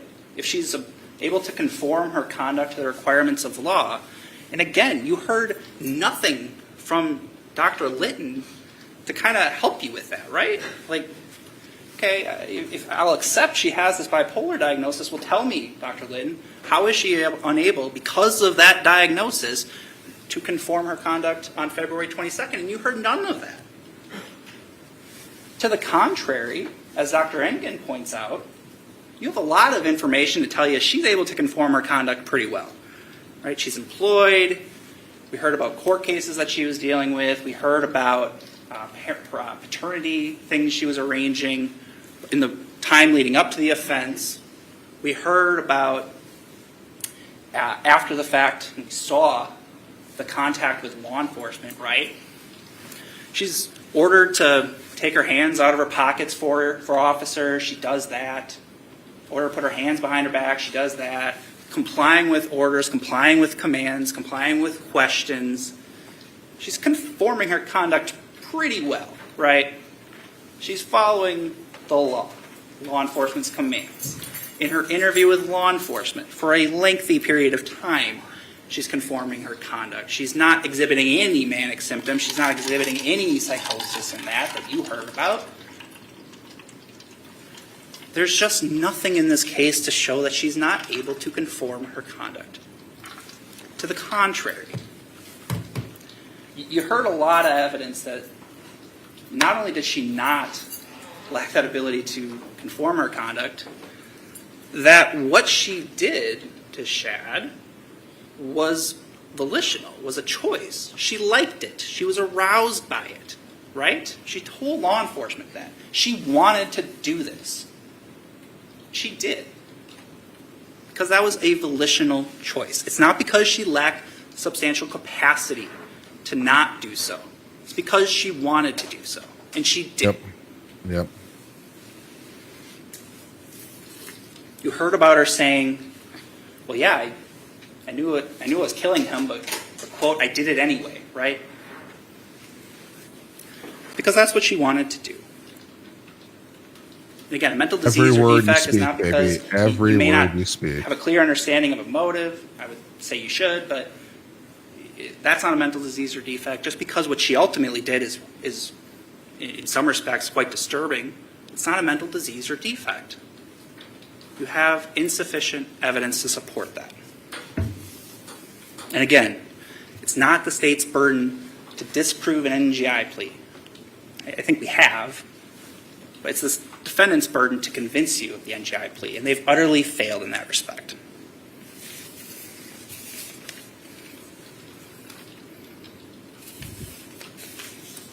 The defense will get a rebuttal. Should be good luck with it, I guess, but yeah. We heard about the burden of proof, that it's a reasonable certainty by the greater weight of the credible evidence. And you should be, even though it's not our burden, I would say you should be reasonably certain the defendant's not suffering from a mental disease or defect. Again, it's their burden to convince you that you should be reasonably certain by the greater weight of the credible evidence that she does. And it's their burden. If they wanted the court's expert to review documents from 10 years prior, Nice. They could have done so. They could have provided those materials. If they wanted, hey, please interview my client again, they could have done so. It's their burden. Nice. And they chose not to. There was additional jail Nice. records. They could have produced those. Whose responsibility is it? And actually, Dr. Engen's comments about that make sense. That's good. Very nice. Her findings and all the objective evidence you have is this is a meth-induced crime. that whether she had a civil commitment a year prior, had, I think, a mood disorder 10 years prior as a 14-year-old, that's not relevant. It wouldn't change anything. I don't understand these arguments about the reports being stale. As Dr. Engen told you, it's a retrospective review, right? We don't really care, and you're not asked to decide, does she have mental disease or defect today? That's not important. The proximity to today isn't relevant. It's the proximity to the offense. You should actually be entirely convinced Dr. Engen's report is the more relevant report. It's closer in time to the actual mental state the defendant had on February 22nd. Good answer. Nice rebuttal. Good job.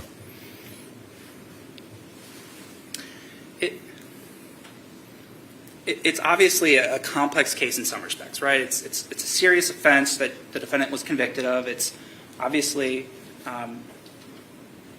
it's an important case, right?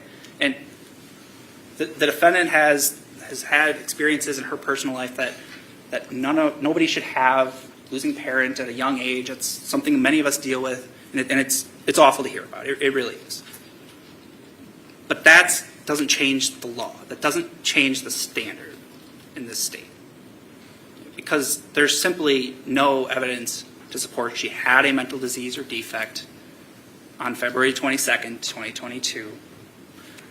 Not only did she not have a mental disease or defect on that day, you have no evidence to say that that mental disease or defect rendered her substantially incapable of conforming her conduct or appreciating the wrongfulness of her conduct.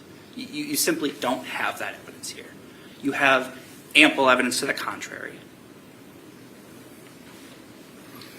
The defendant is telling you that meth made her do this. She's repeatedly told that to law enforcement. Every objective piece of evidence you have in this case supports that finding. And it's simply the case that that is not enough in this state. That's not a mental disease or defect. So don't let her now try to come in and say this was some other thing. Now the meth really didn't have anything to do with it. It's important to note, a meth-induced psychotic state is also not a mental disease or defect, as you'll read in the instruction. There's no mental disease or defect. There's no lack of awareness. There's no inability to conform your conduct. You have ample evidence to the contrary. And that leads to one inevitable result, is that she's responsible for what she did to Shad on February 22nd. As a result, you should answer both questions no, or answer the first question no, and don't get to the second question. Thank you. Mr. Fraley, do you have a rebuttal? Yes, I do, Your Honor. Thank you. Bring it home, baby. Bring it home. Your Honor, again, may it please the court, ladies and gentlemen, Mr. Saunders, Mr. Lissay.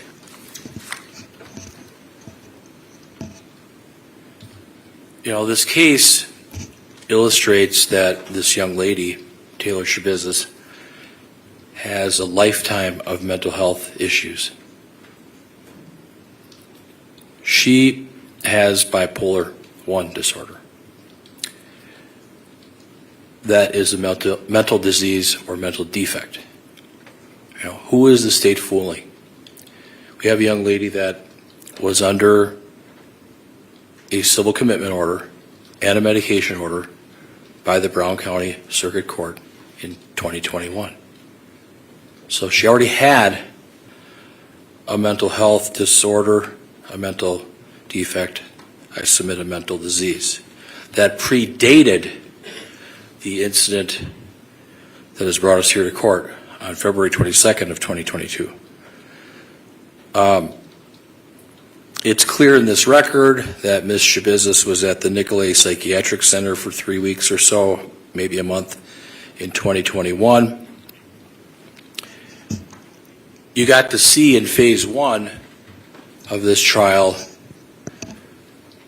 Green Bay police officer Garth Russell, who parked his squad down quite a ways, and he walked in the dark of night across the snowy parking lot up to the Eastman Avenue apartment at 2353 Eastman Avenue. And Ms. Schabusiness Officer Russell met her at the door, out on the porch. And you could see on the video her face. Thank you, Burke, for dropping by. You could see her eyes. You could see her demeanor. She didn't look right. I submit to you, she didn't look right. Something was going on.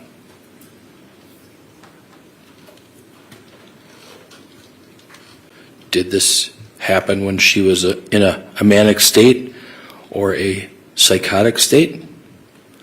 I submit that, once you have a mental health issue, mental health diagnosis, a mental health issue like bipolar 1 disorder, it's not going away. It follows you for the rest of your life. What we have here is someone who has a very serious mental health issue, mental health disorder. And you pile drugs on top of that. It can constitute a mental disease or defect if the condition has become permanent. I would submit that Taylor has had mental health issues dating back to her early years. She went to Purveya, she went to Bellin, she went to Nicolay, she was under a court order where she had to have injectable antipsychotic medications.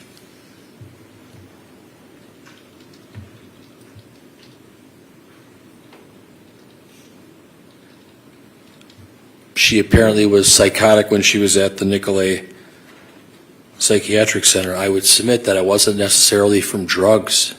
She's got this underlying issue here.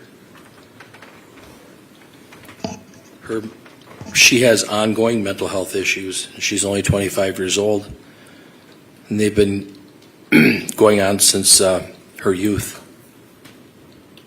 I would argue that the mental health issues that she has caused this whole situation, and that'll be something you have to think about.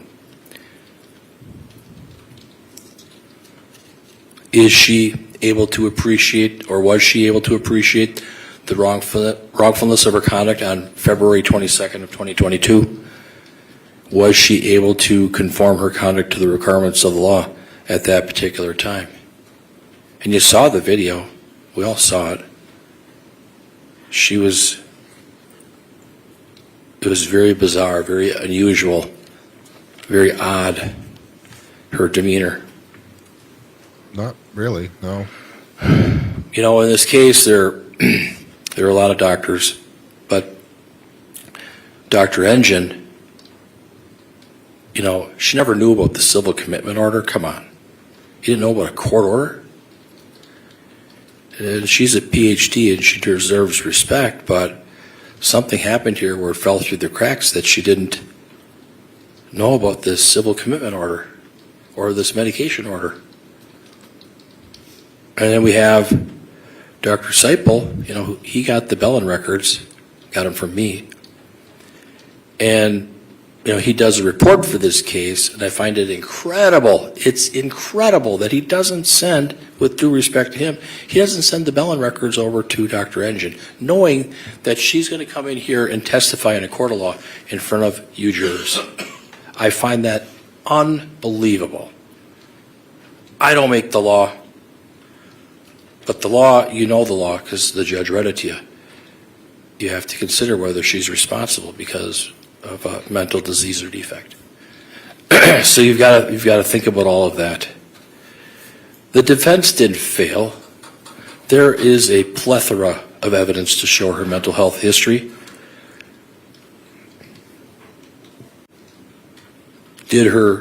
Was her bipolar 1 condition permanent? I submit to you that it was. Did it cause a crazed situation for her on the date of this fatal incident? You heard Detective Roth, who's a very seasoned detective with the Green Bay Police Department. You heard him go through very methodically questions. He was patient. He asked Taylor Schabusiness lots of questions about what was going on. And he testified that the police detectives and the officers, it was an ongoing investigation, and they didn't have all the facts. They didn't know all the things that were going on. It was evolving. Detective Scanlon was over on Stony Brook, and Detective Groff was at the police department.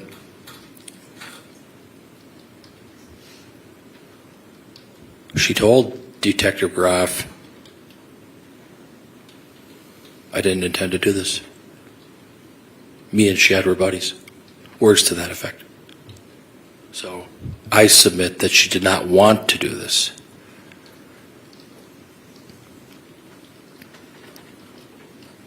At the time, was she in a state of psychosis? Who knows? That's for you jurors to decide. But we've presented, the lawyers, Mr. Saunders, Mr. Lassay, and I have given you the information, the evidence for you to wrangle with and think about and analyze and assess.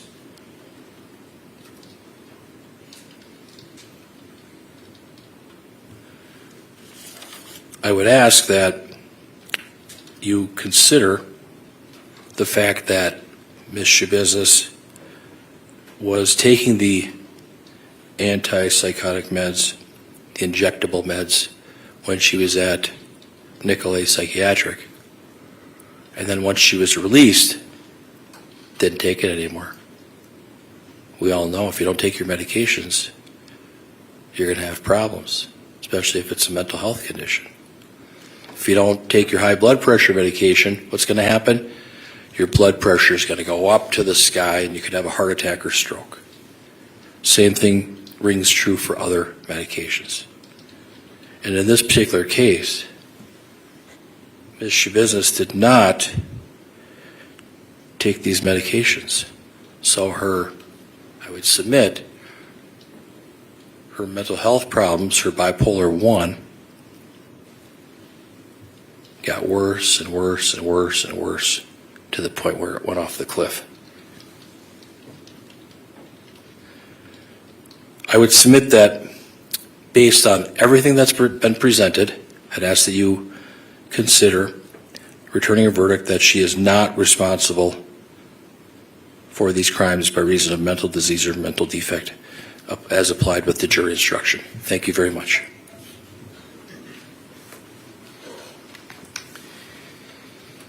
Now, members of the jury, the duties of counsel in the court have been performed. The case has been argued by counsel. The court has instructed you regarding the rules of law which should govern you in your deliberations. The time has now come when the great burden of reaching a fair, just, and conscientious decision of this case is to be thrown wholly upon you, the jurors selected for this important duty. Do not be swayed by sympathy, passion, or prejudice. You will be very careful and deliberate in weighing the evidence.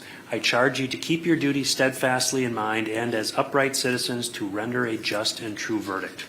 As with the case in the prior phase, you will be getting a copy of these instructions with you during your deliberations.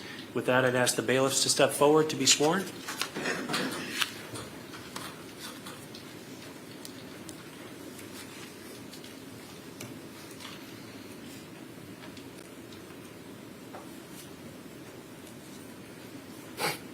Do you swear that you will, to the utmost of your ability, keep all jurors sworn on this trial in some private and convenient place, subject to the direction of the court, until they have agreed upon their verdict or are discharged by the court, and that you will not, before they render their verdict, communicate to any person the state of their deliberations or the verdict they have agreed upon, so help you God?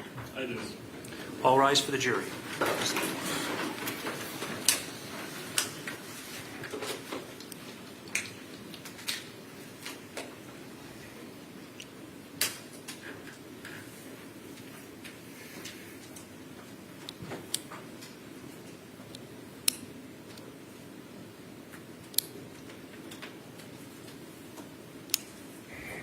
Bring up my stopwatch right here, right? Anything to bring up before we recess? Mr. Saunders?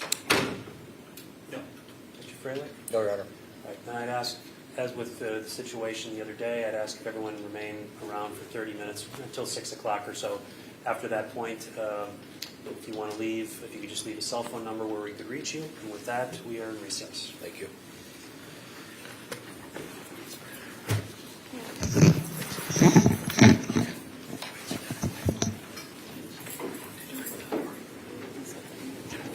All right, 9:27.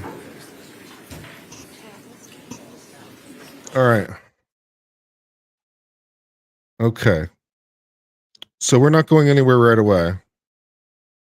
We're at least going to read this, and this might take as much time as the jury needs anyway, so we'll see how that goes. All right.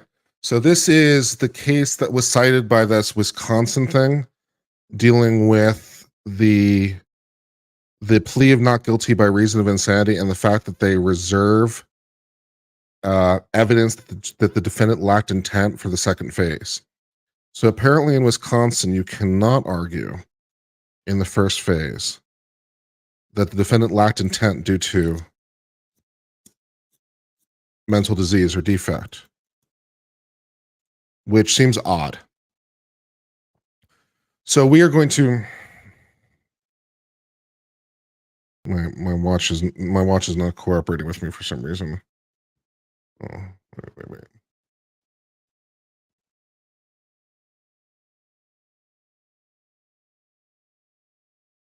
1 second. Anyways, all right. Anyway, so we're going to read this and we're going to try to understand why this is legal. So we're going to read this and try to understand why it's legal. So that's what we're going to do for the moment. Yeah. So let's just read this and try to understand the law.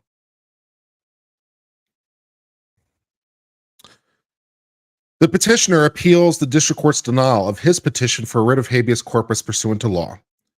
The petitioner was convicted in Wisconsin State Court of first-degree murder in violation of law and injury by conduct regardless of life in violation of law and sentenced to life imprisonment with a consecutive term of 15 years to follow. We affirm. The petitioner and the victim began dating in August 1983 and dated on a regular basis until summer 1984, when the victim expressed her desire to end the relationship and date other people, particularly another person. According to the victim, the petitioner was very upset about her desire to end the relationship, and on July the 30th of 1984, threatened to sue her for an amount of money she had borrowed from him if she refused to continue dating him. Always a good move, guys. The following day, July 31st, the petitioner left a note on the victim's car asking her to forget about the other guy and resume their relationship.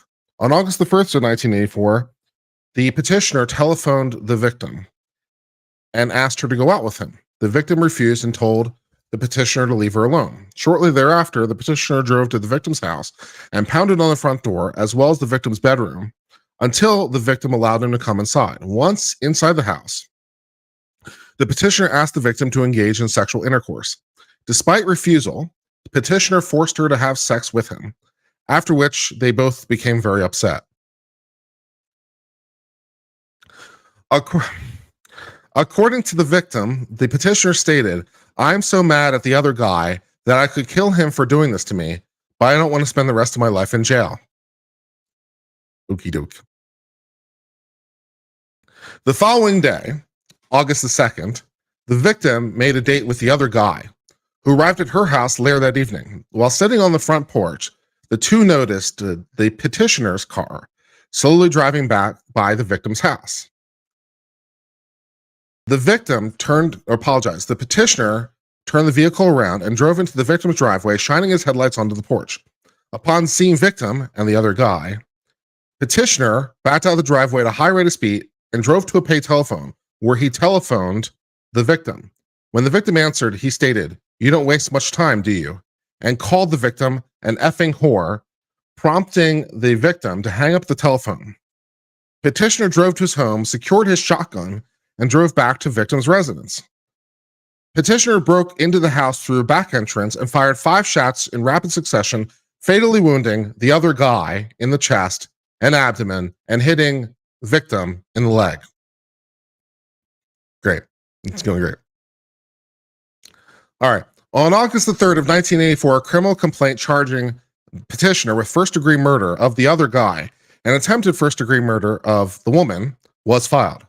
On August 27th, 1984, the state filed a felony information reiterating the charges in the complaint. Shortly thereafter, he entered a plea of not guilty to both charges.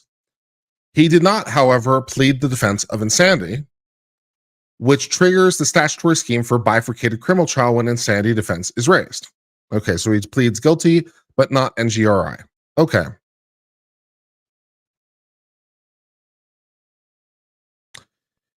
On October the 22nd of 1984, the petitioner filed a motion in limine for an order for the court allowing him to introduce medical testimony in the nature of psychiatric and or psychological expert testimony as defense. The motion in limine set forth the following purposes for the testimony. That at the time of the alleged incident in question, the defendant was unable to form the requisite intent to take human life in contravention to statute, and or the defendant, because of a character defect, was experiencing a state of rage that was within the concept of depravity of mind, an element of second-degree murder by statute, and or the defendant, because of the character defects and because of forcing influences, was unable to listen to the exercise of his consciousness, and such his judgment was impaired as inherent in the charge of manslaughter, heat of passion defense, and or to assist the trier of fact in understanding the random nature of the shots that were allegedly fired by the defendant. Petitioner then filed a brief setting forth different but related grounds for allowing psychiatric and or psychology testimony to be introduced. To give an opinion after examining all evidence on whether the defendant was able to form the requisite intent to take human life in contravention of the statute, to explain to the jury the significance of physical evidence after analyzing the physical evidence, including but not limited to written correspondence between petitioner and the woman, the videotape of the crime scenes, which illustrates the gunshot pattern, and the police reports explaining the day's conditions the woman was in when he was found. He was in when he was found. To explain to the jury what the physical evidence indicates in terms of stress he was under and the effect of stress has on people. To explain to the jury the significance of physical evidence in relation to defendant's state of mind and state where evidence fits in the concept of depravity of mind or heat of passion manslaughter, which are lesser included defenses. The trial court held a hearing on the motion in limine in 1984. No psychiatrist or psychologist testified on behalf of Haas at the hearing, nor was any affidavit setting forth the anticipated testimony the experts offered. Rather, counsel summarized what he believed the experts would testify to at trial, specifically stating, I'm of the opinion that a doctor would testify that the petitioner was acting out of character, that he's not aggressive in nature. They became aggressor when he perceived and saw certain things, and they influenced his psychological makeup. And I'm confused as to whether or not the law will allow me to do that. Clearly, only ultimate question of specific intent to take human life.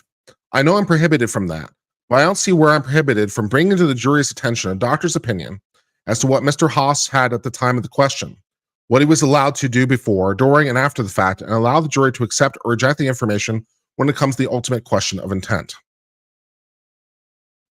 I'm not making a specific offer of proof, except sufficiently enough to say that both the professionals whose names I've mentioned will indeed testify basically in the manner and form in which I've stated, that this young man had experienced great trauma in regards to the relationship with the young lady, that he was under great stress. The relationship was the kind of relationship with the kind of loyalty and devotion that is perhaps more exhibited by the very strong marital tie between husband and wife, that he was confused by some of the responses he was receiving, that when he saw certain things he saw on the day in question, he became extremely agitated and provoked, and that upon returning back to the farm after having, or the house after retrieving or gotten the shotgun, he continued to perceive certain things, and perceiving what he saw going on inside the house caused him to, in effect, explode, not in a psychiatric sense of insanity, but certainly a great rage.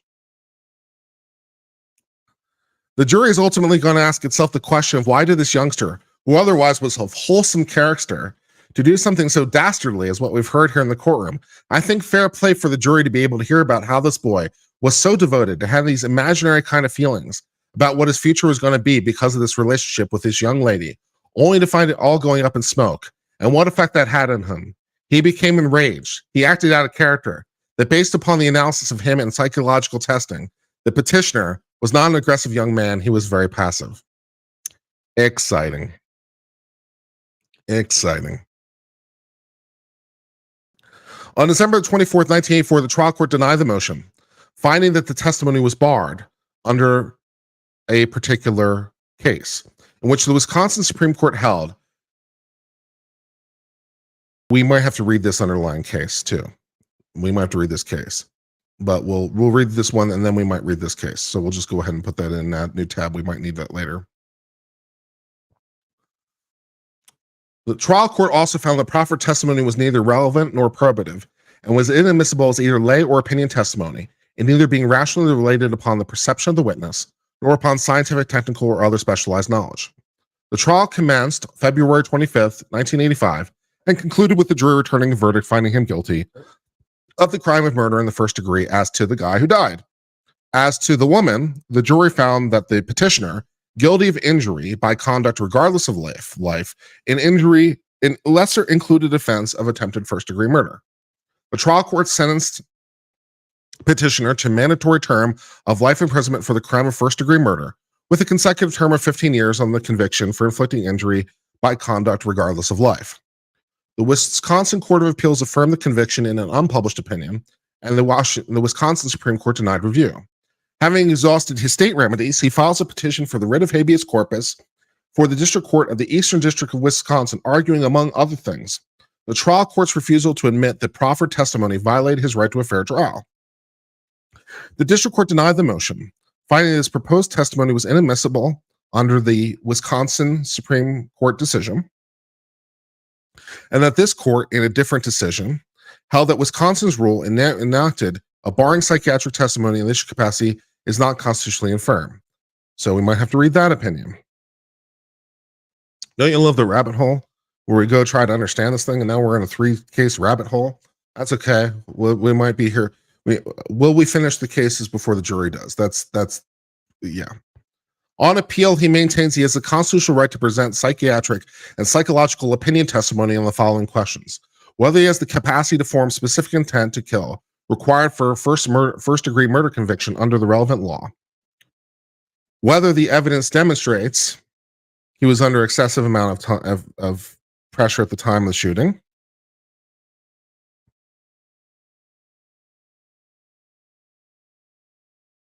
let's put that over there, and whether the evidence fits into the concept of depraved mind or heat of passion manslaughter or lesser included offenses. He contends the trial court's exclusion of this evidence violates his right to present evidence in his defense, providing him with a fair trial. At the outset, we note several well-established principles regarding our habeas corpus jurisdiction. Specifically, our review of state convictions is limited to questions of federal constitutional custody. Yes. In other words, federal courts can grant habeas relief only when there's a violation of federal law. Thus, state court rulings, because they're a matter of state law, will rarely serve as a basis for granting a writ. Unless petitioner demonstrates that a specific right has been violated, a federal court can issue a writ of habeas corpus only when the ruling violates the defendant's due process right by denying him a fair trial. As noted above, he was charged with first-degree murder and attempted first-degree murder. Under Wisconsin law, the state was required to prove that the petitioner had specific intent to kill the guy and the woman, respectively, in order to convict him. The petitioner argues that because in many cases the only evidence that exists to negate specific intent may be a psychiatrist who will testify that in his expert opinion a person could not form the requisite intent, he had a constitutional right to present the testimony to rebut the state's proof on the question of whether he has the intent to kill, which seems like a viable line of argument to me. So this seems like a reasonable idea. The gist of the argument on appeal is that psychiatry and psychology are relevant, legitimate areas of medicine that can assist jurors in determination of fact, and Wisconsin's practice of recognizing psychiatric psychology testimony as relevant and competent on the issue of insanity, but excluding it as relevant and incompetent when offered to establish a lack of specific criminal intent is arbitrary. Okay. Before addressing the merits of the argument, we note that this is the third occasion in 12 years that this court has been asked to invalidate as unconstitutional Wisconsin's rule barring psychiatric and psychology testimony on the question of whether a defendant had the capacity to form the intent to kill under the state's first-degree murder statute. The initial opportunity to answer this question presented itself in a case, cert dismissed.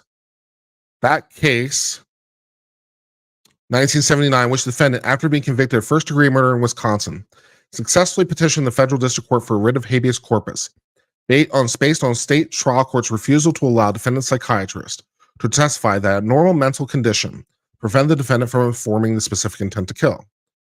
This court affirmed the issuance of the writ, recognizing the due process right of defendant to present relevant and competent evidence in the absence of valid state justification for exclusion.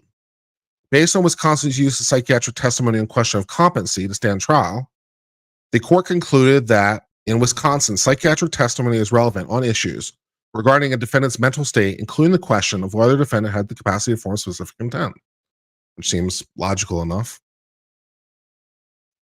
Having thus determined that the testimony was relevant and competent, we acknowledge that the right of the defendant to present such evidence may bow to accommodate other legitimate interests and proceed to closely examine the two main justifications for Wisconsin's practice. The first justification, the fear of the guilty would be absolved of criminal liability, was considered unpersuasive in the present case when the testimony was offered only to show that second-degree murder conviction was proffered, but we expressly reserve judgment on sufficiency of this justification in other circumstance. So the Court of Appeals previously punted. Regarding the second justification, ensuring the integrity of the bifurcated system, confining ourselves to the facts of that case, we noted that no bifurcated trial occurred, and they admitted the act. So they punted.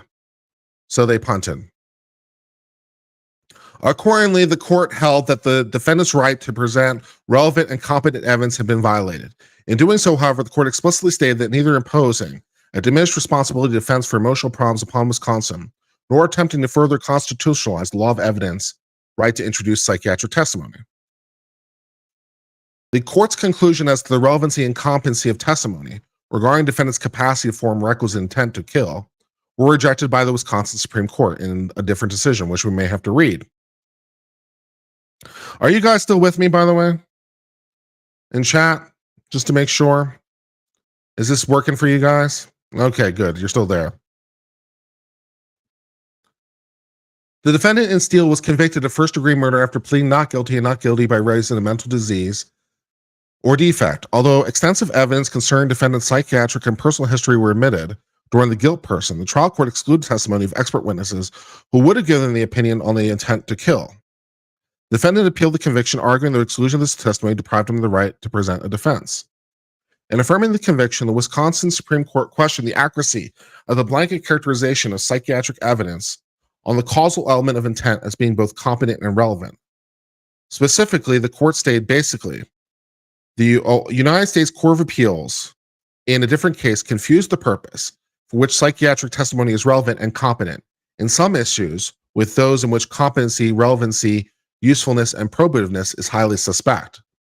The determination of capacity to form an intent to find whether or not the alleged offender intended to do so in the sense of criminal law, which he in fact did, requires a fine-tuning of an entirely different nature than that required for admission of evidence on general question of insanity or determining whether or not there should be criminal responsibility.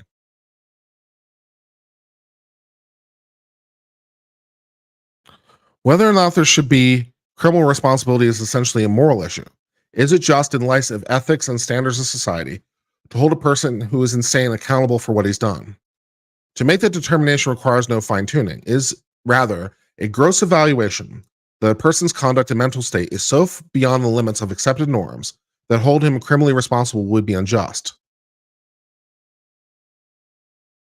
This is a far cry from accepting testimony which purports to prove or disprove specific intent as distinguished from criminal responsibility. While some courts may have blind faith in all phases of psychiatry, this court does not. There's substantial doubt whether evidence such as what sought to be introduced here is scientifically sound, and there's substantial legal doubt is probative on the point for which is asserted. We commented in an earlier case that this court has frequently been dismayed by the examination of trial court records, which show a marketed propensity of those who purport to have psychiatric expertise tailor their testimony to a particular client who they represent. Nor are we convinced that even careful cross-examination in this esoteric and largely unproven field is likely to reveal the truth. The problem is difficult enough when evaluating the gross standard of insanity in terms of criminal responsibility. It's intolerable when trying to determine specific intent.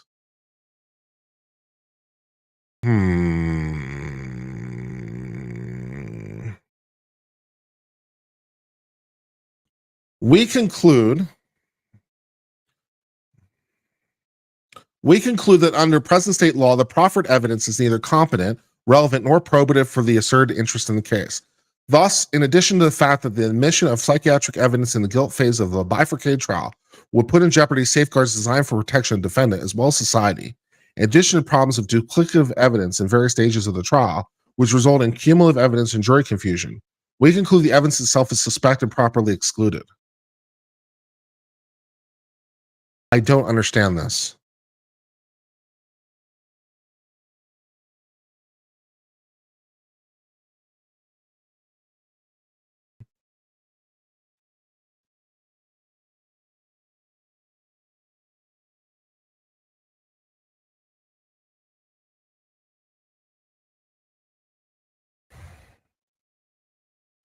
Approximately 3 years later, this court in a case was again confronted with the constitutionality of Wisconsin's prohibition against psychiatric testimony on the issue of defendant's capacity to form the intent to kill.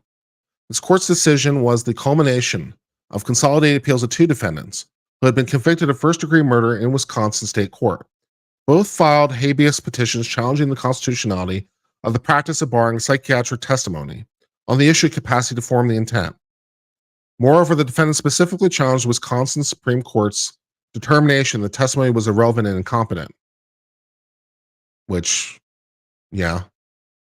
The court viewed petitioner's contentions as an attempt to impose, as a matter of constitutional law, the doctrine of diminished capacity on the state of Wisconsin.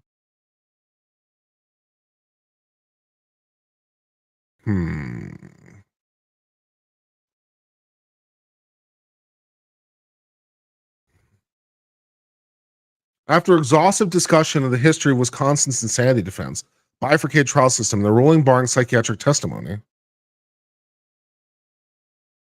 the court held that Wisconsin's rule excluding such testimony in the issue of capacity to form intent is not so lacking legal foundations violative of due process.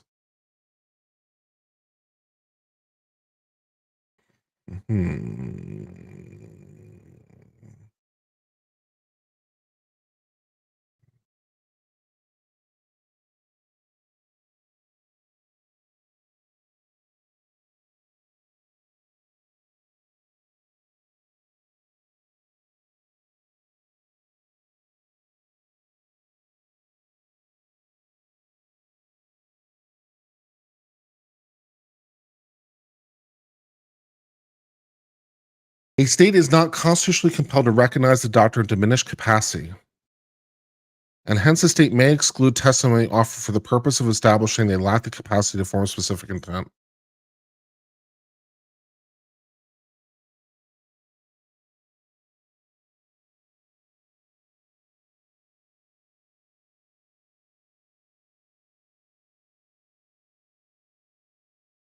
How is that constitutional?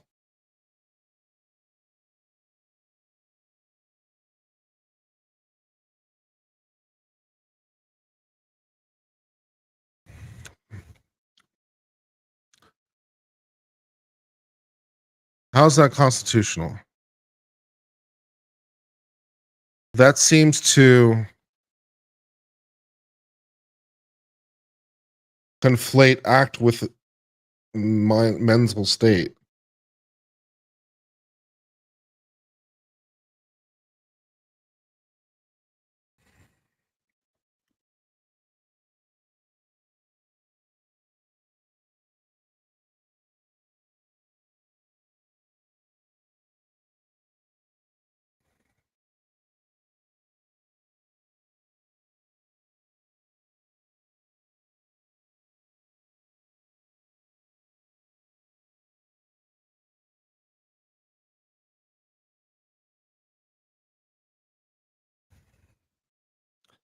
He contends we should overrule our decision, holding unconstitutional the practice of excluding psychiatric opinion testimony on the issue of capacity to form specific intent to kill in the first-degree murder.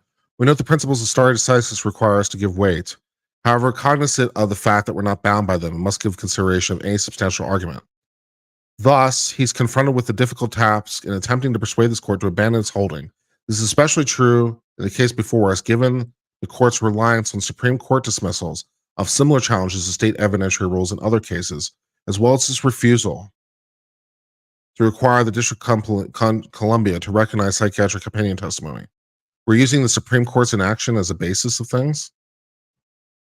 We will not reinterpret Wisconsin law in the area and risk erroneous interpretation absent showing there is a separate question.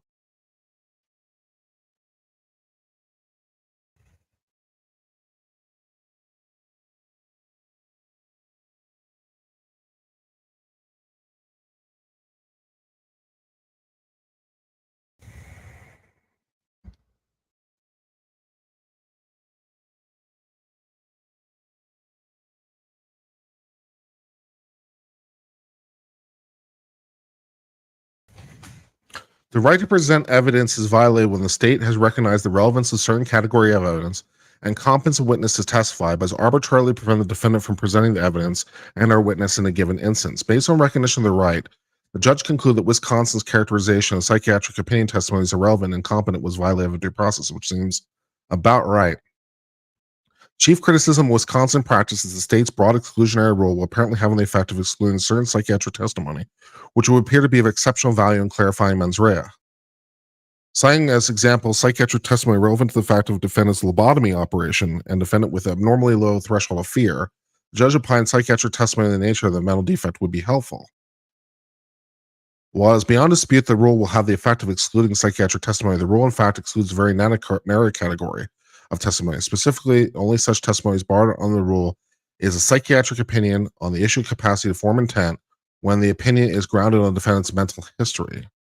As opposed to what, I wonder? They say it's narrow, but I'm not sure how. While the admissibility of the psychiatric history was not an issue in the case, we find the case implicitly did that either psychiatric testimony or lay testimony detailing psychiatric testimony and history of the case may be admitted if relevant to cast doubt on proving intent. Hmm.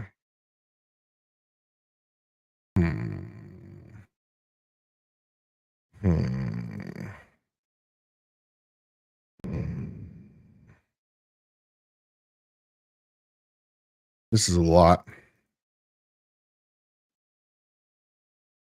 This is a lot right now.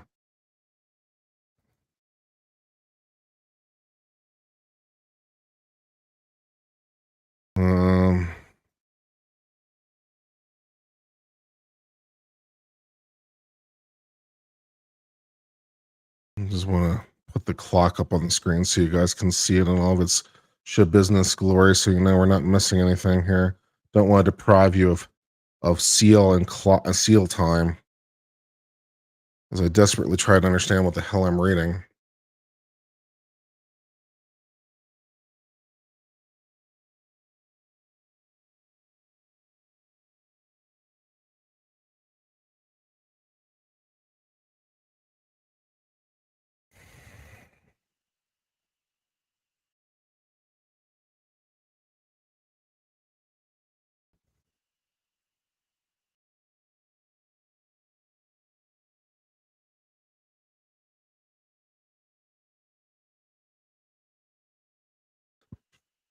Had the defendant limited his testimony to description of relevant clinical facts regarding mental health history, this would have been admissible. So you just can't ask the question?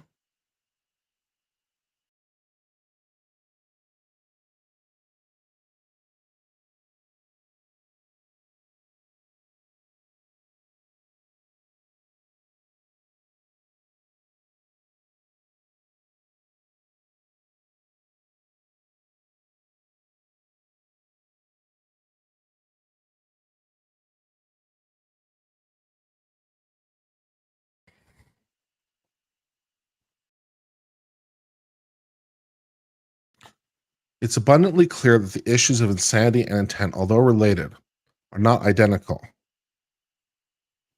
And the relevancy of expert psychiatric testimony as it relates to these issues may not be collapsed into a single test inquiry.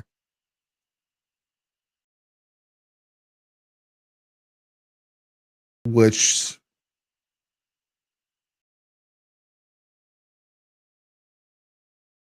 means that you can be insane and form intent, which seems odd. The Wisconsin Supreme Court properly gave several considerations to the issue of relevancy and competency.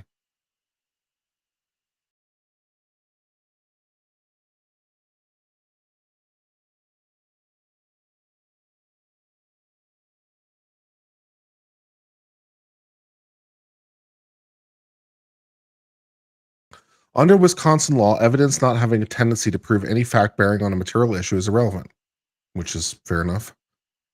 He essentially argues that because the government was required to establish his intent to kill, he's entitled to offer psychiatric opinion testimony tending to disprove his capacity to form the intent. We disagree.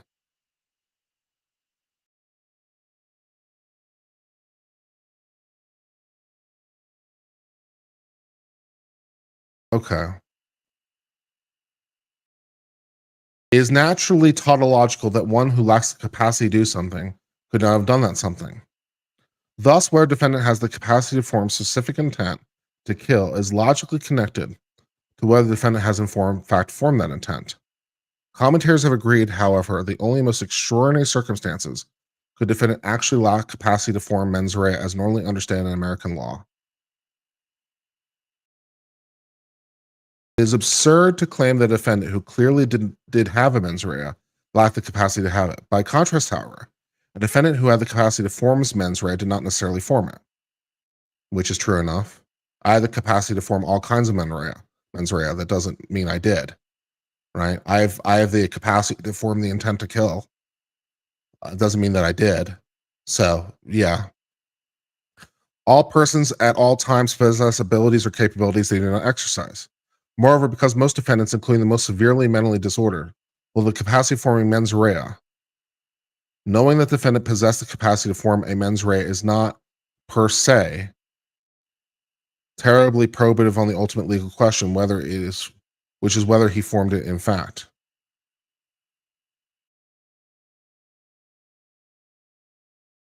Except in the extremely rare case in which it's possible the defendant truly lacked the capacity to form mens rea, the capacity issue is largely irrelevant.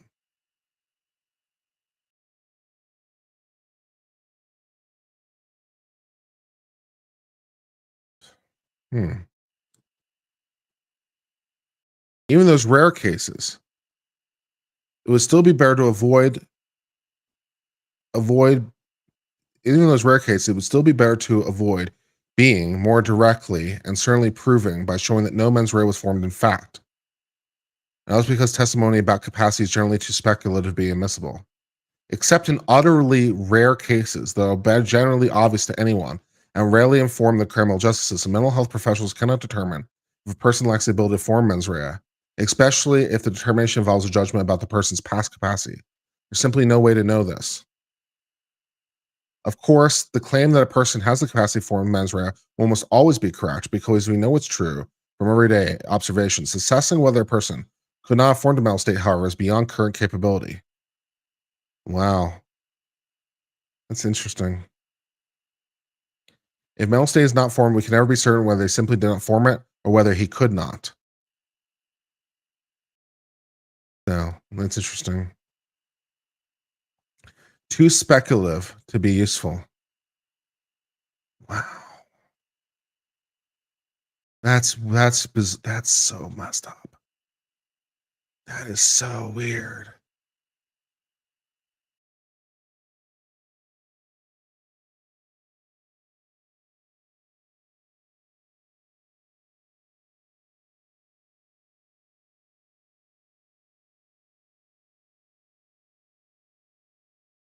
Oh, that's so bizarre.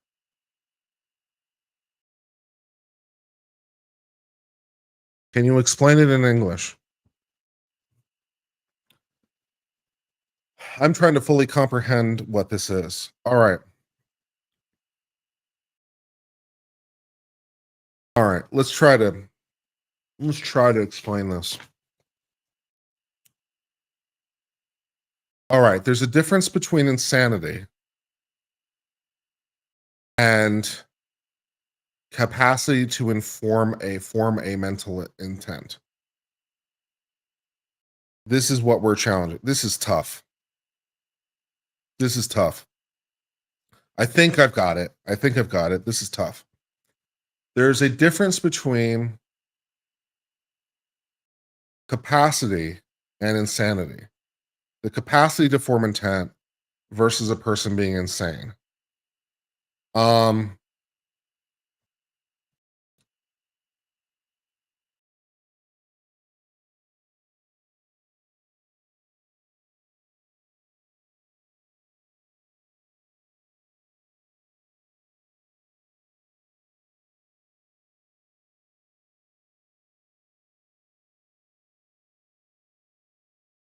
Basically,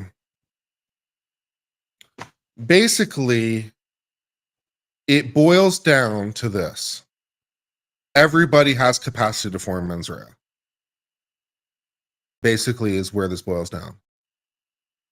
So you can't argue against it. It's the difference between you didn't do something and you can't do something. All right. It's the difference between you didn't do something and you can't do something. All right.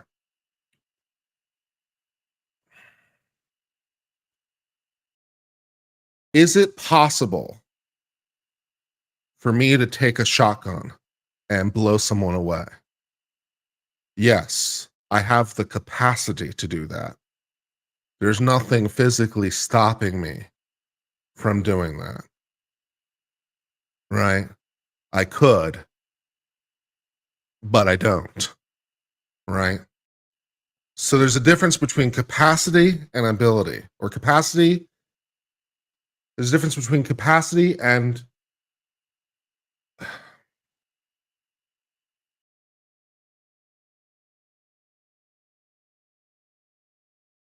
whether I could or whether I did, right? Whether I could or whether I did. Could I do it or did I do it? All right. So I could, in principle, fire a shotgun and kill somebody. I could do it, but I haven't done it. But what the court is basically saying here is that from the fact that I haven't done it, so if you take me out of this equation, and I simply tell you someone hasn't done something, you don't know whether they can or not, right? You don't know whether they can or not. So it is true, it is logically true. If I can't do it, I didn't do it. But it is not logically true. If I didn't do it, I can't do it, right? If I can't take a shotgun and blow someone away, then I didn't. But if I didn't, it doesn't mean that I couldn't, right? Do you get that much? Right? The one implies one necessarily implies the other, but not the other way around. A implies B, but B does not imply A.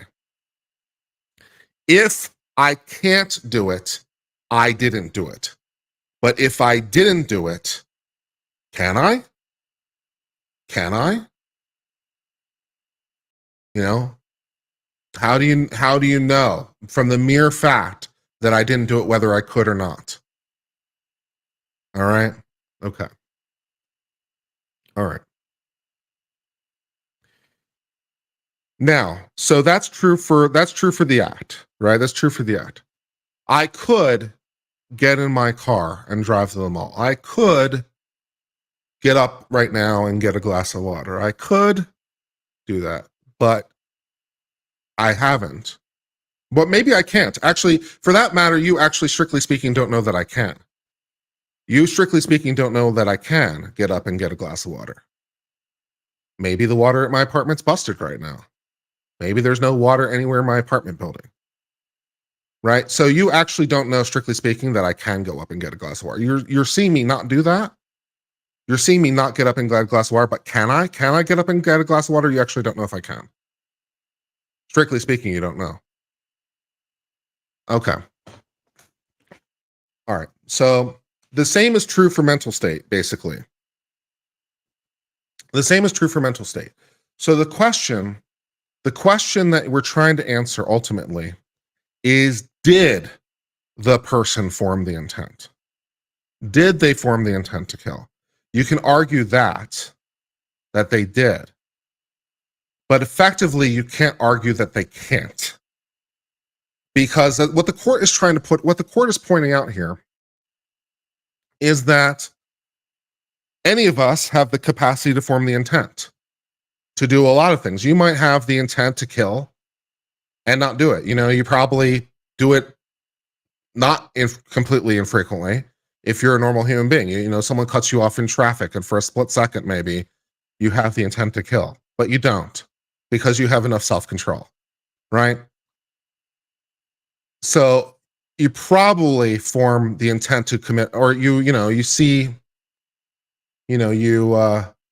see a shopkeeper not paying attention, and for the splittest of seconds, you consider stealing, right? Before your conscience kicks in, right? So you probably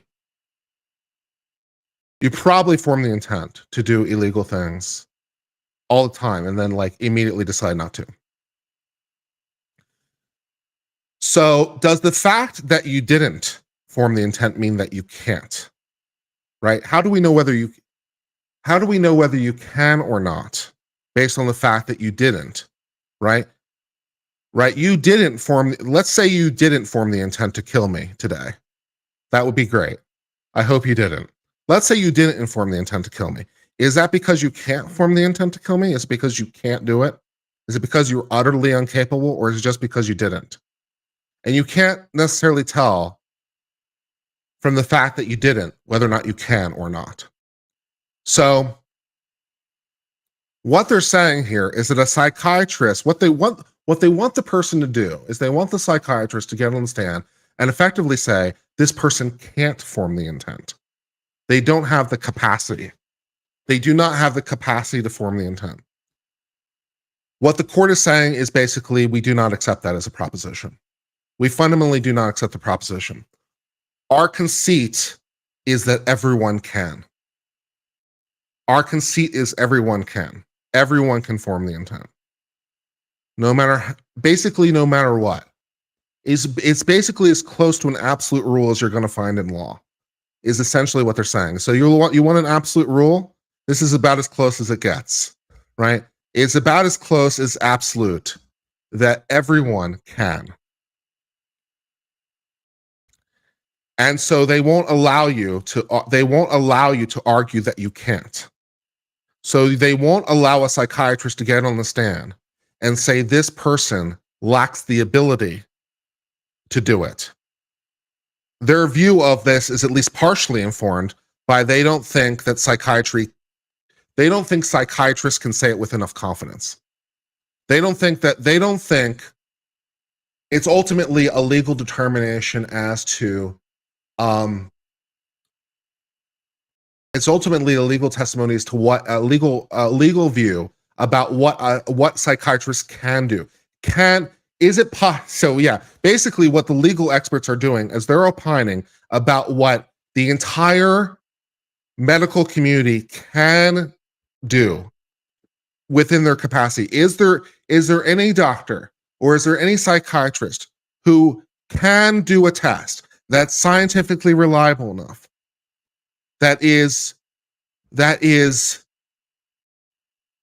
predictive enough, that is sure enough? Is there anyone who can get up on the stand and say, I have enough training in my knowledge and years of training, I am a good psychiatrist, I have enough knowledge and training, and I can, to a reasonable degree of scientific certainty, tell you that this person cannot form the intent? And what the court is saying is that no psychiatrist can do that. No psychiatrist can do it. No psychiatrist has the capacity to offer that testimony. So it's basically like a massive Daubert decision, right? It's a massive Daubert decision. The court is basically coming in and saying not that this psychiatrist can't testify to it, but that no psychiatrist can testify to it. There is no psychiatrist good enough. There's no test secure enough. There's no test reliable enough. So it is scientifically incompetent testimony. That is what they're writing. That is what they're writing. And so, and they say, and this is interesting too. So they say that. All right. So with that in mind, we can read this again, and because this is redistilling what I've just explained. All right. So here's what the court is quoting. They're quoting this guy, Professor Moore. It doesn't matter. But this is what the court is saying. They're endorsing it, so it doesn't matter who said it. It is okay. They say it's absurd to claim a defendant who clearly did have mens rea lacks capacity to have it. So if you did form mens rea, You clearly had the capacity to do it because you did it. It must be true that you could have done it because you did it. So the fact that you did it proves that you could have. The fact that you did it proves that you could have. So it would be absurd to say that you did it but you couldn't, because that doesn't make any sense, right? All right. So it'd be absurd to claim that you did it but you couldn't. By contrast, however, a defendant who has the capacity does not necessarily form it. Just because you can doesn't mean that you did. That you did means you can, but that you can doesn't mean that you did. The court continues. All persons at all times possess ability or capabilities that they do not exercise. You have a lot of abilities in your life. There's a lot of things that you could do. There's a lot of things you could do right now that you are not doing. You have a lot of choices in your life. You are not doing many of them. You're not doing basically all of them. You have capacities that you're at this second not exercising. Okay. Moreover, because most defendants, including the most severely mentally disordered, will have the capability of forming the mens rea. Knowing that they possess the capability to form it is not particularly probative, which is whether he formed it in fact. So because most defendants, including the most mentally disordered, have the ability to do it, testimony as to that is not particularly helpful. Because of course they do. So a psychiatrist getting on the stand and saying, well, they have the capacity to do it isn't particularly helpful because they're telling us something we already know. A psychiatrist getting there and a psychiatrist getting on the stand and saying, yeah, he could do it is not helpful. Why tell us the obvious? Okay. The court then continues. Except in an extremely rare case where it's possible the defendant truly lacked the capacity to form the mens rea, the capacity issue is largely irrelevant. And courts would do better to focus on the actual question of whether they did. So if you're focusing on whether or not they could, for the most time, that's irrelevant because everyone can. Everyone can. So it's a waste of time. It's a waste of time and it's a waste of resources. Courts should focus on the other question. Did they rather than can they? The court then continues. Even in that rare case where it's possible, it would still be better to avoid being more directly and certainly proving by showing no mens rea was formed in fact, and also because testimony about capacity is generally too speculative to be admissible. Too speculative to be admissible. So even if you have a guy who can't do it, it will be more useful to spend time about if it was done in fact. Not for the least of reasons, because testimony about whether they can is too speculative. Too speculative. The court then continues. Except in utterly rare cases that will generally be obvious to anyone and rarely involve the criminal justice system. So basically, if a person lacks the court is basically saying, if a person truly, utterly lacks the ability to form mens rea, it will be obvious to anyone. So you don't need a psychiatrist anyway, because the psychiatrist can't tell you anything that literally anyone can observe, right? If this person is really this far gone, you don't need a psychiatrist to tell you, because again, it's obvious, right? So, but except in this case where it would be obvious to literally anyone. So scenario one is literally anyone can tell you this guy cuckoo. Scenario one is literally this guy cuckoo. If not literally anyone, mental health professionals cannot determine if a person lacks the ability to form mens rea, especially if that determination involves judgment about another person's past capacities. So if literally everyone can't do it, no one can do it. No, the court is saying this is literally an all or nothing proposition. Literally, anyone can determine this person cuckoo for Cocoa Puffs. And if not everyone, no one, including the professionals. Including the professionals. They cannot determine it.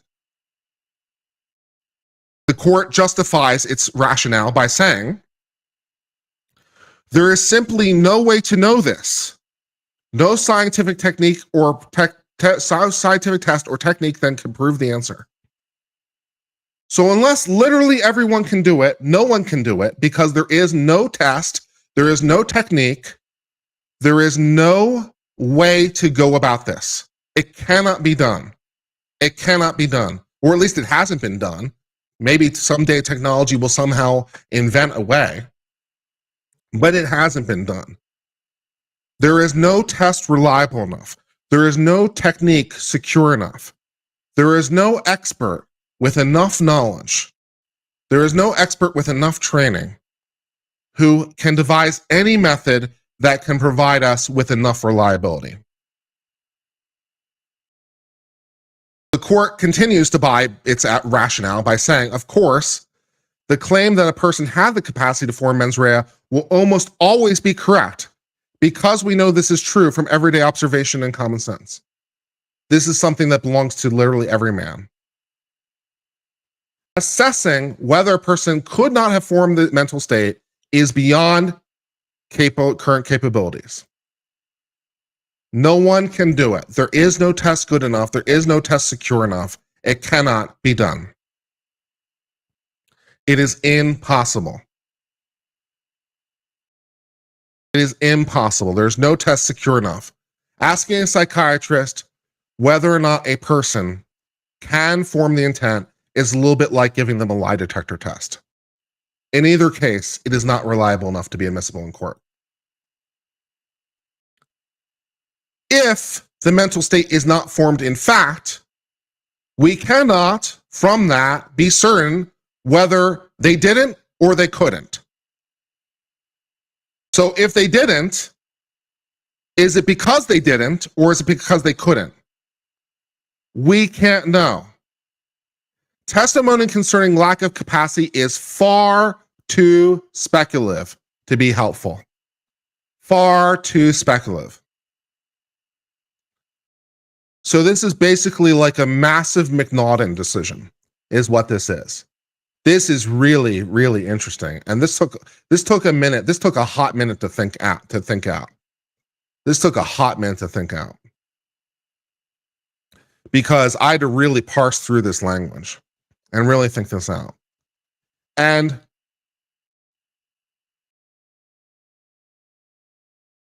Craig says that reasoning would eliminate most testimony. No, it wouldn't.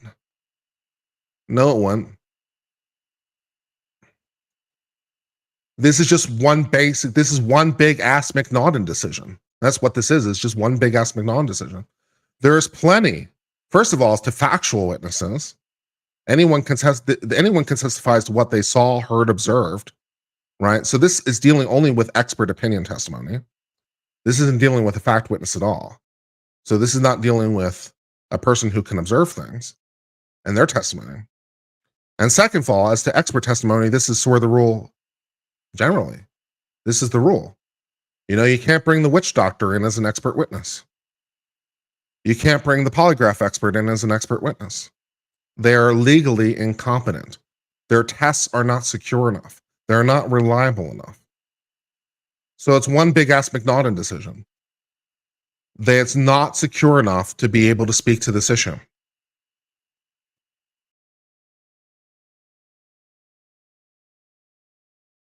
Wouldn't you know? Yeah. So yeah.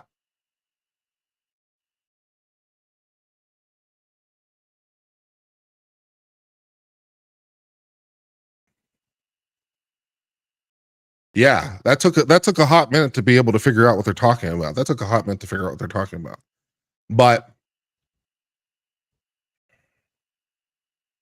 So I suppose the question is, are they wrong?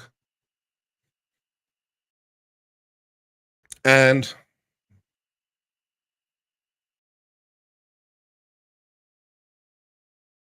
is it different from other psychiatric testimony? Because we allow psychiatric testimony to talk about all kinds of mental conditions. But, to be fair to the court, even the DSM-5 does not purport to have any sort of diagnosis, I believe, for lack of capacity. DNA is not 100%? No, it's not, but it doesn't have to be 100%. It doesn't have to be perfect. It just has to be sufficiently reliable. It has to give you an answer that meets the scientific method. It has to be predictable, replicatable, developed enough to be certain enough. It doesn't have to be perfect. It doesn't have to be 100%. But it has to be reliable enough. And this court, which is not the Supreme Court, incidentally, this is the Court of Appeals for the Seventh Circuit. The Court of Appeals believes that asking a psychiatrist whether a person is capable of forming the intent is not much better than asking them to cast chicken entrails.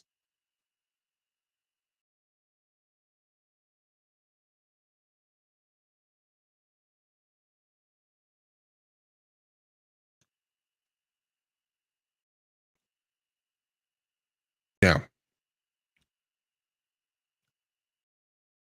So it's very interesting for sure. For noteworthy that Congress, after considering views of professors, among others, enacted the insanity defense reforms.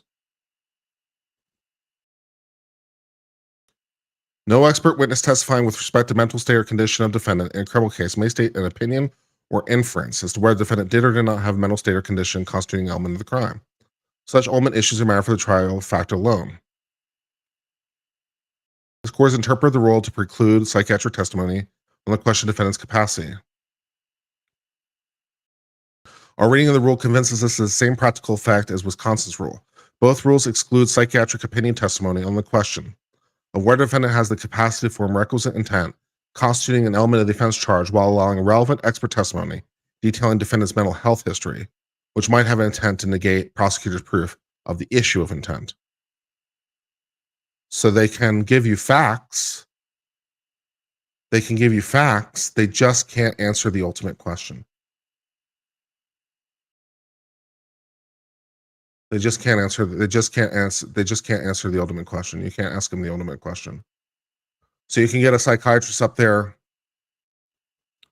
and be like, yes, I treated the defendant. These are things that, I observed. These are conditions that I had. These are things he had. Apparently there's a verdict reached. 57 minutes. So exciting.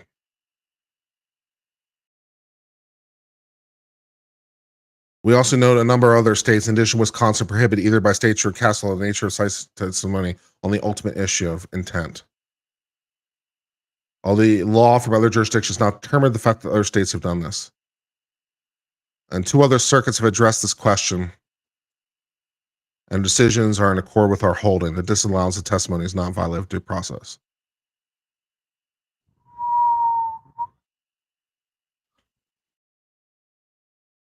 Based on the foregoing, namely decisions of Wisconsin Supreme Court, the views of the 9th and 11th Circuit, and respected commentators, Congress enactment of the federal rules, and statutory and judicial pronouncements of other states, we hold Wisconsin's rule barring testimony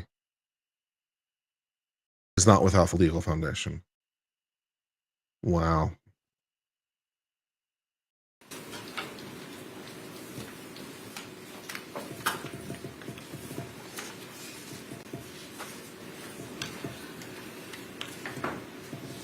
What a mind bend. What a mind bend. Wow.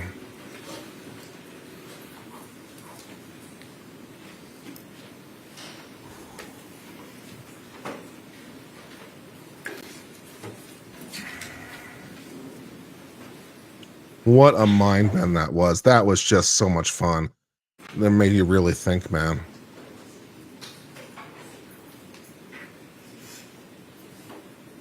Did you guys like that? Did you guys like that?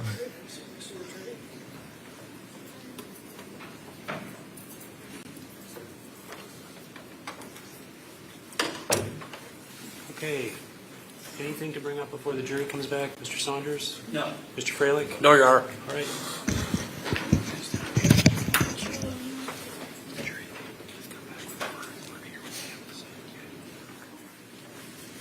That's one of the deeper dives legal decisions we've done in a while, man.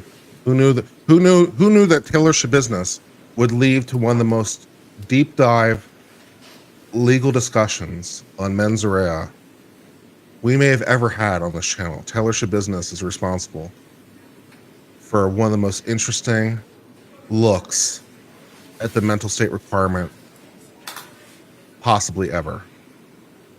Wow. Didn't see that one. Did not have that on my bingo card, I'll be honest. Did not have that on my bingo card.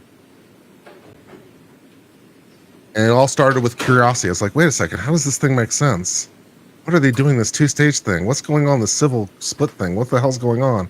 Me reading the rules and me learning this thing and case diving. Damn it, this is what happens when you get curious, people. This is the downside of being curious. You go on a rabbit hunt, and then you find shit.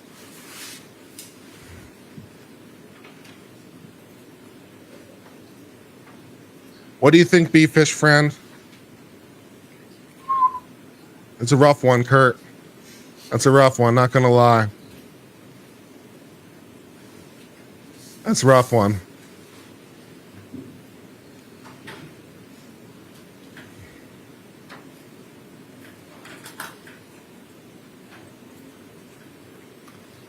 Okay, be seated. You are the foreperson, is that correct? Yeah. If you could hand your verdict to the bailiff.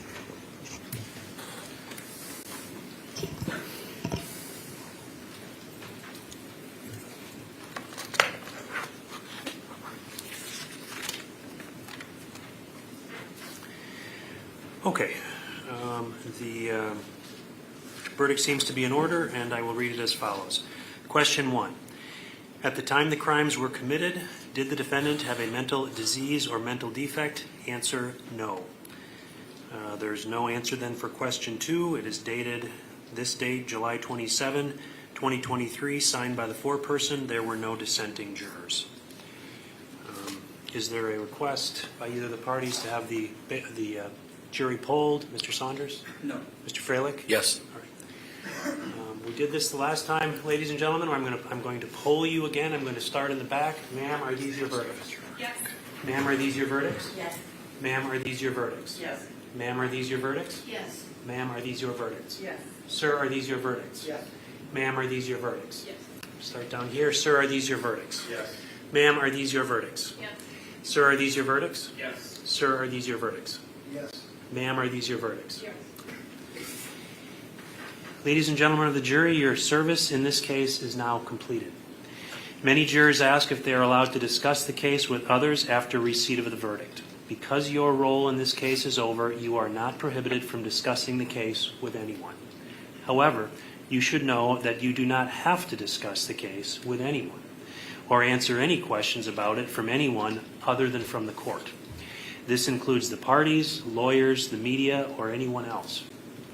If you do decide to discuss this case with anyone, I would suggest you treat any discussion with a degree of solemnity, such that whatever you do say, you would be willing to say in the presence of your fellow jurors or under oath here in open court in the presence of the parties. It is in the public interest that there be the utmost freedom of debate in the jury room, and that jurors be permitted to express their views without fear of incurring the anger of any litigants or criticism of any person. Please respect the privacy of the views of your fellow jurors. Finally, I'd like to address you before you leave, so if you could just wait in the jury room for a few minutes, I'd appreciate that. And you may confer with me at any time before answering any questions from anyone. I wanted you to know that as well. And with that, we excuse the jury. All rise for the jury. Well, Mr. Business, I hope you enjoy those iron bars. and wherever you're going. And I don't know whether or not we'll impose sentence immediately or not. I don't know how Wisconsin deals with that, because sentence still hasn't been imposed, of course, which I believe is mandatory life without parole. But Having received this verdict as well as the prior two, does the state have a motion regarding the verdicts? Mr. Saunders. I'd ask the court to accept the verdicts and enter a judgment of conviction. I do have a certified copy of a judgment of conviction, case 20 CF 998, as the basis of the repeater allegation in counts 1, 2, and 3 of information. Those will be received. Mr. Freilich, any response to that request? Your Honor, I bring a motion for judgment notwithstanding the verdict. I believe there's testimony, ample testimony in the record that JNOV, was suffering baby, from a JNOV. mental disease or defect at the time Sure, of these offenses. now's a good that she time. lacked the substantial capacity to appreciate the wrongfulness of her conduct. Will today be the day we get that JNOV? Will Will the judge overrule the jury? Stay tuned for Dragon Ball Z. Seasoned veteran in the field of psychology and the record. Thank you. Thank you. Well, I've listened to the entirety of the testimony over these last several days, and specifically regarding today's testimony with regard to the responsibility phase. I'm satisfied that the evidence is sufficient to support the jury's verdict, and I'm going to adjudge the defendant guilty on count 1, homicide as a repeater. Count 2, Judge shouldn't give the JNOV. and count 3, third-degree sexual assault as a repeater. I'm going to revoke bond at this time then, and I'm going to order a pre-sentence investigation report be conducted. I'll order that be released no later than 1 week in advance of sentencing, and I'm looking to schedule a sentencing date. September 19th. Let's check that out here. I already have a scheduled jury trial on September 19th and 20th, Your Honor.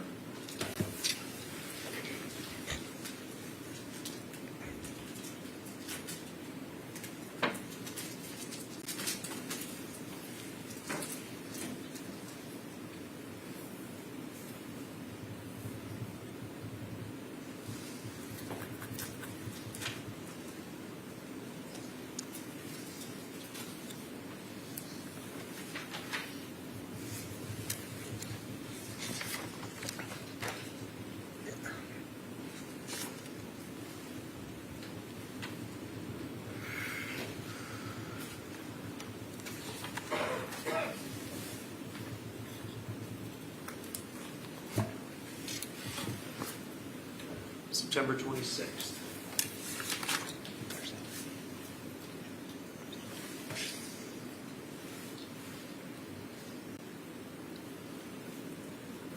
I just have an inquiry.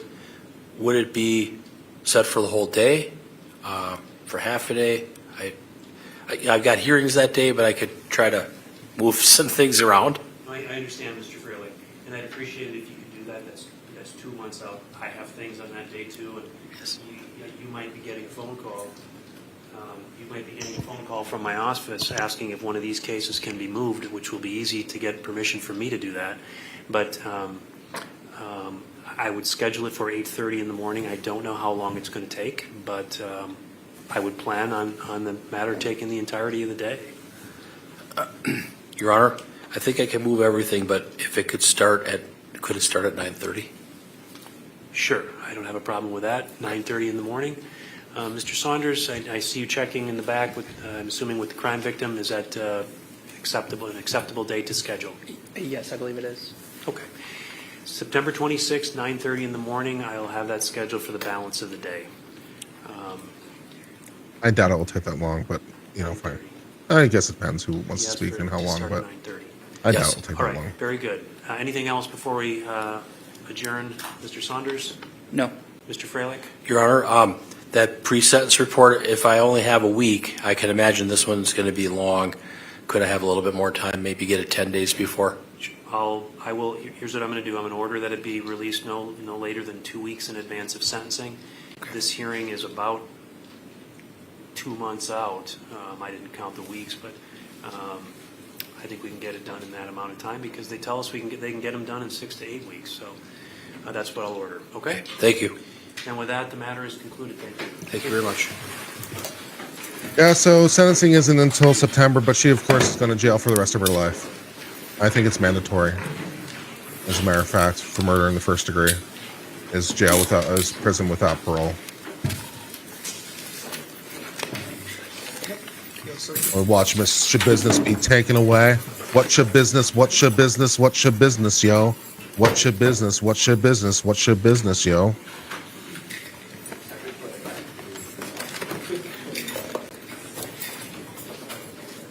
Bye-bye.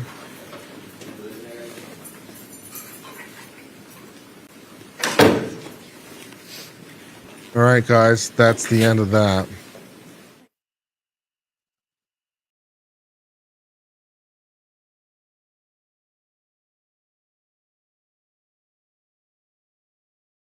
Yeah, so I think life imprisonment is mandatory. So there's nothing there. Oh, and someone asked about the bond issue. It's possible that she was given bond on a lesser charge. I know it sounds a little ridiculous because there's no bond on the murder one count, but judges do that. They will issue a bond for each charge. And so it is possible that she technically had bond for one of the lesser charges, which, you know, is a little bit meaningless when you're being held without bond on the major charge. So either the judge just said it out of force of habit, which is very possible, you know, just to be like, you know, just in case there's bond, just to like make the issue clear. Or perhaps there was bond issued as to a lesser charge, because that's possible. So you want to swoop? Yeah, let's see what I can do in terms of swoop action. I always love that though. It's like on charge 1 remanded, on charge 2 $5,000. Like, okay, well, you know, it's nice to know, I guess.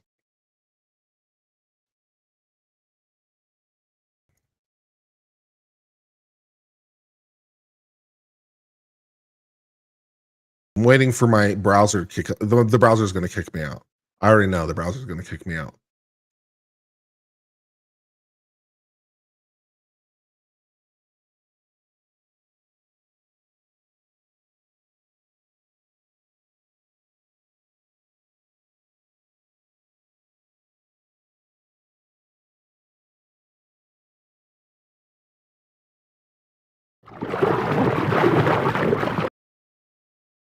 Yeah. So it took that long to press the swoop. By the way, took that long.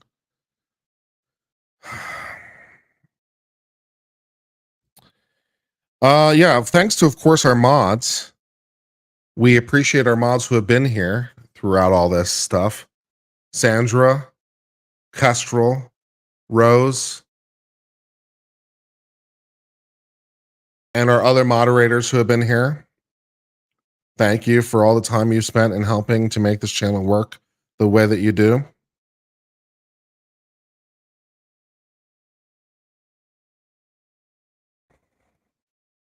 Trying to see where we left off. What time is it? 5:58? Evil Coleslaw, thank you.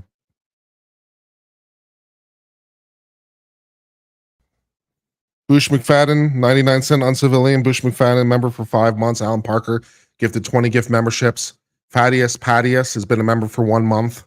Ask Yashika, gifted 5 memberships, and then gifted an additional 5 memberships, and possibly a third time. Chiel, Miss Emma, gifted 5 gift memberships, and Ask Yashkija, gifted $2. All right, back to this thing.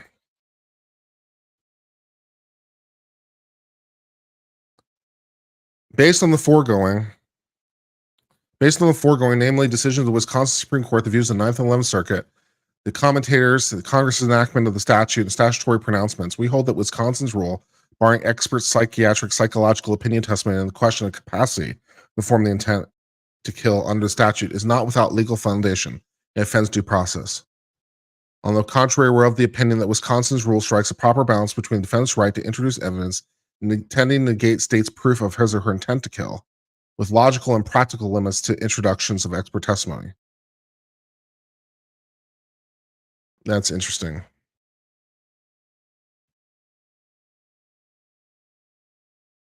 That's pretty interesting, to be sure. And Rose, I hope your tire issue went well. Did you fix that up? Did you get that fixed?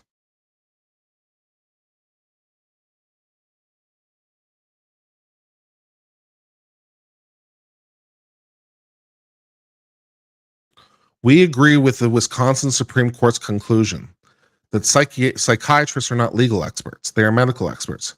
And although they may testify as to the ultimate facts at issue, when a proper foundation for their testimony has been laid, they are not competent to give an opinion as to the guilt or innocence of a defendant as to any particular degree of manslaughter or murder. It constitutes no more than lay opinion of ultimate fact to be determined by jury. It's a vice that's clothed with seeming scientific knowledge of an expert and thus deceives jury into believing they're entitled to deference, which is unsupported and unwarranted. Wow. Okay.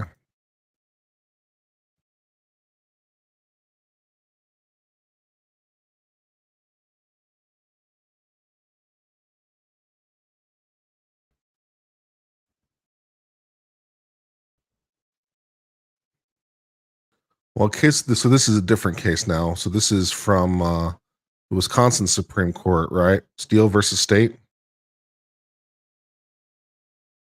While the case was pending on appeal, the U.S. Court of Appeals decided Hughes reversed the conviction because by instructing the jury to presume intent, if not rebutted, and by excluding psychiatric evidence to offer to rebut the presumption, Wisconsin set up a conclusive presumption, which unconstitutionally relieved the prosecution of burden of proving the intent.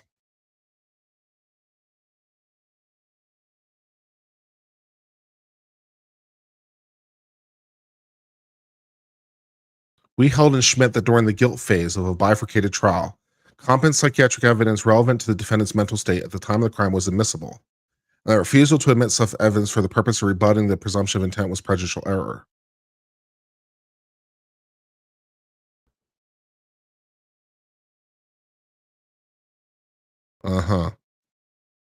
Close on the heels of Schmidt came Steele predictable motion for summary reversal. The motion was denied, appeal argued.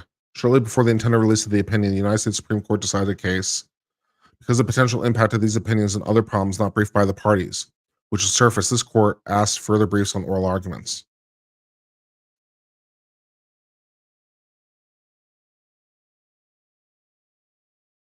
On appeal, in posture originally brought three questions. Is expert evidence in respect to mental capacity to form intent to kill admissible in the guilt phase of a bifurcated trial? We conclude our decision in Schmidl to apply the rationale of Hughes to a bifurcated trial was incorrect, and we expressly overrule. And accordingly, based on the rationale of State, ex rel la rot, and State versus Halbert, we conclude expert opinion evidence in respect to Steele's mental capacity to form intent was properly excluded in the guilt phase.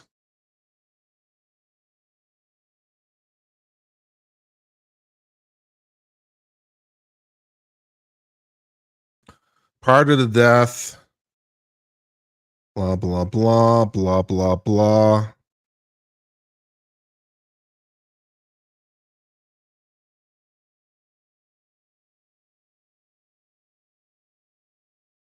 Extensive psychiatric and personal history with respect to Steele was introduced without objection by defense at guilt phase of trial. It showed that he had a long history of psychiatric and social problems, been placed in an institution for disturbed children. They had been a boys' school and 4 foster homes. He spent more than a year in Mendoza State Hospital. He enlisted in the Navy in '63, but after 5 weeks in regular units, he was placed in psychiatric unit and then discharged. Upon discharge, he was readmitted to the state hospital. There's also evidence to show that Steele was a compulsive gambler who had gone to at least 5 gambling binges to Las Vegas. The purpose of this evidence was to cast doubt on defense intent to kill.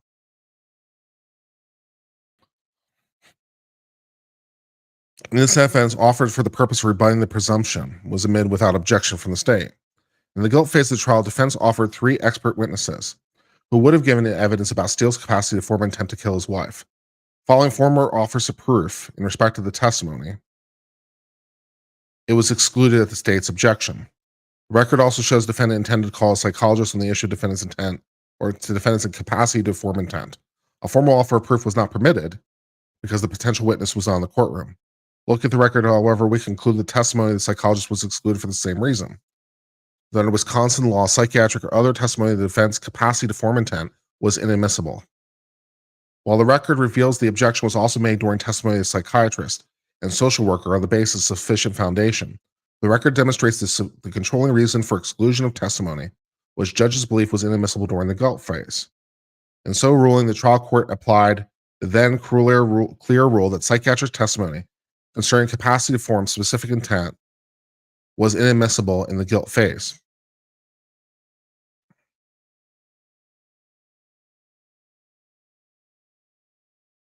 Were we to apply Schmel's interpretation, we would hold that the opinion evidence was clearly admissible. We believe, however, it was incorrectly applied, and the rationale extended to the bifurcated trial circumstance not considered by the United States court, therefore inappropriate.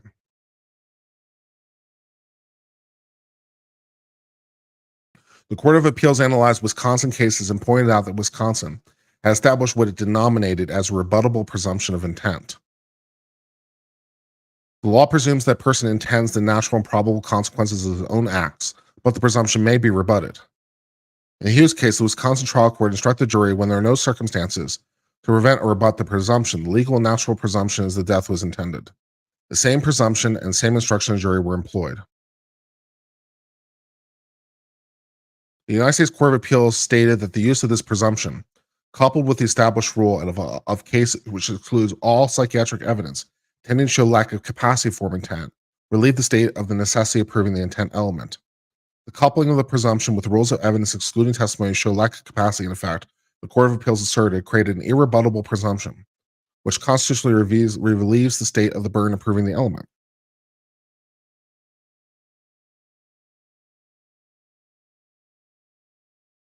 Although the Hughes case involved only a single-stage trial of a plea of not guilty, they applied the reasoning to a bifurcated trial where the plea was not guilty and not guilty by reason of mental defect. In this respect, the application of the trial to a bifurcated trial, we conclude that we erred. The court considered two facts of the problem. Initially, a focus of the presumption of intent, which was used to instruct the jury. The instruction to the jury provided, the law presumes a person intends a natural and probable consequence of his own acts, but the presumption may be rebutted. When there are no circumstances to prevent or rebut the presumption, the legal and natural presumption is that death is intended. Thank you, Jen Decker, for $5. I've been a fan of yours on P&P. Oh, that's nice. Popcorn Planet, that's very nice. Love your perspective and opinion is also hilarious. Thank you for covering this. You're welcome. As we're delving deep into the finer points of mental state, this is kick-ass. For the 173 of you who are here, and you're hopefully you are getting one of the deeper dives that's ever been done, possibly ever, in this subject. This is pretty interesting. The United States Court of Appeals did not attack this presumption and conclude it was rebuttable presumption when viewed alone. The crux of the problem and rationale when compelled by the Court of Appeals reversal was instructing the jury that all persons are presumed to intend the consequence of their actions, unless facts or circumstances rebut, and then prohibiting the defendant from presenting, a rebuttable presumption was fashioned. It's clear in the context of the case as viewed by the Seventh Circuit, Court of Appeals was arguably correct in the particular situation. Whatever validity of the presumption when viewed alone was coupled with the exclusionary rule, a mandatory or conclusive presumption would improperly leave the state of its burden. This does not mean even under the court's rationale that either presumption itself or the rule excluding is necessarily improper. So it's just when you do both, right? So the Wisconsin had previously said there's a presumption that the intent element is met, and then also excluded in any testimony that would tend to disprove it. So, intent is required, but you can presume it exists, and also the defendant can't offer any testimony that it doesn't exist. So the Court of Appeals had a bit of a problem with that. Okay. Since the case law, the constitutionality of the presumption has been upheld by two decisions. These cases specifically dealt with the standards of some cases. It's been noted, however, in passing that each of these cases, although upholding the presumption, referred to the replacement presumption language adopted by the Uniform Criminal Jury Instructions. So apparently there's some instructions which fix this problem somehow. The other facet of the case concerned the exclusion of psychiatric opinion evidence. The court, in discussing the exclusion of psychiatric evidence, stated that the exclusion of the evidence offered to show that petitioner lacked the capacity to form intent to kill the two victims is by itself constitutionally infirm.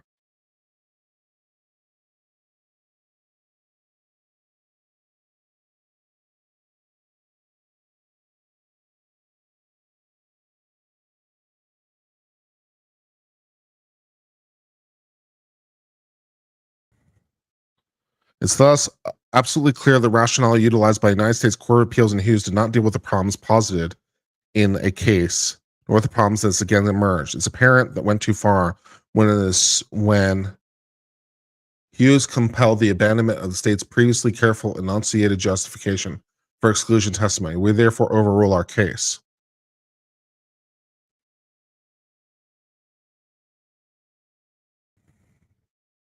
In the first place, it should be noted that Wisconsin has for over 100 years been concerned with the management of bifurcated trial. As early as 1878, provision for trial of plea of insanity prior to determination of general question of guilt. Although the original bifurcation was banned in 1911, a different case upheld bifurcation, stating the procedure was commendable as being the most practical and convenient method. History demonstrates justification has far more experience with the management of bifurcated trials than any federal court. It has repeatedly addressed itself to the problem of bifurcation, not only the problems of states and public interest, but more importantly, in terms of the prosecution defendant's interest. The present decision grew out of this court's decision in 1967. The problems posed became significant after the court's adoption of ALI's rule, which is the American Law Institute, which does a lot of this model rule stuff. Under the American Law Institute test adopted in a case, a defendant escapes criminal responsibility if he proves the greater way of credible evidence that is by reason of mental disease or defect he lacks the capacity to understand wrongdoing or confirm his conduct, which is McNaughton. In Raskin, the court considered the implementation of the rule in that case was specifically confronted with the problem of whether the statute was allowed in trial courts to appoint disinterested psychiatric experts to examine a defendant who entered a plea of not guilty by reason of mental disease or defect and permit those experts to testify and be cross-examined with respect to their analysis and mental condition violate defendant's privilege against self-incrimination. Well, no, probably not, because you're the one putting it at issue, so no. In elaborate and well-reasoned opinion, the court upheld the statutory bifurcation. It emphasized the value of the compulsory mental examination of defendants who place their mental capacity in issue. So yeah, you're the one putting it in issue. So your Fifth Amendment right to remain silent is going to go bye-bye a little bit. The court pointed out this was an important part of the defendant's shield against being unjustly criminal held responsible. Also recognized unitary trial will make examinations less effective because the defendant might be less candid and because complete candid disclosure of inculpatory facts would result in self-incrimination. Interesting idea. Court's presence in the interest of doing justice protect the privilege against self-incrimination by requiring a sequential offer of proof, thus ensuring the statements to the court-appointed examiners will not be admissible as evidence against the defendant while they were hearing the issue of guilt. Well, there's a way to solve that problem. I mean, you could just not make them admissible. I mean, the actual statements themselves.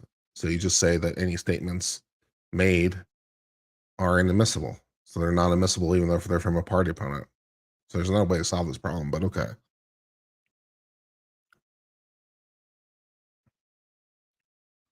Following the implementation of the bifurcated system, the question arose as to whether psychiatric testimony was admissible to negate specific intent in the guilt phase. It should be noted that this type of testimony of a psychiatric nature prohibited in the guilt phase of the trial, Wisconsin, commenced with a case in 1968.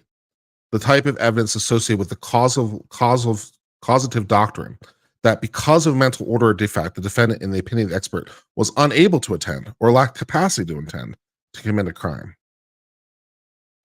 It should be re-emphasized that this evidence is substantially congruent with evidence supportive of ALI tests for insanity to be utilized in the second phase. Under ALI's test, a defendant is absolved of criminal responsibility if, by virtue of mental disease or defect, he lacked the capacity to understand the wrongfulness of his conduct or conform his conduct to requirement of law. Under the causative doctrine, the evidence purports to show where there's doubt about defendant's capacity to form the requisite intent to commit the crime. Both tests focus on the exact same mental defect, lack of capacity. It's little wonder that this court, in a series of cases, point out there was an overlap of testimony in respect to these two aspects. To permit the use of causative doctrine in the guilt phase would vitiate the purpose of the bifurcated trial. Were optimum use made of the causative doctrine in the guilt phase, full and candid disclosure would be required, and the defense right against self-incrimination would be destroyed. I'm not sure if I buy that, but okay.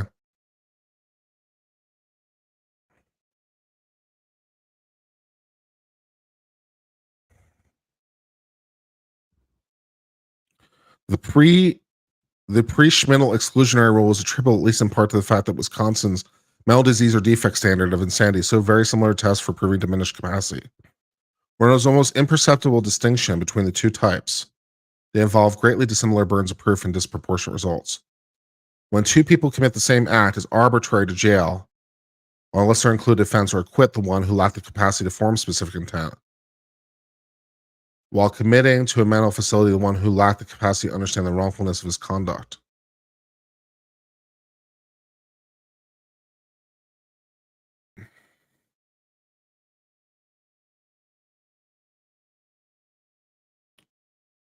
Is that true? Is that true? So two people commit the same act, one of whom does not have the capacity to form the intent, one of whom who lacks the capacity to understand the wrongfulness of conduct.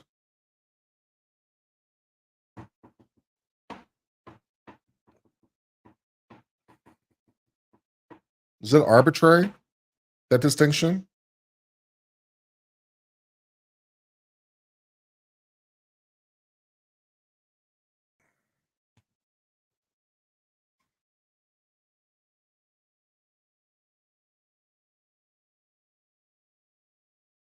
I was planning on going to Anime Matsuri. Why do you ask, Freedom Ring? I was planning on going there. I'm kind of looking forward to it. Why do you ask?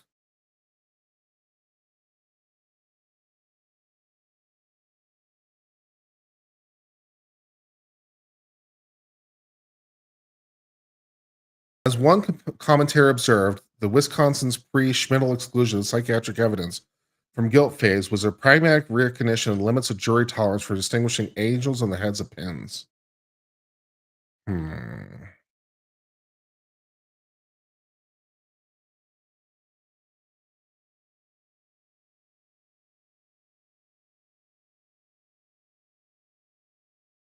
Court also pointed out the exclusion of evidence was necessary to preserve the integrity of the bifurcated system.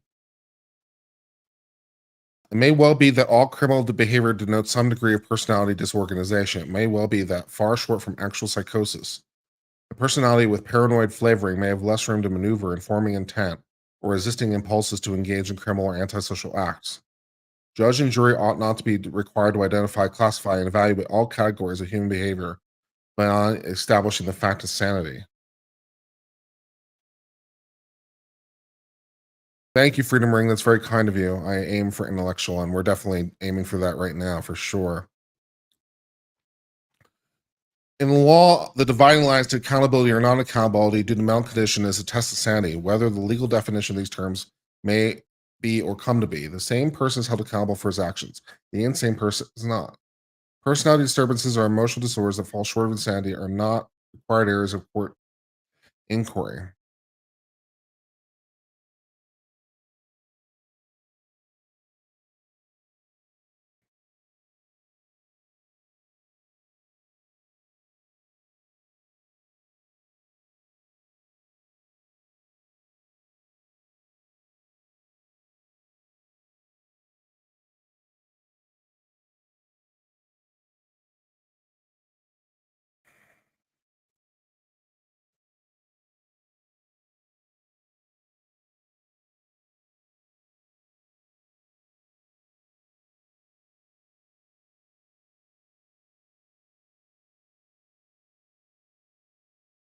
In reaching or repeating the conclusion that in a bifurcated or two-stage trial, evidence as to mental condition is admissible only during the sanity phase, we balance the present procedure against what would have replaced it. viewed not only from the standpoint of sound public policy, but from the standpoint of the accused. Due process is the concept of fundamentally fairness of fair play. To permit testimony as the mental condition to be offered in the guilt phase of a two-stage trial would not long result in the court or jury listening twice to the same witness, repeating the same testimony, first on the issue of guilt, and then again on the issue of sanity. Such redundancy could be avoided only by giving the defense what defendant here could have had if he so elected, a single trial with testimony as to guilt and insanity presented simultaneously. So is it an option of the defense? Is it an option for the bifurcated trial?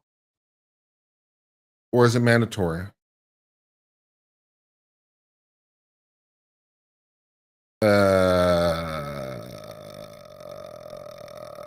Hold on.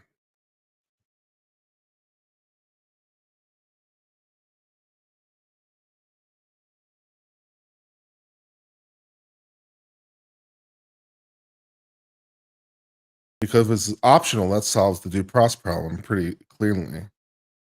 If it's mandatory, less so. The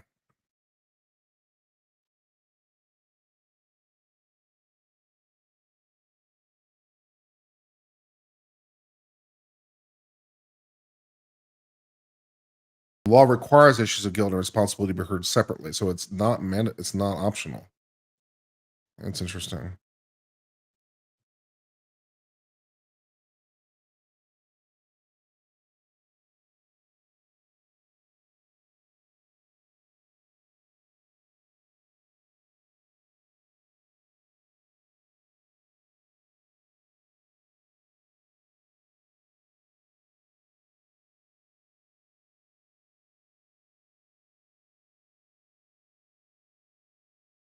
This is a very interesting rationale.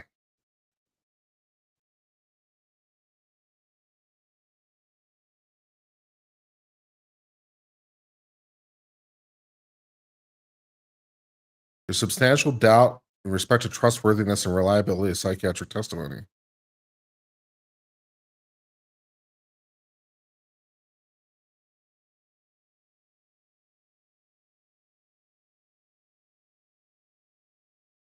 In general, it's not at all apparent that psychiatrists know any more than does the layman about whether the defendant had intent to kill when the act of causing death was committed. Well, this is from the 1970s, at least.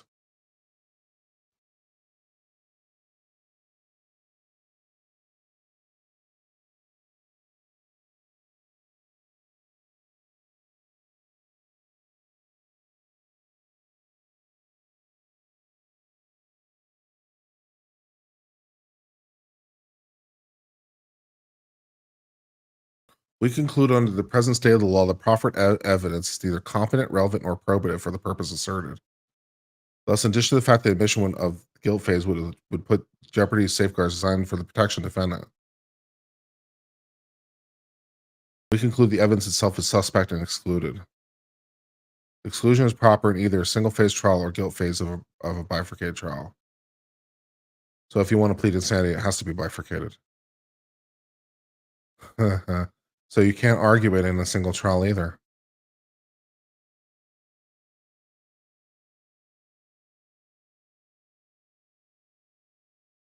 Should be made that we do not exclude from admission ordinarily admissible evidence which tends to prove state of mind of the defendant.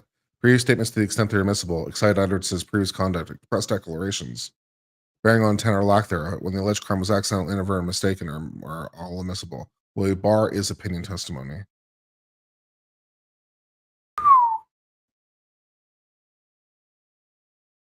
Wow. Mind blown. Mind blown.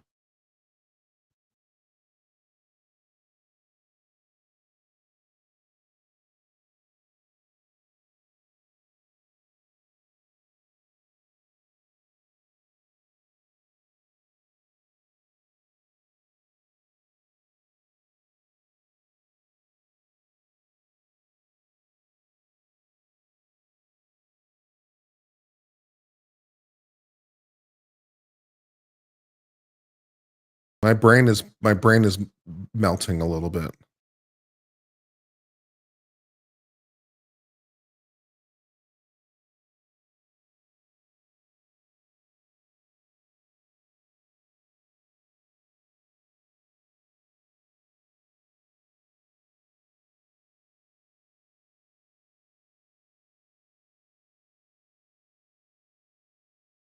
We address the major question presented in this case, the constitutionality of Wisconsin's rule excluding psychiatric opinion testimony offered to prove defendant lacked capacity for form intent. Specifically, we must determine whether petitioners were deprived of liberty without due process of law by virtue of the exclusion of psychiatric testimony offered to show they lacked the ability to form intent to kill, which under Wisconsin law is defined as the mental purpose to take the life of another human being.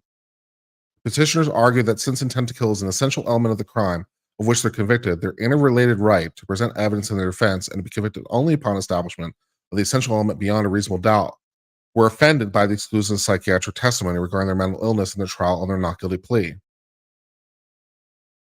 At first blush, it may appear that on the main issue of guilty or not guilty, it would be a violation of the accused to shut out any evidence pertinent to the question, or going to the question of intent, especially in the case of murder in the first degree.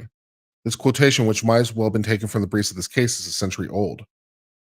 Language appears in reviser's notes to statutes establishing Wisconsin's early bifurcated trial. In 10 decades since the argument petitioners now raised was first recognized, many courts have puzzled over the question in a wide range of contexts and reached different conclusions. Our task is to determine whether the position taken on the question by Wisconsin courts is so without legal foundation it violates due process.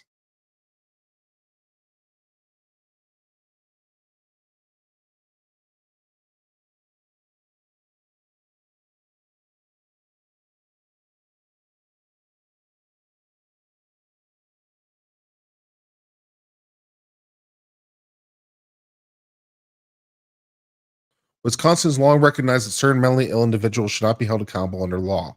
Its earliest common law formations of insanity precluding accountability is somewhat unclear. 20th century traced the exclusion of insanity defense, the common law, observing that the fundamental question whether society is faced with a mentally ill person engaged in criminal conduct is where the accused is so afflicted with illness society cannot in good conscience hold him responsible.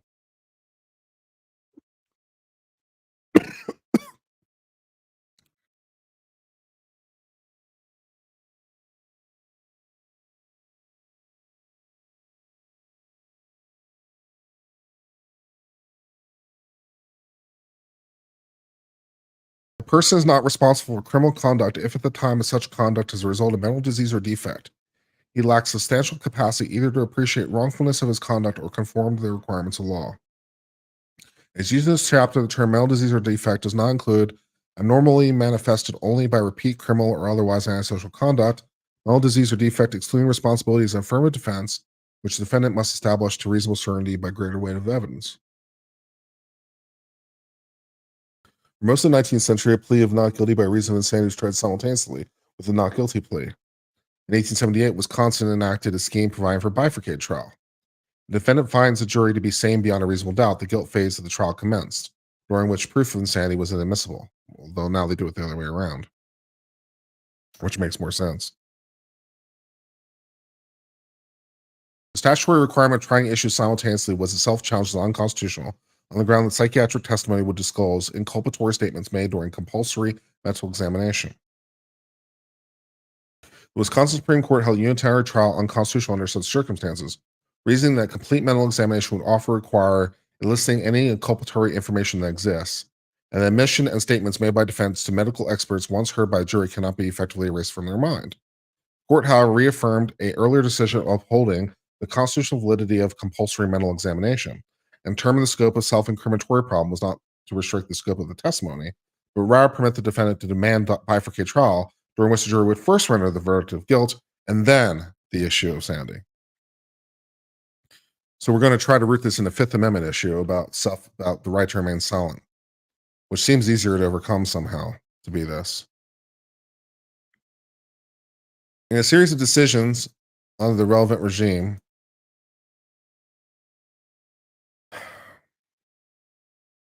my brain is melting. Can I just give another shout out to my mods again, because they kick ass? Rose, Kestrel, Sandy. Guys, you guys kick ass. You guys kick ass. You make this channel a much better and happier place. You guys are awesome. You make this channel a better place. And your work is endlessly appreciated. Can I get some love in the chat for the mods? Please, can I tag your favorite moderator Tag your favorite moderator and say thank you for all your help. Maybe give them a little heart action, a little smiley face, a little love. Give a little love to the mods, to the chat, please.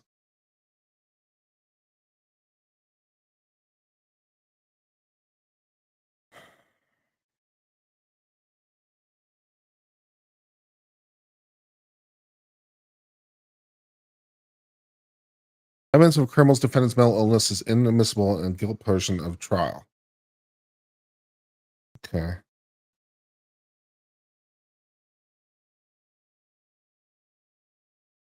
Apparently, as a result of the case law, the Wisconsin legislature decided to enact a scheme for bifurcating trials. Since 1970, the scheme is required that when a defendant pleads not guilty and not guilty by reason disease, there shall be separate trials with sequential order of proof. The guilt issue should be heard first, and then the issue is defendant's mental responsibility. The jury shall be informed of two pleas, and the verdict will be taken upon a plea of not guilty for introduction of plea by not reason of mental disease. Section does not apply to cases tried before a court without a jury.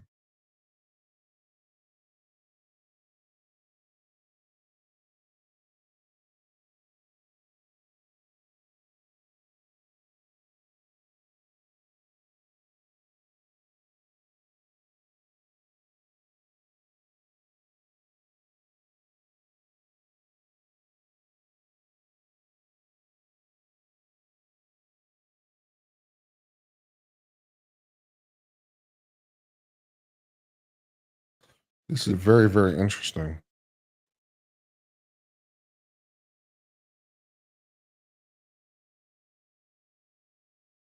This is a very interesting way of going about it.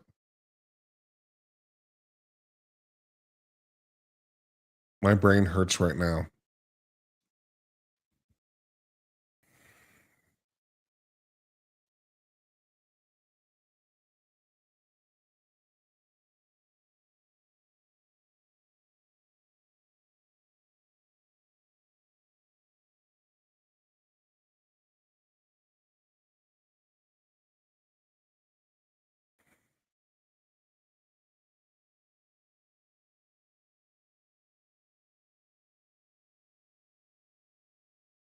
Interesting. I think the most persuasive argument, such as it is the idea that there's no psychiatrist who is competent to testify to this. Because it's simply not reliable enough.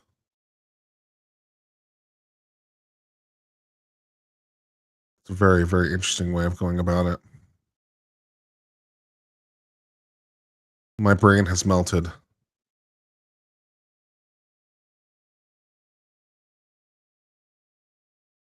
All right, guys, I'm going to have to pack it in because my brain has officially melted. I tried, and my brain has melted after reading like 5 different things on this issue. It's incredibly interesting. But while I still have sanity to give, I think I should quit. I'm getting myself some ice cream.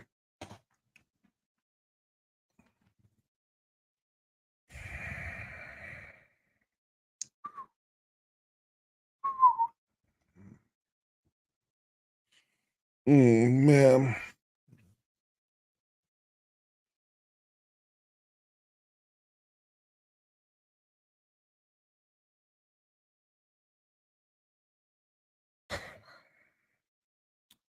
Wow, but that one paragraph from that professor, once I understood what it was, once I understood what they were saying, I figured it out. There is no court tomorrow, that's true. We may or may not stream tomorrow. I deserve a day off. So if I don't stream, because I'm tired. Yeah, long story short, she's going to jail forever. So she's not insane. At least you know, yeah. And thank you for being here. I was popping uppers 10 hours ago. Yeah, I guess I was. Although strictly speaking, my diffinal's not really strictly speaking an upper, but your point is noted.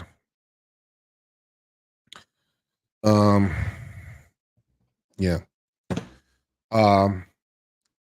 I've been on civil law I hope all is well, my friends. Until later, cheers and goodbye.